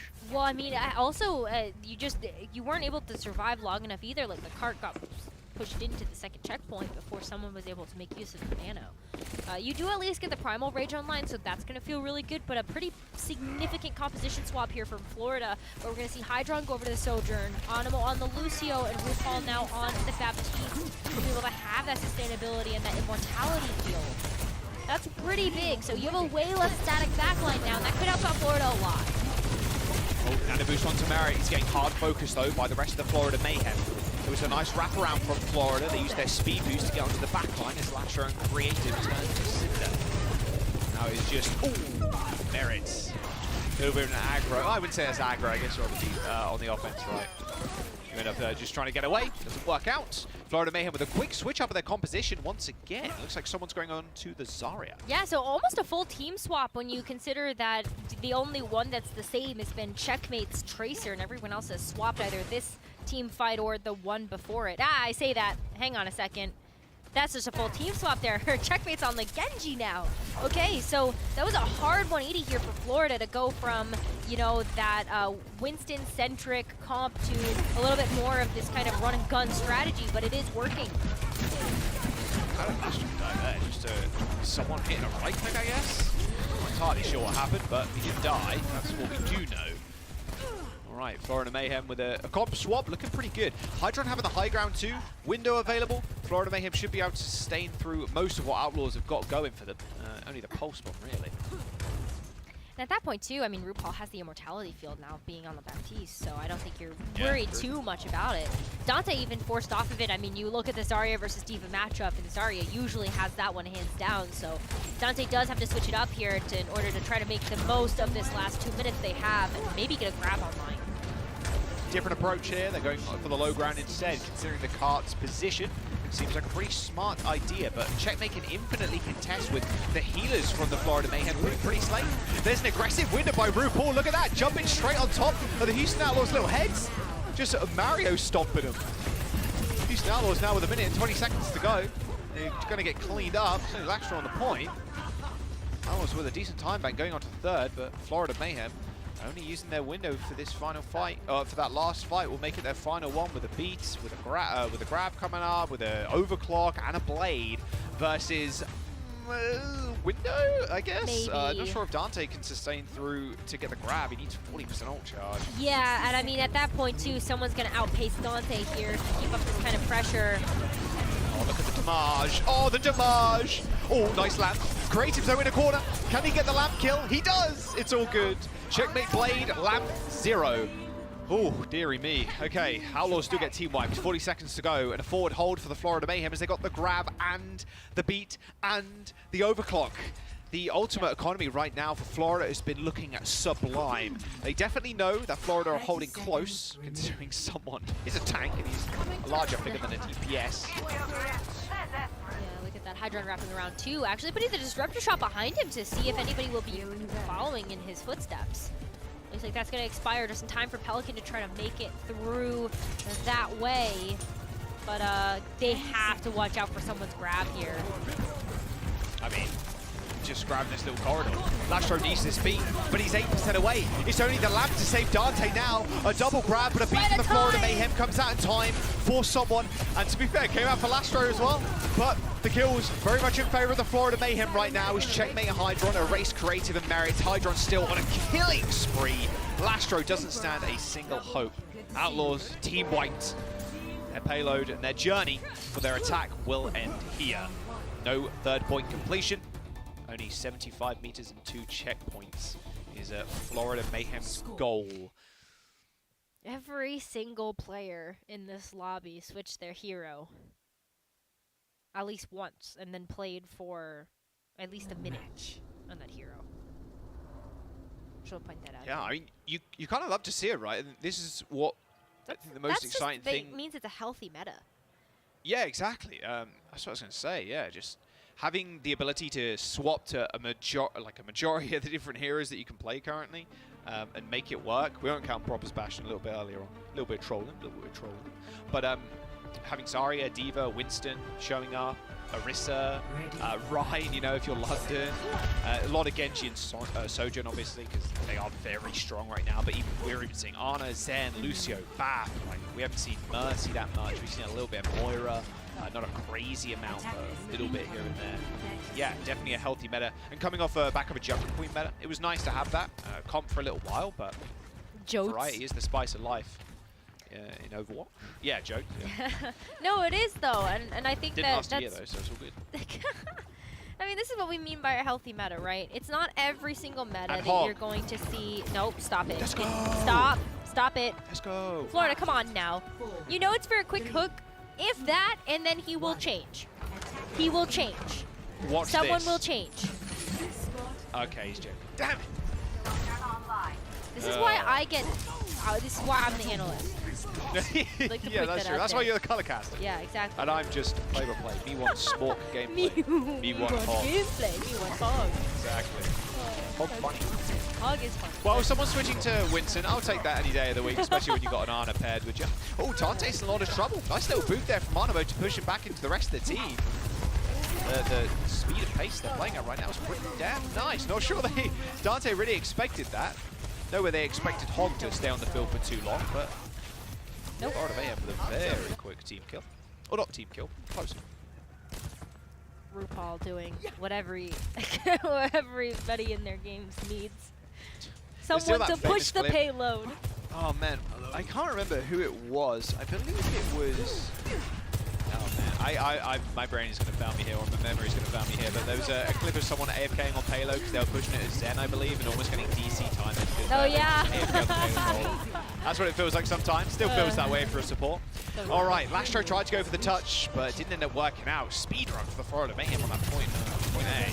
We'll see if they can fare any differently. They ideally just want to kill Dante, don't want to escape with that energy. Good stuff from Florida. Florida over the last couple of days, Rose, have been a little bit ridiculous in how they've been playing. Just a new level of confidence, it feels like. I mean, I didn't want to give them the recency bias because I think that there are other circumstances around that Florida Toronto matchup that might have skewed some of those statistics we saw from Florida, but the fact remains that their teamwork is very in sync.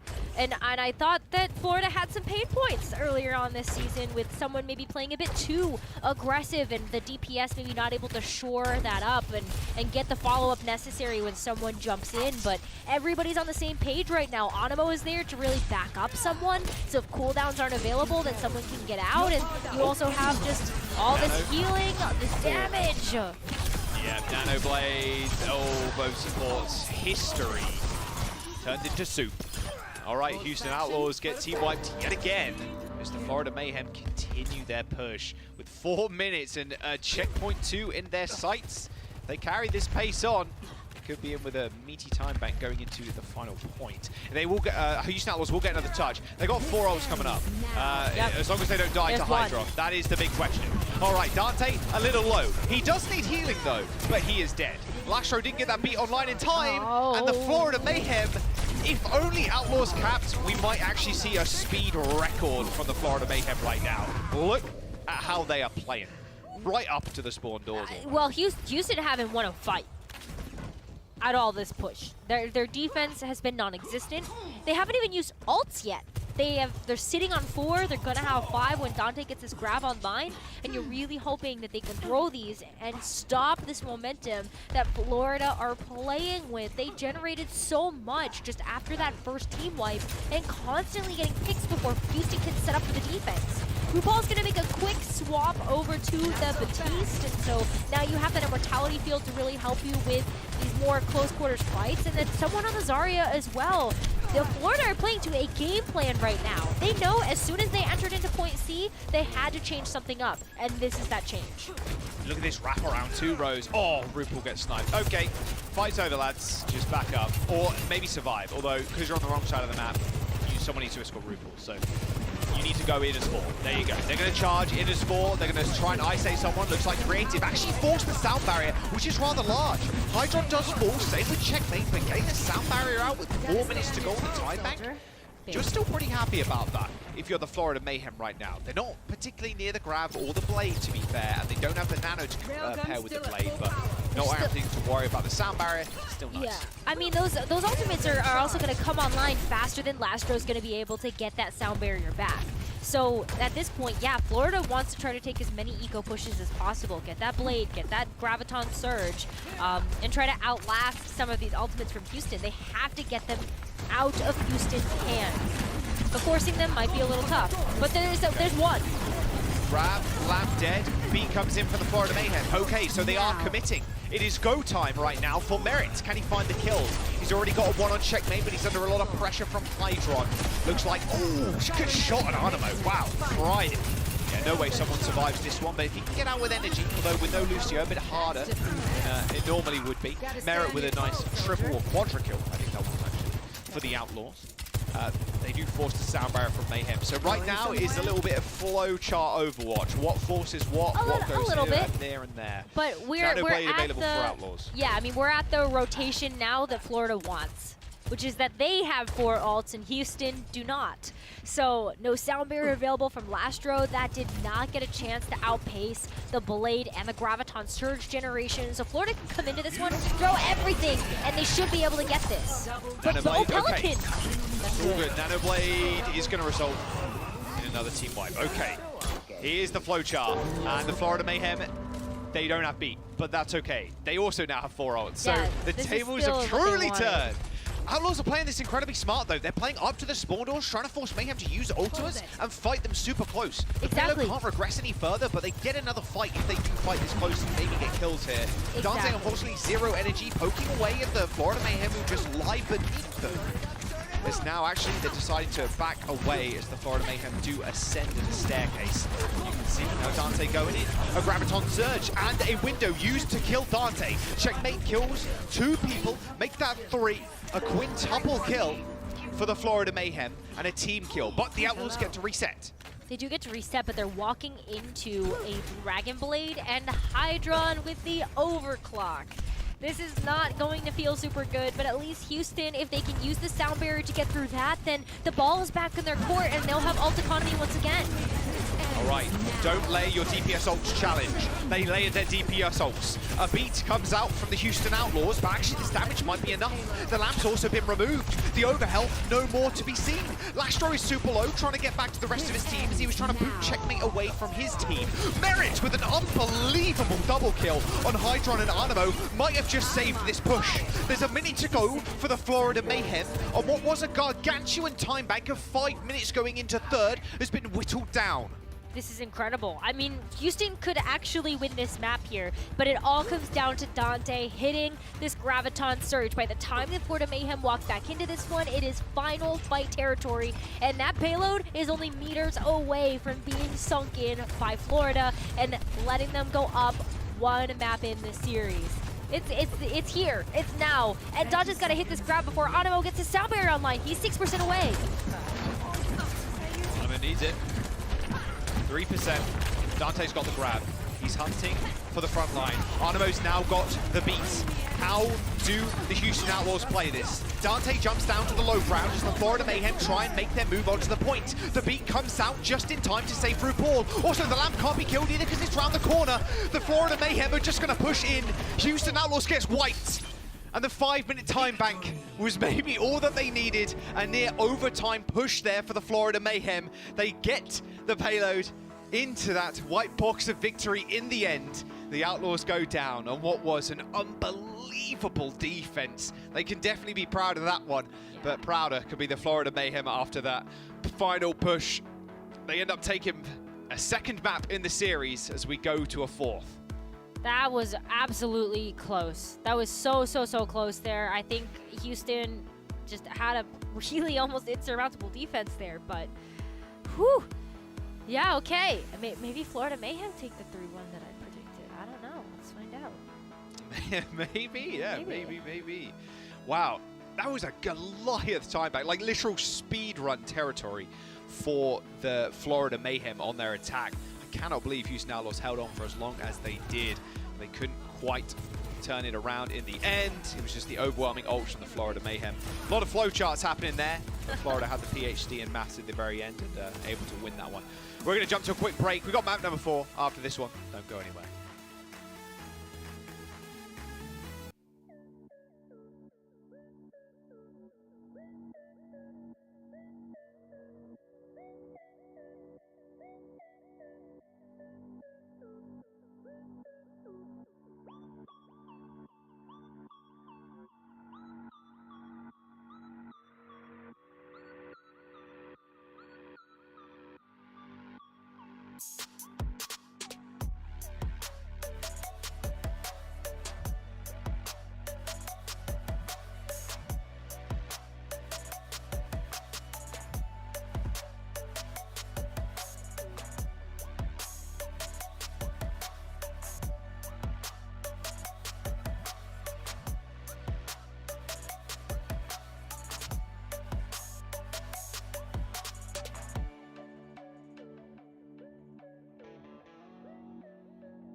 Welcome back. You may have heard me talk about it before, but don't forget, the Overwatch League is now on TikTok. To celebrate, we're offering one lucky fan a chance to win a trip to the Grand Finals. Visit the link below or check out the official Overwatch League TikTok to learn how to enter the TikTok sweepstakes. There you go. The link is on screen, or it'll be in chat probably, or the Twitter. Yeah, one of those three. Or you can just Google it. There you go. Easy peasy. Right, back into the series at hand. Florida Mayhem looking like they were setting a speed record on the last map. My God, Dorado was quick, kind of. Very quick point A and B attack for the Florida Mayhem. But the final point, where they had 5 minutes, they finished in OT. So the Houston Outlaws with a stellar defense. Very much was a Dave versus Goliath situation. Goliath won in the end. They kind of stopped on the Outlaws there. I know. It was so close, though. It turned into OT, but yeah, it was extremely close. I think that's 2-1 up, and we go to Queen Street the next map. Yeah, I mean, it came down to just having ultimates coming online at the right time. And getting picks before the sound barrier could really shore up the defense there for Houston Outlaws. But New Queen Street, a whole different ball game here. This is where we get to see the clutch factor of Houston. You know, Coliseo has really been their stomping grounds for the entirety of the season, and I know that New Queen Street's going to be next up on the docket, but still looking at going for Brawl, going for just kind of maybe some off angles or something, and Merit and Pelican, their synergy seems to be on point when it comes to these push maps. Yeah, we'll see. No substitutions either. No Skirmish yet for the Florida Mayhem. More than happy to run Animo, especially in a meta that you're looking a lot more Lucio. Animo is the perfect pick. Has had a couple of nice plays so far as Animo. We'll have to wait and see what they want to run in New Queen Street. Looks like we're just waiting for the Houston Outlaws. Looks like Dante, he's not sleeping this time around. He can't sleep in this series. He's just AFK at the moment, so I'm sure he'll be back in a minute or so, and then we'll jump into the fourth map. Probably the same thing here, Rose, in terms of... God, that is so weird. Like oh, Dante yeah, seeing him like walking through other people's player cams. Yeah, and then just ends up in 4 places at the same time. I know, there's just there are a lot of Dante. Did you know that Dante's twin actually comes in to play like the Zarya, and then he's got a triplet that comes in to play the Diva? That's crazy. And then his like other personality comes in to play the Orisa. DPS, I guess, or the Orisa, yeah. We haven't seen his fourth. Yeah, it's to play DPS. Oh. It's just tank day right now. All good.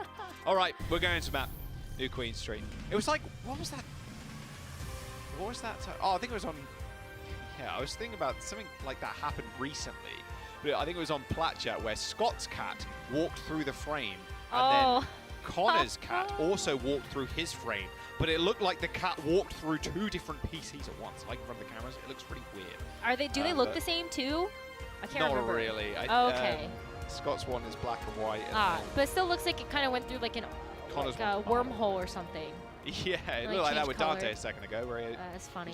He's either extremely wide or wide Dante happy. Wide Tracer. He's Diva. I don't know. Maybe. There was I don't know if you've seen the wide Kiriko as well. No. There's a picture of like wide Kiriko where the image is just squished. Yeah. So it just looks like wide Kiriko. It's pretty funny. Great. Well, I've got some fun stats for people. Number 1 is that Florida have played New Queen Street the stage exactly once and also taken a win with Hydron and Checkmate in the lineup, but it was Sermajed actually instead of Animo, so we'll see how they fare there. But Houston has a 100% win rate on New Queen Street, beating the Titans that are Dallas Fuel and San Francisco Shock on this map with this lineup. Do with that as you will. A pretty strong resume for the Outlaws on New Queen Street, defeating Shock and the Fuel. All right, let's see if Florida can change the script. Dante, please be careful. Animo's right behind you. Joe, Creative and someone do end up going down. Creative, Animo with no poop. That's so sad. Doesn't matter. Dante goes down anyway. Hydron for the kill. Looks like a RuPaul maybe got a boot up there. So 3v3. Pelican diving in onto the backline. You see Animo trying to just check as much as possible. Pelican does get the reset. Goes straight to the dash onto the miniature health bag. This should be another easy kill. Merit cleaning 3 members of the Fuel up. Or the, sorry, not the Fuel. Florida Mayhem up. Both teams good with that, kind of. Not really. Houston Outlaws take control of the ball. Yes, they do. Yeah, I mean, this is what I mean, though, by the synergy between Merit and Pelican. When they're both alive, and then you have Lastro as well to be able to speed you around. That's easy kill confirmed there coming through for Houston.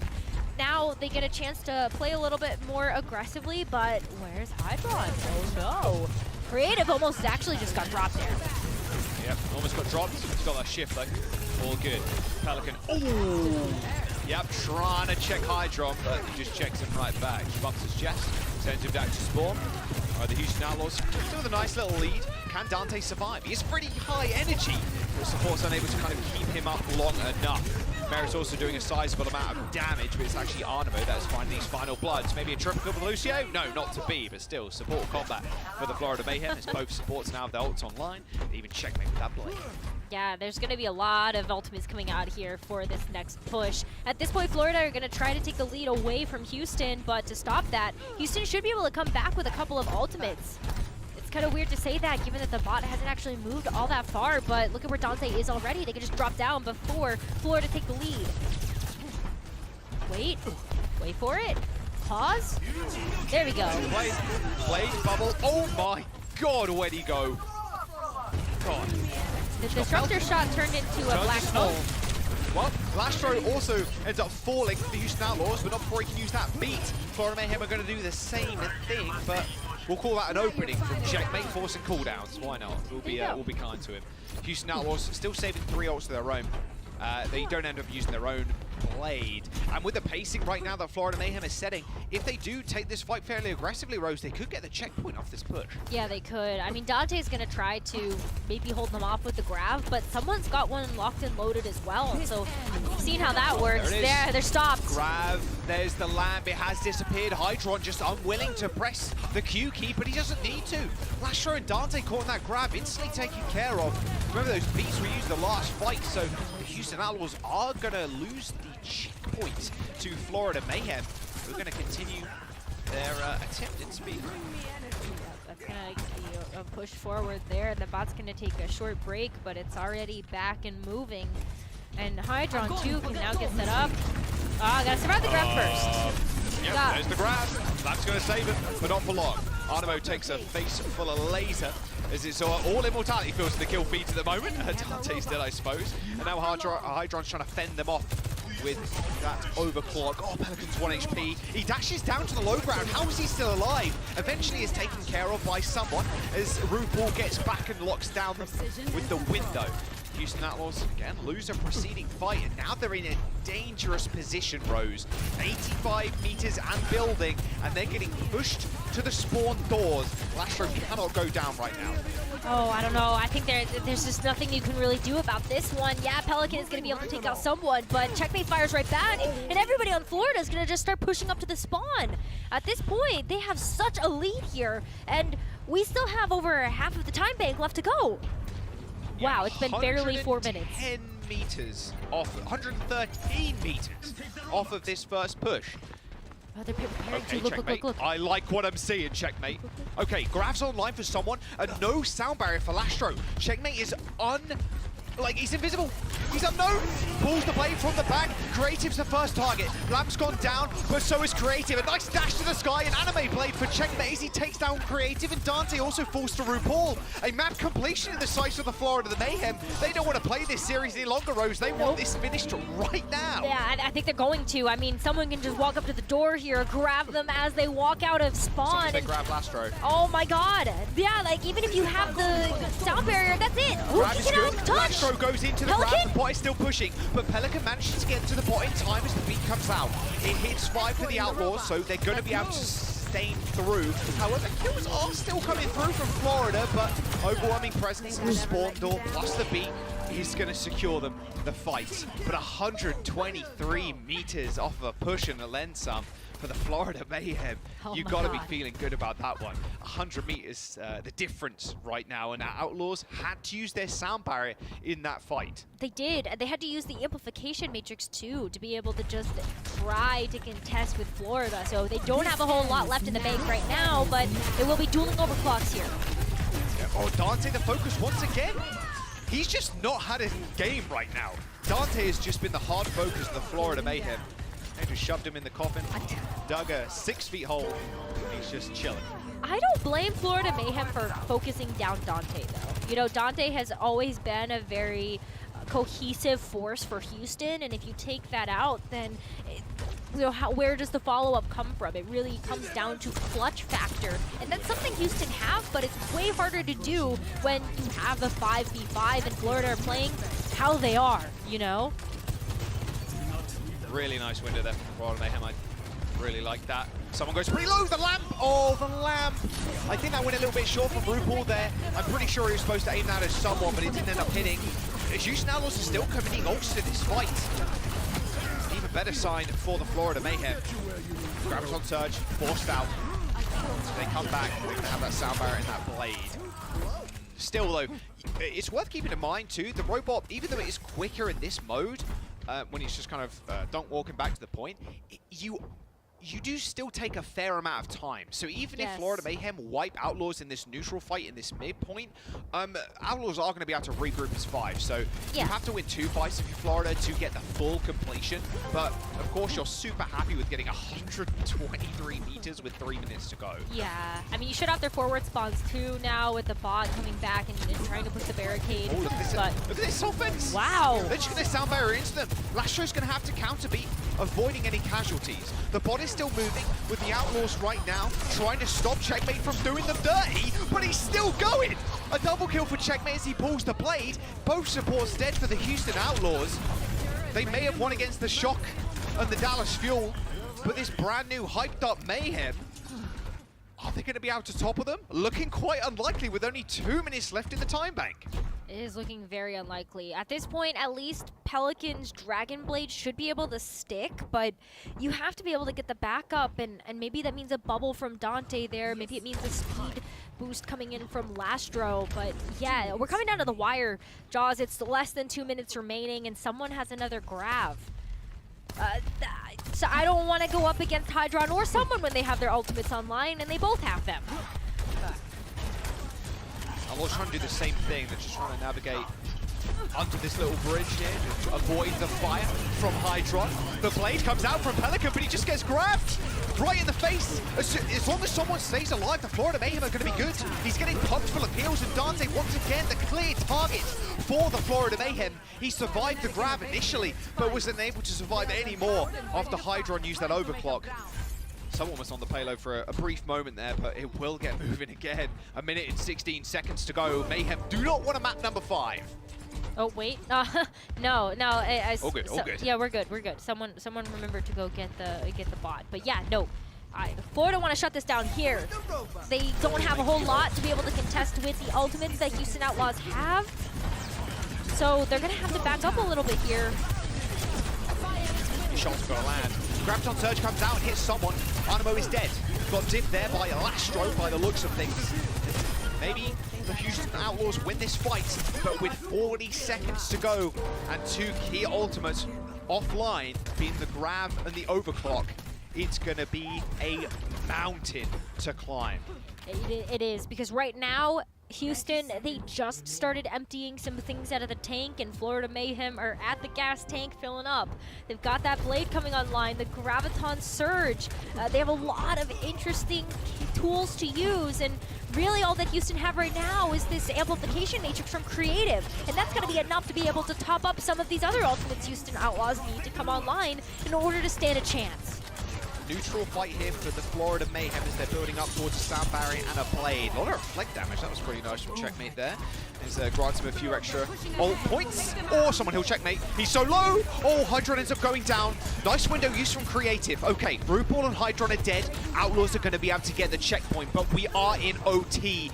And Florida Mayhem look at a whole slate of ultimates coming up for this next fight. This Lastro beat has to be perfect. It actually has to bring some SPD energy right now here, Jack, because like otherwise Houston, they don't stand the chance and they might have a problem. But that's big! That's good. Hydron's down! That's nice pick.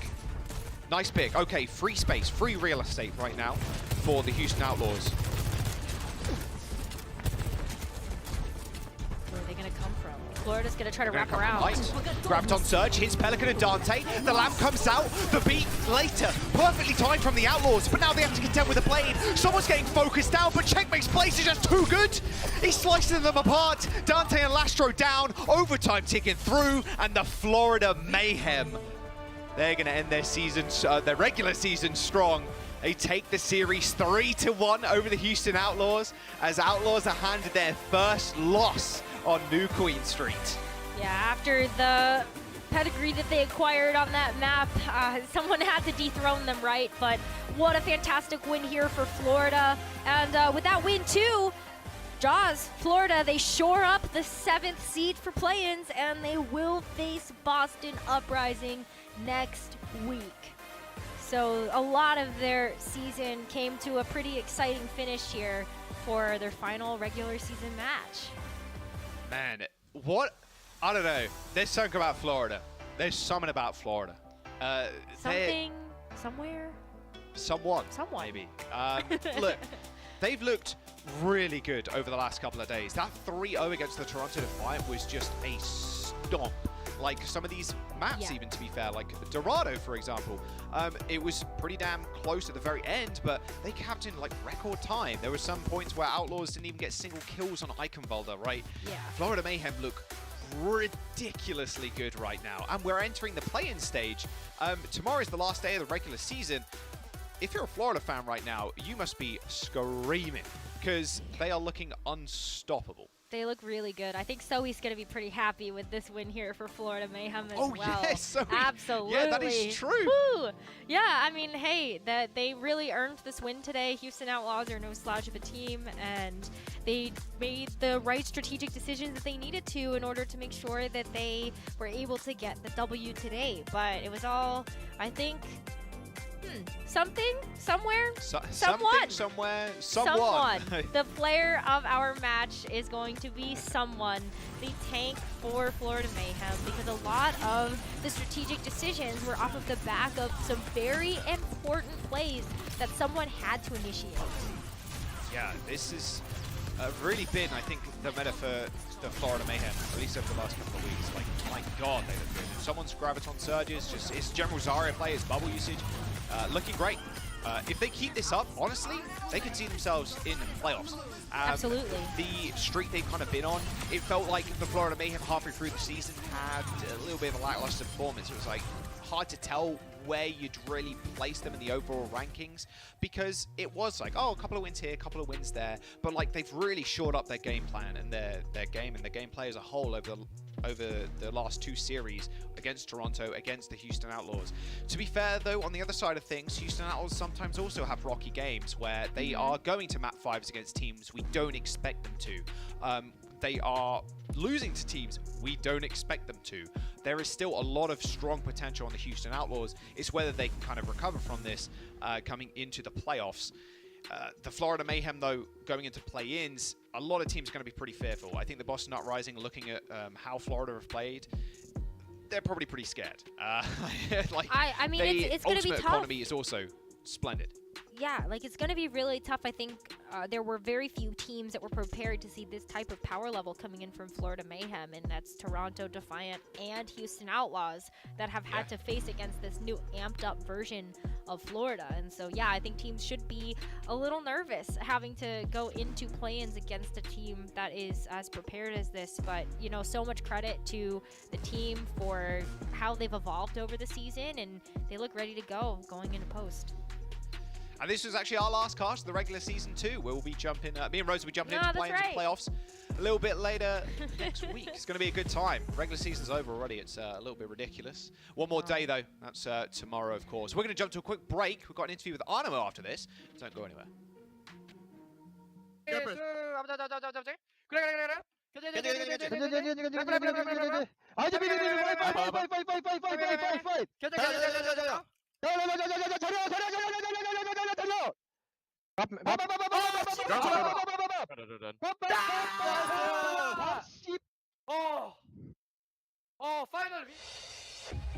The Overwatch League is brought to you by Upper Deck, the official trading card of the Overwatch League, and by TeamSpeak, the official voice supplier of the Overwatch League.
Welcome to the Watch Point Post Show, everybody. I'm here joined now by Animo from Florida Mayhem. Animo, congratulations on the win. Great victory against the Houston Outlaws. Now, I personally want to ask you this question because, I mean, you guys have always been consistently good, but I think these past, the very recent two matches, including this one, Florida Mayhem looked like completely a different team, and you guys are sort of popping off. So, like, I want to hear from you, what changed in the most recent couple of matches? Like, were there any specific changes that you guys made? 자, 첫 번째 질문에 오늘 승리를 축하드리면서 아나모 선수 일단 제가 봤을 때 플로레 팀이 항상 잘하는 팀이긴 하지만은 요 최근에 들어서 조금 더 되게 더 강한 모습을 되게 훨씬 더 좋은 모습을 보여주는 것 같은데 좀 이런 거에 대한 이유 좀 이렇게 뭐가 좀 변한 게 좀 있나요? 팀 내에서? 이제 원래 쓰던 조합에서 이제 저희가 지금 쓰는 자리아 조합으로 바꿨는데 연습한 지 그렇게 오래되진 않았는데 그 코치님들이 각자 역할, 그러니까 각자 뭘 해야 되고 팀적으로 어떻게 해야 이긴다 이걸 잘 알려주시고 그 다음에 팀원들 전부 다 이제 저희는 플레이 인을 준비해야 되는 상황이라 다 열심히 해서 경기력이 좋아진 것 같아요. I think the biggest reason why our performance has been increasing in the recent couple of matches is because we sort of switched out the cup, the usual composition that we're running. We switched that into a more Zarya-focused composition, and even though we didn't have a lot of practice, I think our coaching staff was a big factor where they really gave us detailed things on what each of us on each role have to do. And not only that, I think another big thing is for us, all of our teammates on our roster, you know, we really wanted to perform well in the play-ins and practice a lot for that. So I think that's a big factor as well for us sort of improving our plays in the recent matches. Adamo, you briefly talked about teammates. So I believe, I mean, you, Adamo, you're the sort of not the oldest in age, but like you've been around the league for the longest in the current Florida Mayhem roster. So, you know, as a person, I guess as like the hyung or like as the most, what's the word that I'm looking for? Veteran. There you go. Sorry guys, my Korean side came out. Anyways, as a veteran player on the roster, like, are there any tips or any like things that you tell your, I guess your teammates when it, you know, when the stakes are high at times like this? 자, 두 번째 질문은 이제 아나우 선수가 아무래도 이제 이번 플로리다 메이햄 팀에서 아무래도 리그에 제일 오래 있던 선수이기 때문에 그만큼 이제 경험도 제일 많고 좀 현 상황에서 지금 이제 플레이인에 들어가는 상황, 어떻게 보면 되게 중요한 시점에서 이제 팀원들에게 아무래도 이제 경험을 바탕으로 해서 좀 더 뭐 이럴 때는 뭐 어떻게 해야 된다, 뭐 이런 팁이나 뭐 이런 얘기를 좀 자주 하시는 편인가요? 저는 경기 일단 졌을 때 팁 이런 거보다는 오늘 왜 졌는지, 우리가 왜 지금 힘든지, 일단 저랑 같은 방 쓰는 한국인 친구들이랑은 거의 맨날 얘기하고 경기 졌을 때, 그다음 외국 친구들이랑은 이제 경기가 일주일 끝나고 나면 다 같이 모여서 노는 자리가 있거든요. 그때 같이 우리 앞으로 뭐 어떻게 하자, 아니면 뭐 분위기를 좋게 하든지 아니면 뭐 게임을 더 잘해야 된다 그런 말 가끔 하는 것 같아요. Alright, so I don't think it's more about tips. I think I sort of tend to speak a lot more when times that we lose a match. You know, I like to focus, or I like to tell my I guess other players the reason why I think we lost, and sort of those go along those kind of way. I do talk to a lot more to the Korean players that I share the same room with all the time. As for the non-Korean players, there's a lot of times when we hang out after a match and when we're having like a meeting, I would sort of tell them about my thoughts and how to improve our game plays. All right, Anamo, that is it for the interview. Thank you so much for your time, and again, big congratulations on the win. 자, 아나모 선수 오늘 승리 다시 한번 축하드리면서 인터뷰 마치도록 하겠습니다. 감사합니다. Thank you. Thank you. There you have it. Congratulations to the Mayhem, and most importantly, congratulations to myself. Most importantly, not even the win. Most importantly, you have the longest ego in the truck. I do actually, and I'm the shortest person of all of them. Crazy how that works, crazy yeah. how that works, right? Yeah, I mean, what can I say? I got it right again. Thanks, May. really helping a girl out here because I was way in the bottom of our pick'ems. I still am in it, but not as bad. I'm getting closer, and that's all that really matters. However, Recency bias. what also matters is that the Mayhem now officially, of course, got their place in the play-in. So tomorrow nothing has to be decided. We're going to look at the bracket in just a bit, but first let's actually break down all the action. Gentlemen, how did the Mayhem get it done? Yeah, so Florida Mayhem, congratulations on the lock in that number 7 seed. Honestly, they just played clean Overwatch for the most part, right? Like they really did adopt some of this Zarya play. I remember watching in this first Nepal, and I didn't really like that someone sort of played so many different things. Like he's playing the Winston here with the exact same composition that you could play the Zarya, and it didn't really work out in the same way. So I like it when he's just more stuck towards that Zarya, play what is going to be working in this region for the most part. Because if you don't mirror that Zarya, it feels like you can just get snowballed over with how good Dante is that hero.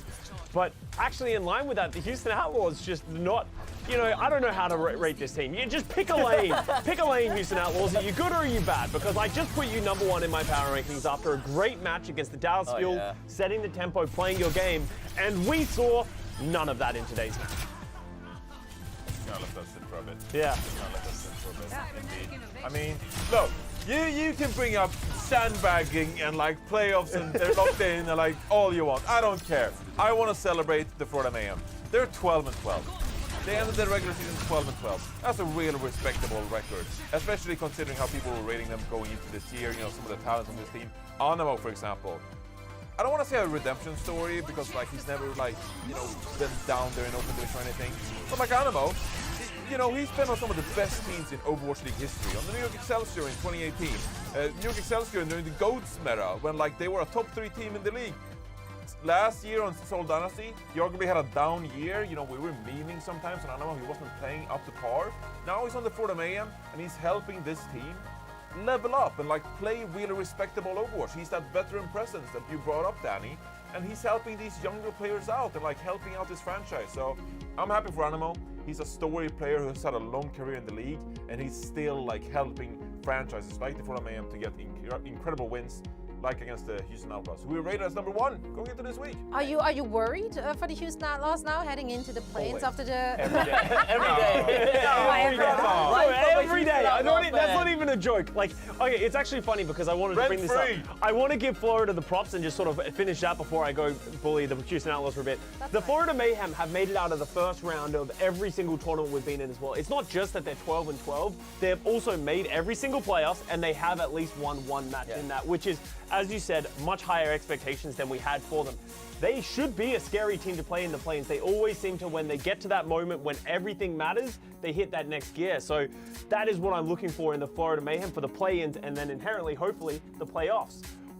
On the opposite side of the spectrum, the Houston Outlaws, 16-7, they had a very good regular season, but their issue has been every time they get to the playoffs, every time they get to a match that actually matters, it feels like they don't show up in those matches. And as I said, I'm just worried. I was hoping that they would run with that momentum from Dallas. They would go 2-0 this weekend, and I would feel confident in them going to the playoffs. But once again, I'm left wondering, was that a one-off? Will they be able to perform at that high level coming into the I think their fans say the best, though. Everything is Houstonable, and they know. Even the team knows. Everyone knows. That's just it. Just let them be Houston. Houston are going to do Houston things. Just let them be. I'm not taking it away from them. Emotionally, like you're passionate, like just leave them let them do Houston things. No, I care about this franchise. It's like they can do well. We want to if they lose, it's their problem, not mine. Well, let's actually take a look now at the bracket, because with Mayhem's victory, we have no more questions about who's going to face up against who in the play-ins. Everything is locked and ready. Mayhem will be going up against the number 10 seed in the Boston Uprising, and Toronto Defiant will go up against the Washington Justice. Yeah. Do we feel like there's obvious winners emerging from that first round? No, I'm gonna say no, because they're all so inconsistent. All they show us that Toronto versus Washington Justice game. Anyone could show. Yeah, anyone literally. could show. If you told me that, you know, the Washington Justice are just gonna 3-0 to the Defiant, I'd be like, I believe it. Yeah. They're in. If you told me Toronto are gonna 3-0 Washington, I'd be like, of course they did. I have no idea how these play-ins are going to go, and that's the charm of the play-ins. Are we just going to do live coin toss for our picks? Oh, yeah. because We should do it. Honestly, I have no way to predict both of those starting No. matches. Like, there's no rhyme or reason or logic I can provide because it all goes out the window. Yeah, unless you're a fan of one of those teams, there is no reason to pick any of those teams. I'm just gonna pick my favorite color for that day. I think that's a great. I'm doing this. I might let my baby pick. Like, I don't know. It's just either way, we hope for great matches, and they will be coming at you next week. But first, we want to recap some of the great highlights of today's show. And my personal best of the day has been nothing other than anger. Anger? Okay. Anger. I don't know. This was just very relatable. Let's take a look at this. I love being underdog. I love making people angry when they lose to me. I live off of it. I'm fueled by people's anger. That's why I like to banter a lot in chat, and it just makes me feel way more confident. They're so scared to lose to us.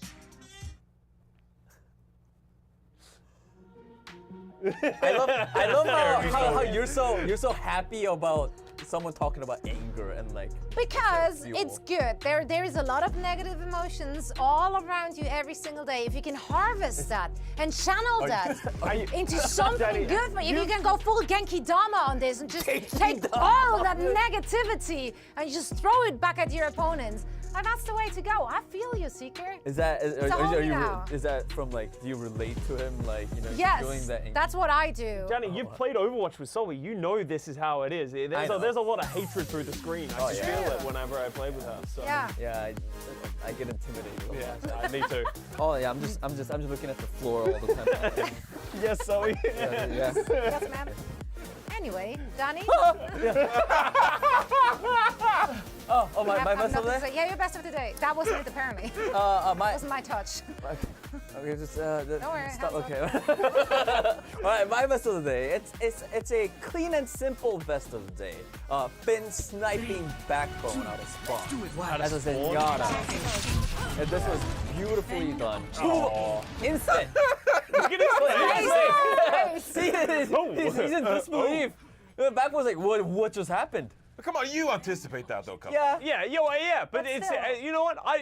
Heck these widows, because they always think they're so smart. Ooh, Of course you'll descend! Yeah, of course there's bias. These widows think they're so smart. Ooh, I'm just gonna take a shot and go back into spawn and kill somebody. Yeah, well, how does it feel, backbone? Fueled by anger. Anger! Fueled by anger. I'm harnessing it from everything Sully says. Yeah. We need more positivity in this world, guys. Yeah. More happiness.